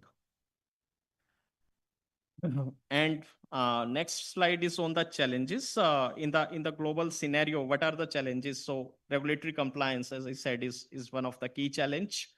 Warning letter, a lot of warning letter being issued to the Indian pharma companies from US FDA. That's another challenge. I talked about the innovation. The coming time is of biological, medical devices, novel therapies. That's another challenge. We need that sort of skill set. We need that sort of resources and the mindset which can work around that. And then mergers and acquisitions is another challenge which pharmaceutical industry is facing at this particular point of time. If I talk about the global industry challenges, declining productivity, competitive pressure, reducing drug approval due to regulatory oversight, stringent regulation, increasing development cost, increase in clinical trial period due to tightened drug safety regulation, higher development cost, and increased time to market, product recall and withdrawals from the market. So these are happening at a very fast pace because the consumer is becoming more sophisticated and regulatory authorities are monitoring the adverse events, and post-marketing surveillance system is becoming much more stronger. So these are the global industry challenges. Another challenge is rapid hike in prices. APIs are becoming costly. Economic slowdown is there. Government deficit is rising. Reduction in the healthcare budgets. High-priced prescription drug. Aging populations. Spending on chronic diseases are increasing. Companies forced to reduce the price in the coming time. So that's another global industry challenges. With that, I would like to end up my presentation, and I am more than happy to answer any queries, any questions that you have. So thank you very much, Vipul, for your crisp overview of the regulatory aspects of the drug discovery and development. I think if anybody has questions, that can be taken during the tea session. Okay, we have one question.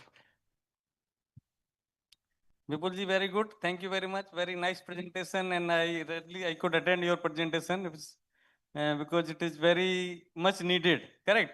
I have one question. As you in the end you said rightly, there is a huge gap about API. So what industry is taking initiatives to fill this gap? Thank you. So industry is taking a lot of initiatives. First of all, thank you for this question. And as you know, and you are aware of the answer, that there are a lot of initiatives being taken by the government. First of all, the PLI schemes, that is production link incentive schemes, is being introduced by the government, so that the idea of these scheme is that how do we become self-sufficient? How do India will be self-reliant country, and how do we are not dependent on China? During the COVID time, while we had a lot of discussion with DOP and other ministries, and when we are talking about a lot of drug, we came to know that even paracetamol we cannot made by our own. We have a huge dependency in terms of the intermediates, in terms of KSMs on the China. And that's why if we want to become self-reliant, and the question being asked is that in terms of API, there is a huge gap.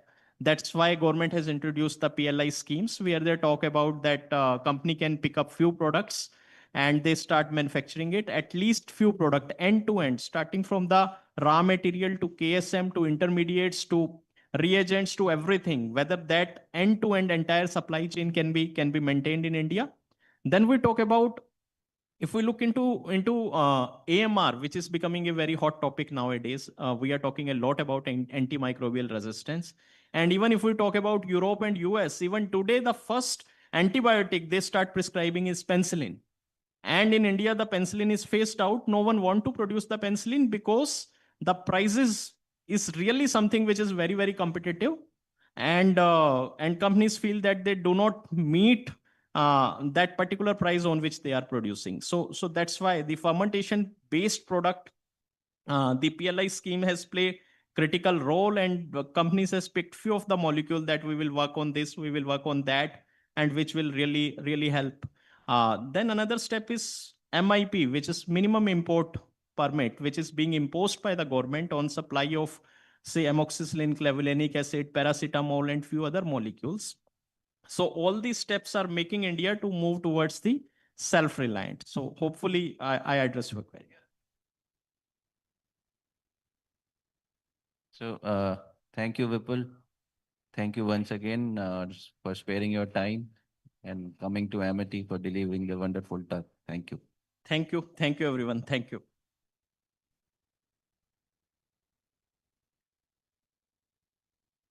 Thank you so much, sir, for your highly insightful words. I would like to call upon stage Dr. Rajiv Kharab, sir, and the session chairs to felicitate Mr. Vipul K. Gupta.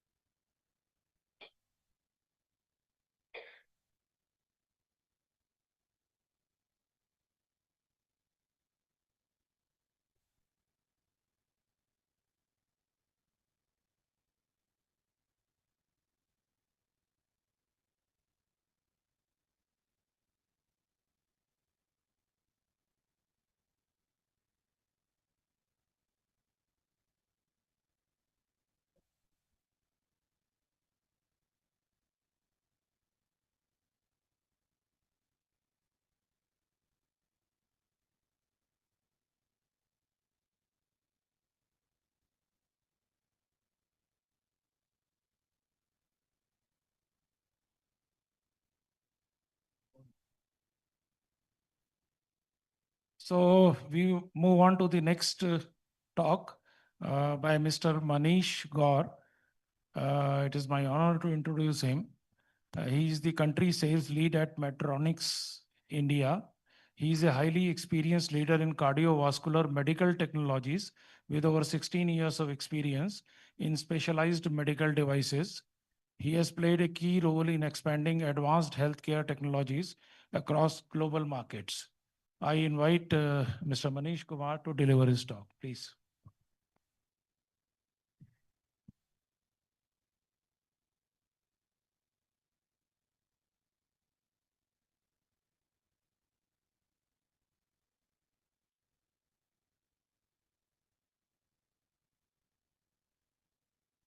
Download करना पड़ेगा क्योंकि file बड़ी है.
So good afternoon, everyone.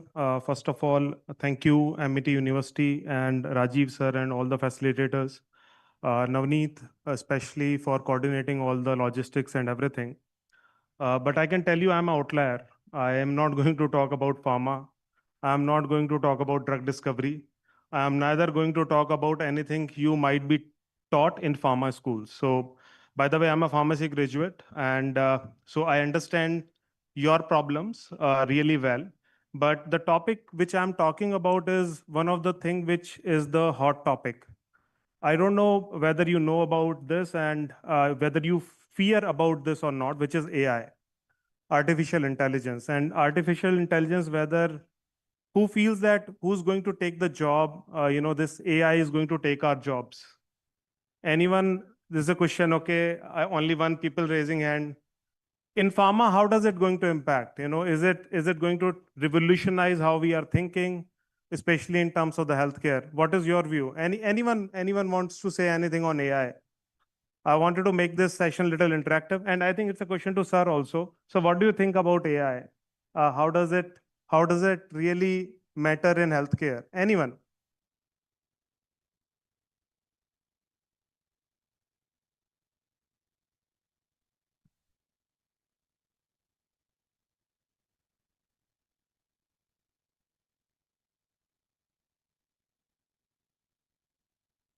Hello. Yeah.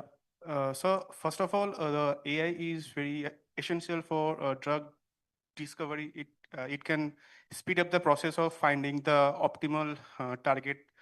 Specifically, even like it can faster the even the target optimizations and the drug depending upon the previous data, we can generate a overall overview on the probable contraindications as well as the probable ADRs that we can find from that data. So it's a very good thing for AI, and even in R&D sectors, it is also very much applicable. So I can tell you, thank you for this, but I can tell you neither, yeah, sir.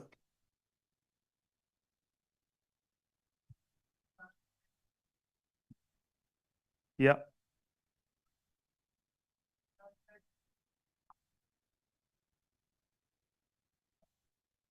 So yes, thank you, sir, for early diagnosis, drug discovery. Yes, sir.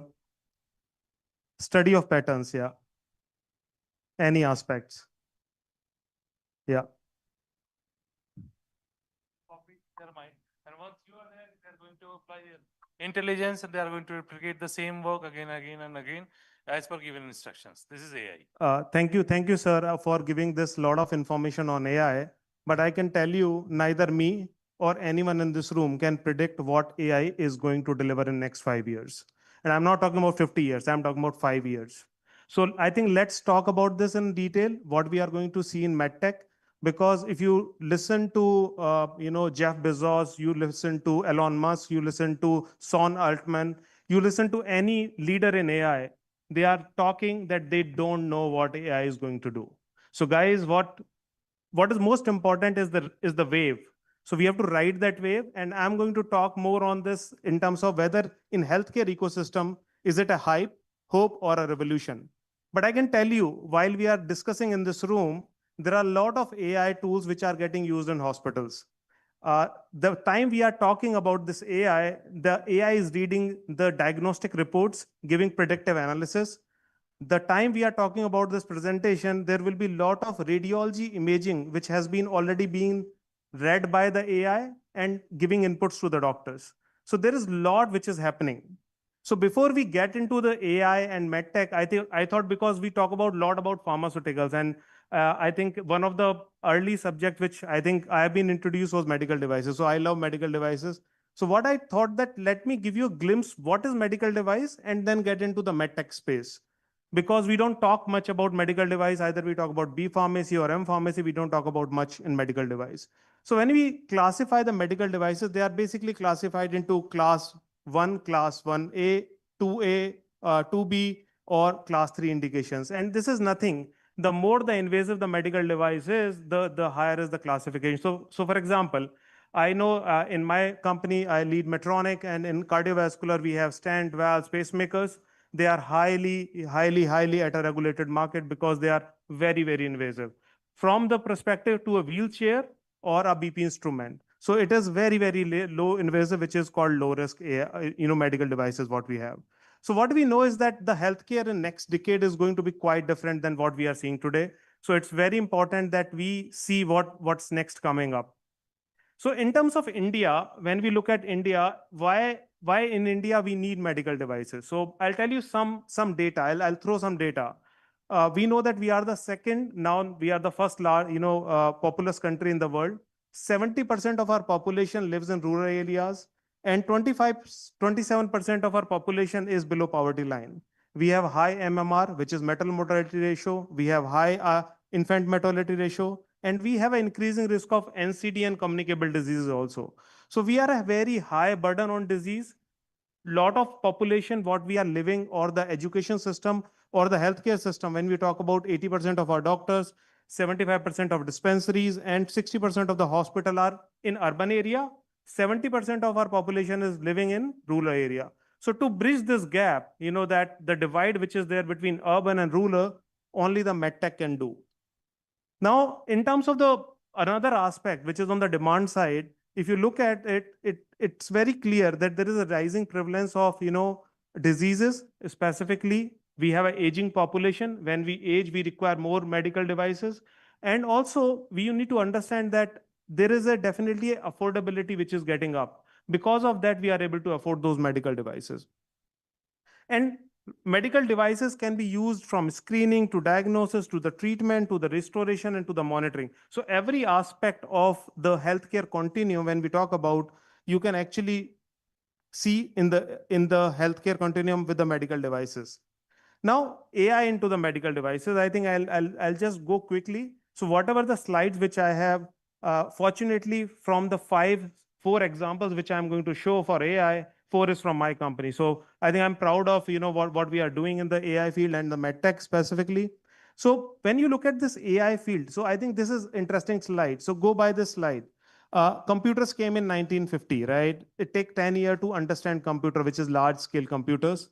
IT came into picture. It took 30 years from 1970 to 2000, 30 years to understand the IT enablement. And what we were doing, we were developing the IT system. It was very fragile. Next 20 years, from 30 years, we gone to 20 years, we got e-health. E-health is today you don't go to the hospital, you have an EMR, you have entire data on computers. So that's the revolutionization which happened in 20 years. Now see the next trend. Next trend took 3 years only, which means that the digital health, which we are talking about day to day, I don't know whether you guys are health freak or not. I am one because I wear like Ultra Human, which I track my all vitals daily, my sleep patterns, my heart rate, and all other things. And this is all digital health. So this has come in just 3 years. And next, I would say 6 months, 1 year, every 6 months, you are going to change a lot of development just because AI is with us. Now, in AI, we are actually going to have preventive screening, diagnosis, treatment, and management of diseases. Now, when we talk about all of this, there are 3 important pillars. One is patient, one is provider, which is clinicians, and third is healthcare ecosystem. For patients, it can be personalized, patient care. It would definitely have improved outcomes, expanded care. We will be able to increase the efficiencies and there will be a lot of innovation because of the AI.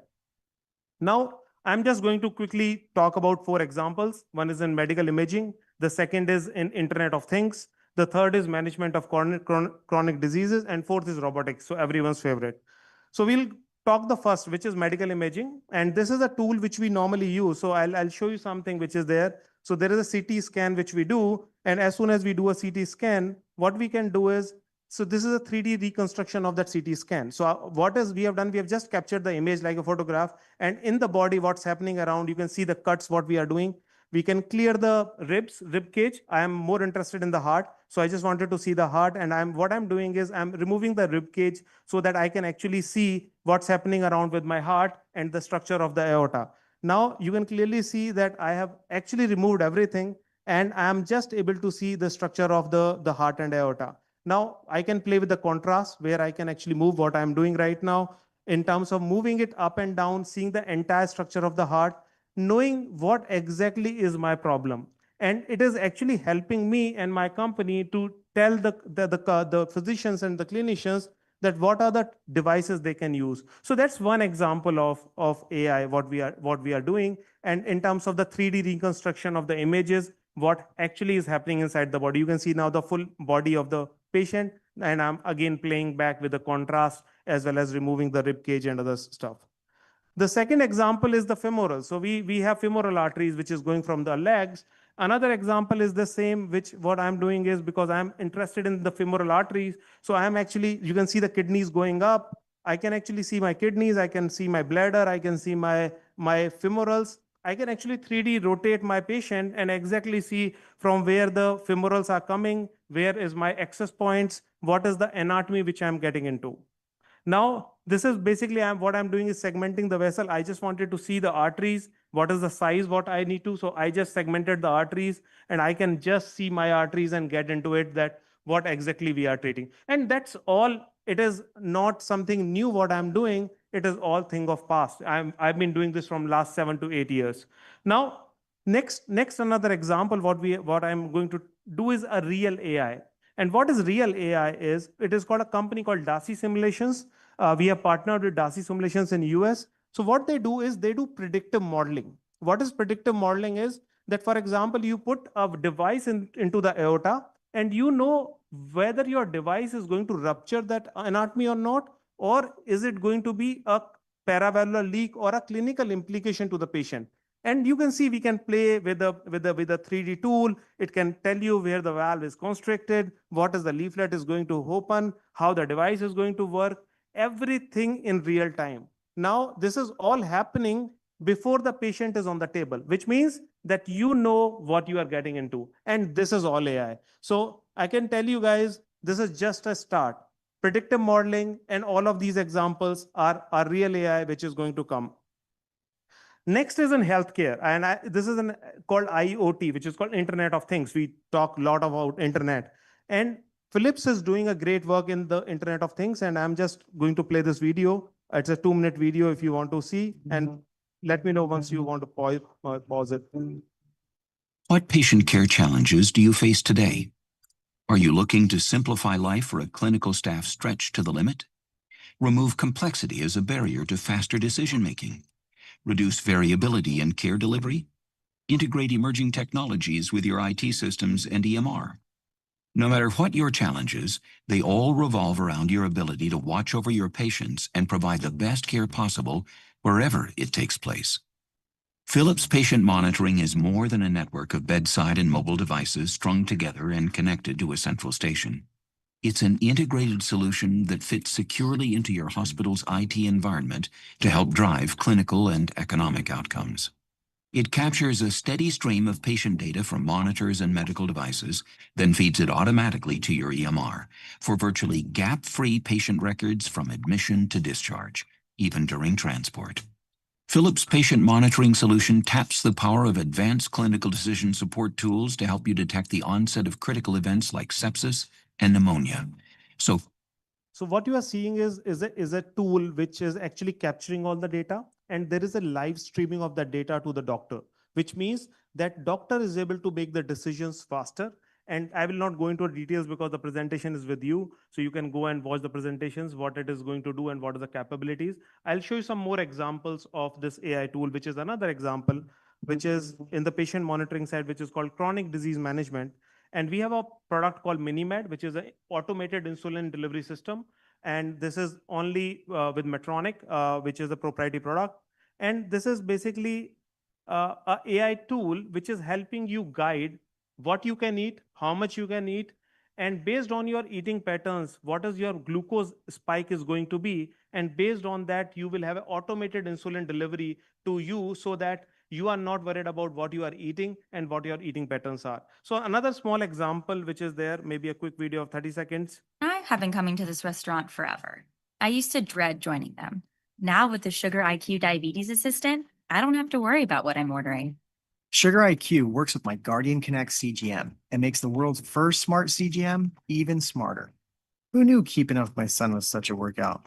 Sugar IQ finds patterns in my numbers that help me make better decisions. The more I use Sugar IQ, the better it knows me. Now I'm outsmarting highs and lows and eating my favorite slice of pizza. I'm feeling confident carrying the world on my shoulders. And I'm spending more time with my friends and less time focusing on my numbers. Personalized insights, so you have the freedom to focus on your life, not your levels. So think about a type 1 diabetic patient who needs to take 4 injections a day, and rather than taking those 4 injections a day, you just have a Guardian Connect CGM, and whatever you are eating, based on your eating patterns, someone is automatically giving you insulin. So you are not worried what is my highs, what is my lows, and what can happen if I eat or if I don't eat. Another example is this, and it's a very interesting example, which is called deep brain stimulation. So you know Parkinson's as a disease. So Parkinson's is that your motor actions in the age of around 70s, you are not able to walk, you are not able to work. And we have a device which we can plant in the body of the patient. And then what you can do is actually the patient's motor controls comes back. So you can see an example here. So this patient is on deep brain stimulation. So the device is active, and this is without the device is active.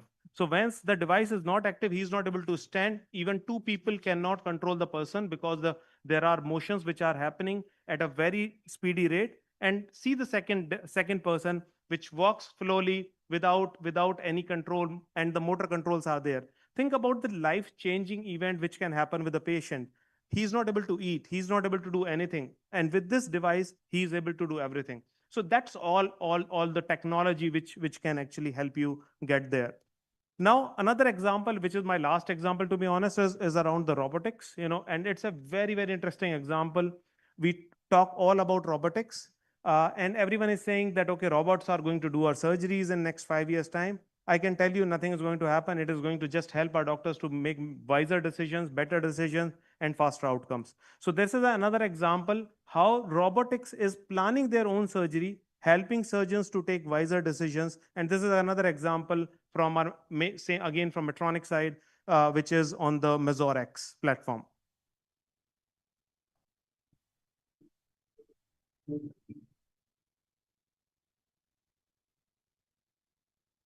Expand possibilities with the Mazor-X system, a surgical assurance platform for spine surgery, integrating advanced application analytical tools, guidance, and imaging technologies to maximize procedure predictability and patient benefit.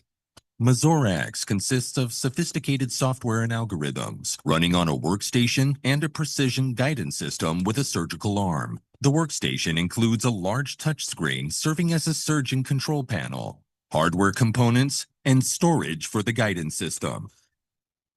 The guidance system is made up of the following components: the surgical arm, an integrated 3D camera with spatial tracking, a surgeon control panel in the sterile area. The Mazor-X system's surgical assurance platform integrates 3 processes: pre-op analytics, intra-op guidance, and intra-op verification. Pre-op analytics are performed using cutting-edge anatomy recognition abilities for surgical visualization and imaging-based 3D implant and trajectory placement planning. The patient's CT is analyzed to recognize anatomical landmarks using proprietary algorithms. The planning may take place prior to the surgery or during the surgery using scan and plan. The Mazor-X system's 3D planning software allows for preoperative identification of unique dysplastic features using 3D visualization of the patient anatomy. The software interface allows the surgeon to view and modify the plan in axial, lateral, and AP views until fully satisfied with the position of implants or trajectories. The surgeon can review the surgical plan in a virtual video mode. So basically what's happening around is that you do a CT, you lay down the patient on a table, you do a CT for the patient, and based on that, whatever is they want to do on the patient, rather than doing it on the patient, they actually do it virtually and see where they are going. And based on that, they just put the patient on the table, the surgical arms comes there and actually drill that hole to the exact location.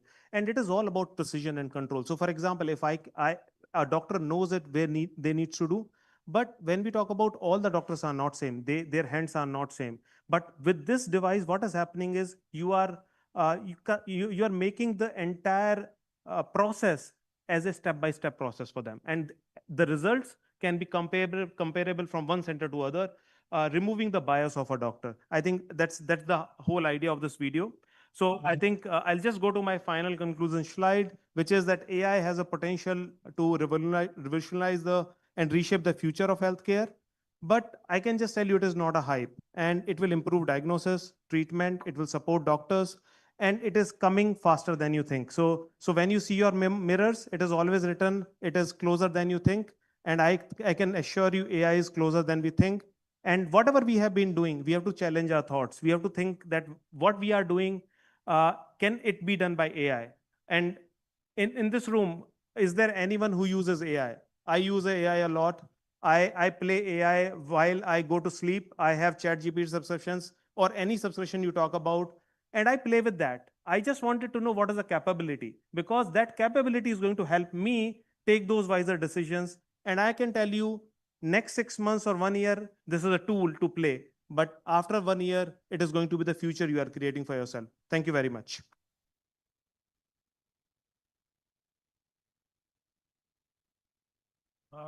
Thank you, Mr. Manish. This was a very good, basically it is an eye-opener sort of lecture. It is a initiation of AI into different things, because AI is now starting it. We had a conference about AI in natural products. So I was just saying that this title is a paradox. It is a contrast. The products are natural, intelligence is artificial. So whenever you are using artificial intelligence or anything, any device, anything from outside, then you won't use your own intelligence, own brain. So there is a risk. I don't know whether in the long term, like you say, in old age, the dementia sets in, the Alzheimer sets in. Why? Because you're not using your brain that much.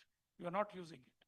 So even if you don't use it now, and you're dependent on the artificial intelligence only, then what can be the repercussions on your human brain? That is to be seen. That will come, because every technology, whatever it is, has its own pros and cons. Right? Yeah, so I'll tell you some very simple examples around to this. Is that when IT systems came into banking systems, you remember that time when you have to go physically do everything on banking. I was not as old as maybe you are, but at that time you go and put a check. You need to take a transaction. There was no ATM machines. So when the just IT systems came, everyone said that okay, there will be no people required in the banking system, right? But today, do you see that the banking system requires people? Yes, they require. IT systems has made my life easy that I need not to go to bank and I can do the transaction from himself. And AI is going to do that. Same example you can take is JCB. When excavation machines came up and we are making buildings, we were making buildings two-story, three-story. Today, we are making 40-story buildings. Can that be done by human alone? No, machines are required. So I believe that, sir, this is a power, this is a tool to ride. The most important is. You see, I'm not talking about whether it will take employment or not. I am talking of the very basic things of life. Yeah. Like human brain going down. That is the very basic. There is no question of employment or nothing like that, right? Yes. So when you become dependent on, no doubt there will be efficiency has increased, every precision has increased. But when the precision increases, and if you make a single mistake, then that can be heavy to anything. That cannot be reversible, right? So there will be a lot of things but it will come very fast. That is to be. So the only skill I can tell you in this room is going to be required is human skill. Everything is going to be taken by technology. Anything what you are doing on screen is going to be taken care by technology. Don't be afraid. The one thing which they can't take is human to human touch. They can't take away this. I think so. As we grow into this, and you might have seen this, when you grow in the career also, what you require? Do you require intelligence? No, you require 20% intelligence. You just require 80% human skill, how to deal with humans. And that is going to be the paramount importance. And we don't teach that much often, by the way. Practice we are looking at. Yeah. When these computers came and when this internet came, even a student, when he comes to you, you tell him write an application. He is not able to write it because He's in the habit of looking at it. Yes. And he's daily seeing those words on internet, on WhatsApp or Facebook or whatever it is, chat GPT or whatever. But when he has to write an application, he forgets the spellings of those words. So this is actually happening. Yes. So these are some of the things that should be taken care of while there's no doubt that suppose you go for drug discovery. What happened 30, 40 years back? You synthesize numerous compounds, then you go for biological activity, compound failed, you cannot do. Now you can do a lot of things on this thing. So you get lead compounds very easily and you can go for it. So it becomes very fast, it becomes very precise. There's no doubt about it. And there is no doubt about it, as you say 5 years, I say 6 months, you see that it will be different. Even sir, one thing in this room, we are talking about pharmaceuticals. Do you know which is the largest company today in valuations in pharmaceutical world? Which is the largest valuation company in pharmaceutical world globally? Pfizer? Eli Lilly, sir is right. 600 billion valuation. Do you know they have just done a contract with NVIDIA to do a drug discovery faster with an AI? And they are investing close to $4 billion. So this is the future. And I totally agree, sir. Anyway, that is a long discussion. Any questions from the audience?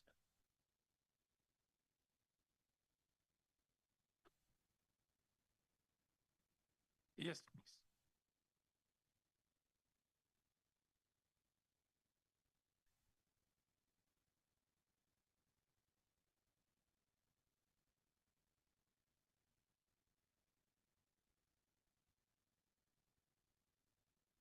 Thank you so much, Manish.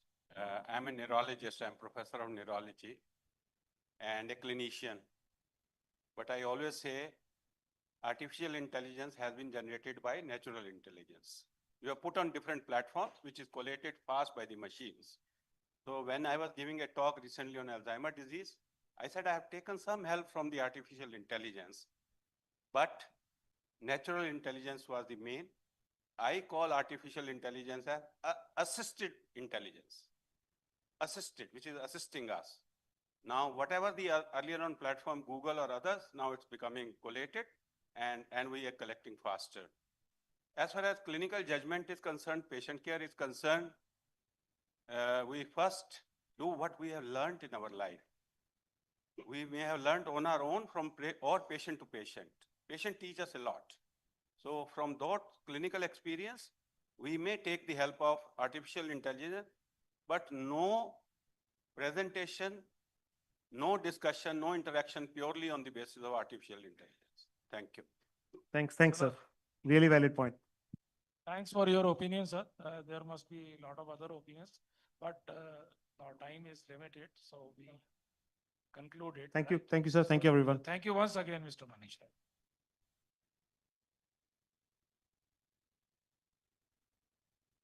Thank you so much, sir, for your valuable insight. I would like the session chairs to felicitate Mr. Manish Gaur. Sir, I would request you to come on stage.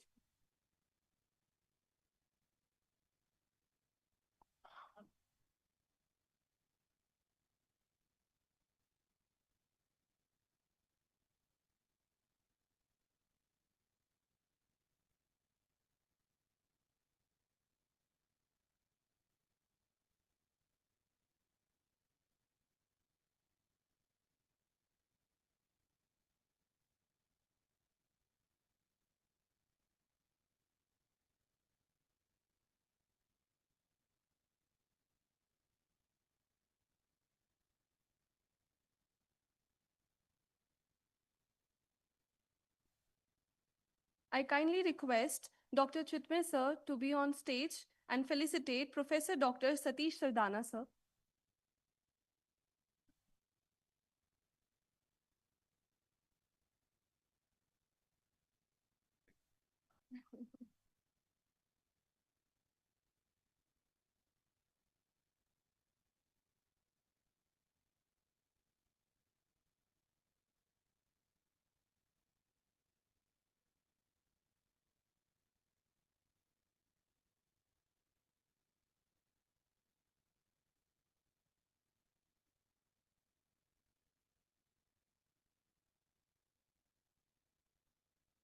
I kindly request Chitme sir and Tanvi Navid sir to felicitate Professor Dr. Vinay Lathar sir.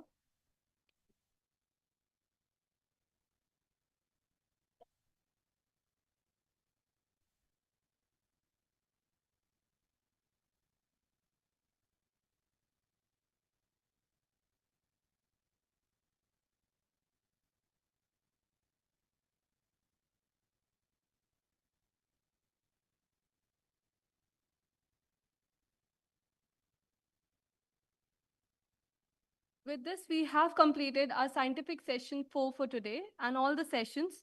We'll soon be starting with the valedictorian ceremony.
Hello.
A very good afternoon to everyone. Welcome to the valedictory session of our conference. I would like to request our esteemed chief guest and guest of honor and our dignitaries to kindly grace the stage with their presence. Please welcome them with a big round of applause.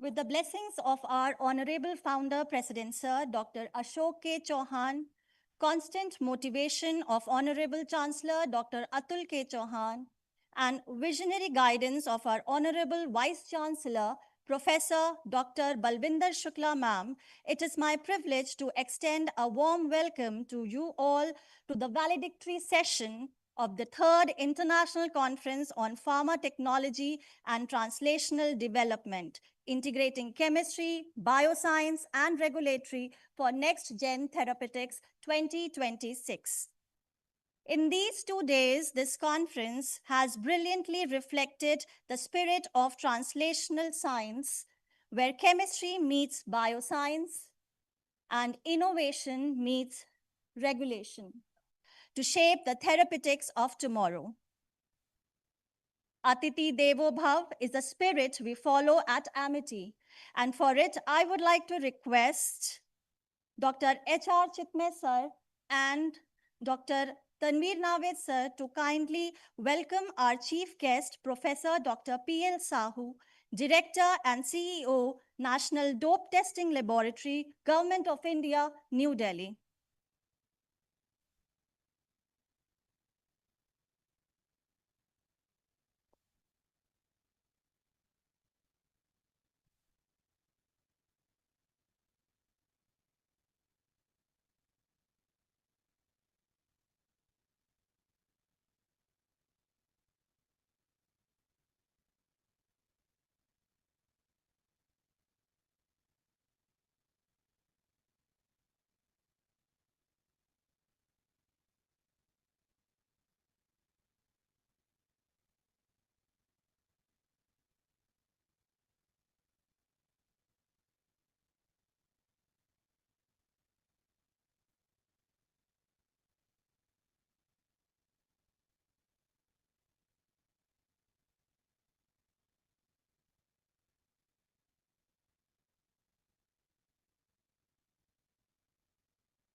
I also request Dr. Tanveer Naved sir, Dr. H.R. Chitme sir, and Dr. Navneet Sharma to kindly welcome our guest of honor, Dr. Manmohan Mehendi Ratta, Principal Director, Department of Neurology, BLK Max Hospital, New Delhi. Big round of applause for Dr. Manmohan Mehendi Ratta. Thank you, sir, for gracing our event with your presence.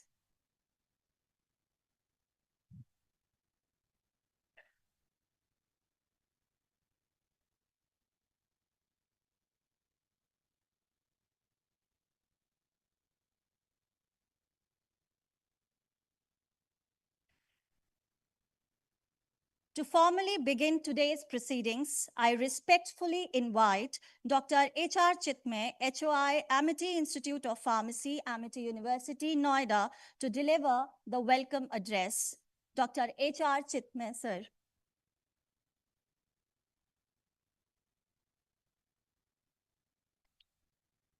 Very warm greetings to everyone. Pujaniya Founder President Dr. Ashok K. Chauhan sir, the most honorable Chancellor Dr. Atul Chauhan sir, Honorable Madam Vice Chancellor Dr. Balwinder Shukla, Chief Guest of the Function Dr. P.L. Sahu sir, Director, CEO, NDTL Government of India, Guest of Honor Dr. Manmohan Mehdiratha, Principal Director, Department of Neurology, BLK Max Super Specialty Hospital, respected Senior Vice President of FSTI Dr. A.K. Singh sir, esteemed resource persons for the conference, dignitaries on and off the dais, my dear colleagues, students, and dear participants who have joined online and offline.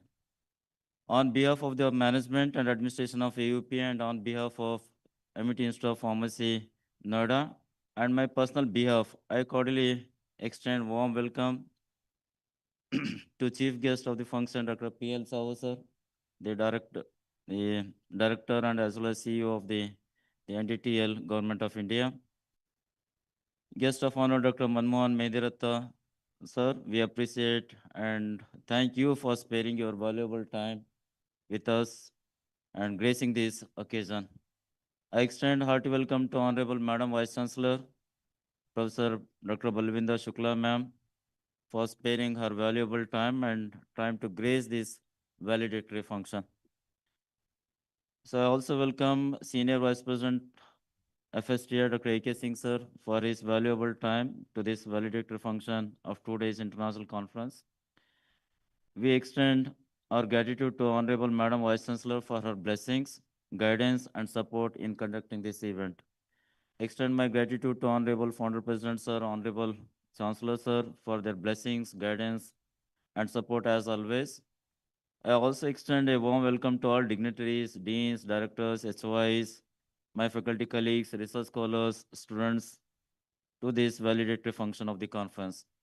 I am humbled to extend a warm welcome to the speakers in the conference for sparing their knowledge with young minds and participants. I take this opportunity to welcome the representatives of the sponsors of this conference. I would like to welcome chairs, co-chairs, poster presentation, and oral presentation evaluators who provided their valuable time and helped us in adjusting the prizes. I am grateful to all my team members of organizing committee and volunteers who worked tirelessly to make this event a grand success. I am sure your stay during these days was comfortable and enjoyed the MIT hospitality.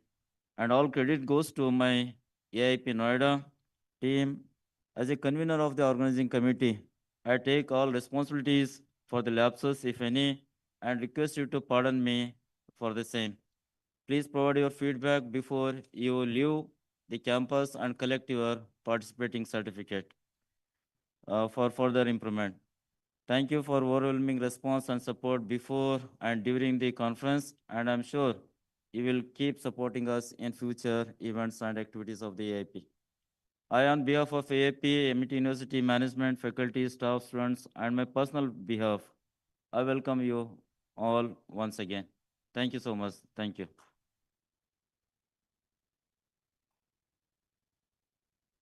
Thank you, sir, for your warm and welcoming words.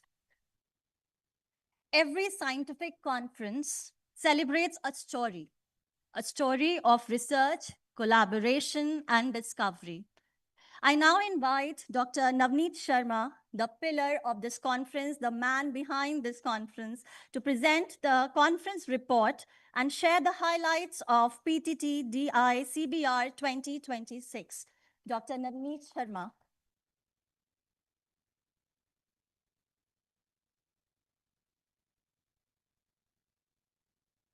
Thanks a lot, ma'am. Respected dignitaries, our conference titled Third International Conference on Pharma Technology and Translational Development, Integrating Chemistry, Bioscience and Regulatory was all about exploring new ideas and advancement in pharmaceutical technology and translational research in the field of chem biology. It was an opportunity for us to come together and discover innovative ways to improve healthcare through science. MIT University Noida, renowned for its commitment to excellence in education, research, and innovation, served as an ideal setting for bringing together experts, scholars, and professionals in the field of pharmaceutical sciences. In our keynote addresses, and plenary sessions, we were honored to host distinguished speakers who shared their expertise and insights on various topics within pharmaceutical sciences. These sessions serve as a platform for thought-provoking discussions and provided valuable insights into the latest trends and developments shaping our field. Anusandhan National Research Foundation, Central Council for Research in Unani Medicine, NATCO Pharma, Cisco Research Laboratories, Shakti Chemicals, Progen Biolaboratories, Sun Pharma, Biopixels, Fateh Education, Gelcraft, Bunk Pages, and PRG Pharma have generously sponsored the conference, underscoring their commitments to advancing scientific research and innovation in pharmaceutical sciences.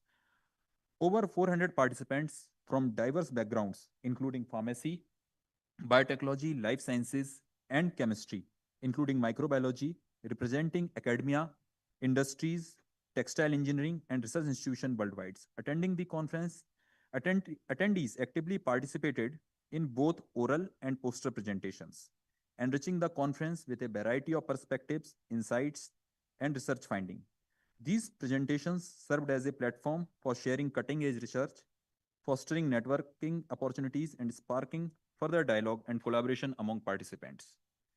The significant number of attendees demonstrate the keen interest and enthusiasm within the scientific community to engage in discussions, exchange knowledge, and collaborate towards advancing pharmaceutical sciences. The objective of PTD-ICBR 2026 is to provide a global platform for sharing advancement in pharmaceutical technology and chem bio research while bridging traditional knowledge with modern biopharmaceutical innovation through translational research. The conference aims to promote interdisciplinary collaboration among academia, industry, and allied health sciences, and to highlighting emerging technologies, regulatory frameworks, and quality standards in drug development. Talking about the main results of the conference, the main outcome of PTD-ICBR 2026 includes the successful exchange of innovative research findings in pharmaceutical technology and chem biosciences, fostering meaningful interdisciplinary collaborations between academia and industry. The conference facilitated discussions on emerging technologies, regulatory advancement, and transitional approaches that support drug development and biopharmaceutical innovations. So, in closing, I extend heartfelt thanks to our sponsors, speakers, delegate, and organizer for their involvement, contributing in the success of this conference. Special appreciation goes to the ANRF, CCRUM, and our allied sponsors. The collaborative spirit and interdisciplinary exchange witnesses here underscore our shared commitment to advancing pharmaceutical sciences.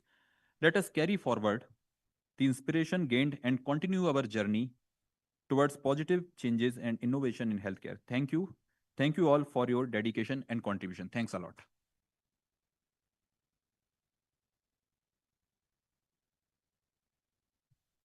Thank you, sir, for your excellent summary. Indeed, knowledge shared today becomes innovation tomorrow, and you have successfully seeded that through this conference.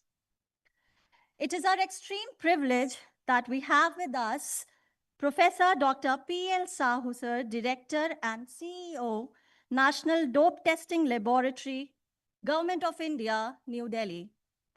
I request Dr. Tanveer Naved, sir, Deputy Dean, Health and Allied Sciences, to kindly introduce our chief guest.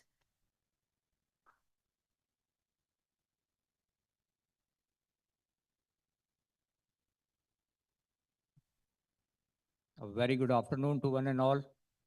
It is my utmost pleasure and privilege to introduce the chief guest of the day, a very distinguished scientist of his field, Professor Dr. P.L. Sahu, sir, who is currently holding a very coveted position as the Director of the National Dope Testing Laboratory, Government of India, New Delhi.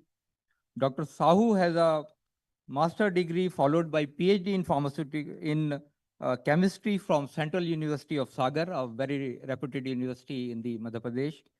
He has over 30 years of rich and varied experience in analytical research and development, working on various positions in top-ranking pharmaceutical companies, including the IPCA laboratories, Lupin Pharmaceuticals, Dr. Reddy's lab, and also the Teva API.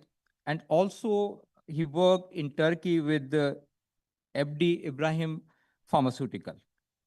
Initiating his career as an analytical chemist at Lupin, over the period of time, he has been risen at the level of head R&D in Indian Pharmacopoeial Commission, another very reputed organization, as you all are well aware.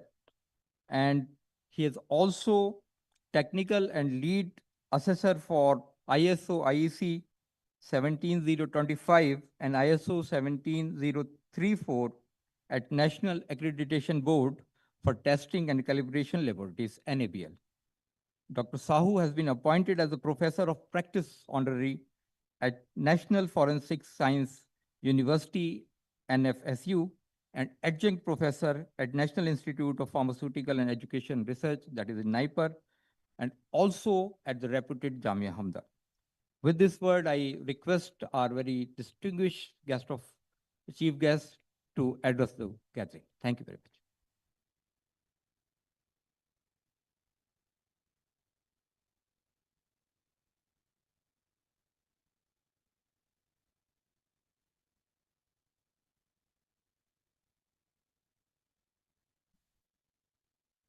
Very good evening, all of you. Honorable Vice Chancellor, Madam Balwinder Singh, Dr. Tanveer, Dr. Manmohan Singh, Manmohan Mehndiratta Sahab, Dr. Chitme, dear faculty, all the speakers, and all the participants. Once again, very good afternoon, good evening. I want to see your 100% presence. I can understand the 2 days. You have learned a lot of things, but this time is to reflect what we learned in last 2 days, correct? This is very important. So I was very fortunate. I could attend two lectures, and it was very important on regulatory affairs, and another one, medical devices, including AI. आप सबको जान के surprise भी होगा. One side we are having excellent, great technologies, but one side we have the same challenges. Life is not becoming easy. Life is becoming challenging at every moment. So the theme of the conference is very good, very interesting, very attractive. And you know, the chemistry is the backbone of the everything. Correct? Chemistry, pharmaceutical, without chemistry, you cannot run any pharmaceutical. So the time is changing very fast. In next 10 to 15 years, you will see the different therapeutics. And I am happy to the theme of this, the next gen therapeutics. So next gen therapeutics, what is going to have? All the new medicine we are going to have. After 10 to 15 years, we are not going to consume what we are consuming today. All the small molecules are going to out, or less importance. We will have very big challenging molecules like peptide, like oligonucleotides, all the future of the pharmaceuticals. But why I'm telling everything here? Because at the same time, the analytical and regulatory becoming more challenging. Lot of work has to be done. We don't know what is required. What is the behavior of the product? What is the stability? What everything? So lot of skills and challenge we have to face. So I urge all the great students sitting here, maybe different discipline, analytical, pharmaceutical, pharmaceutics, pharmacology, everything is required to be focused. So please go in depth. Don't depend on only AI. AI where works, where our mind is working. आप सब मेरे से ज़्यादा जानते होंगे. If we don't ask right question, AI is going to mislead. In the similar way, so analytical is really a big challenge, big challenging job. And without analytical, nothing gets success.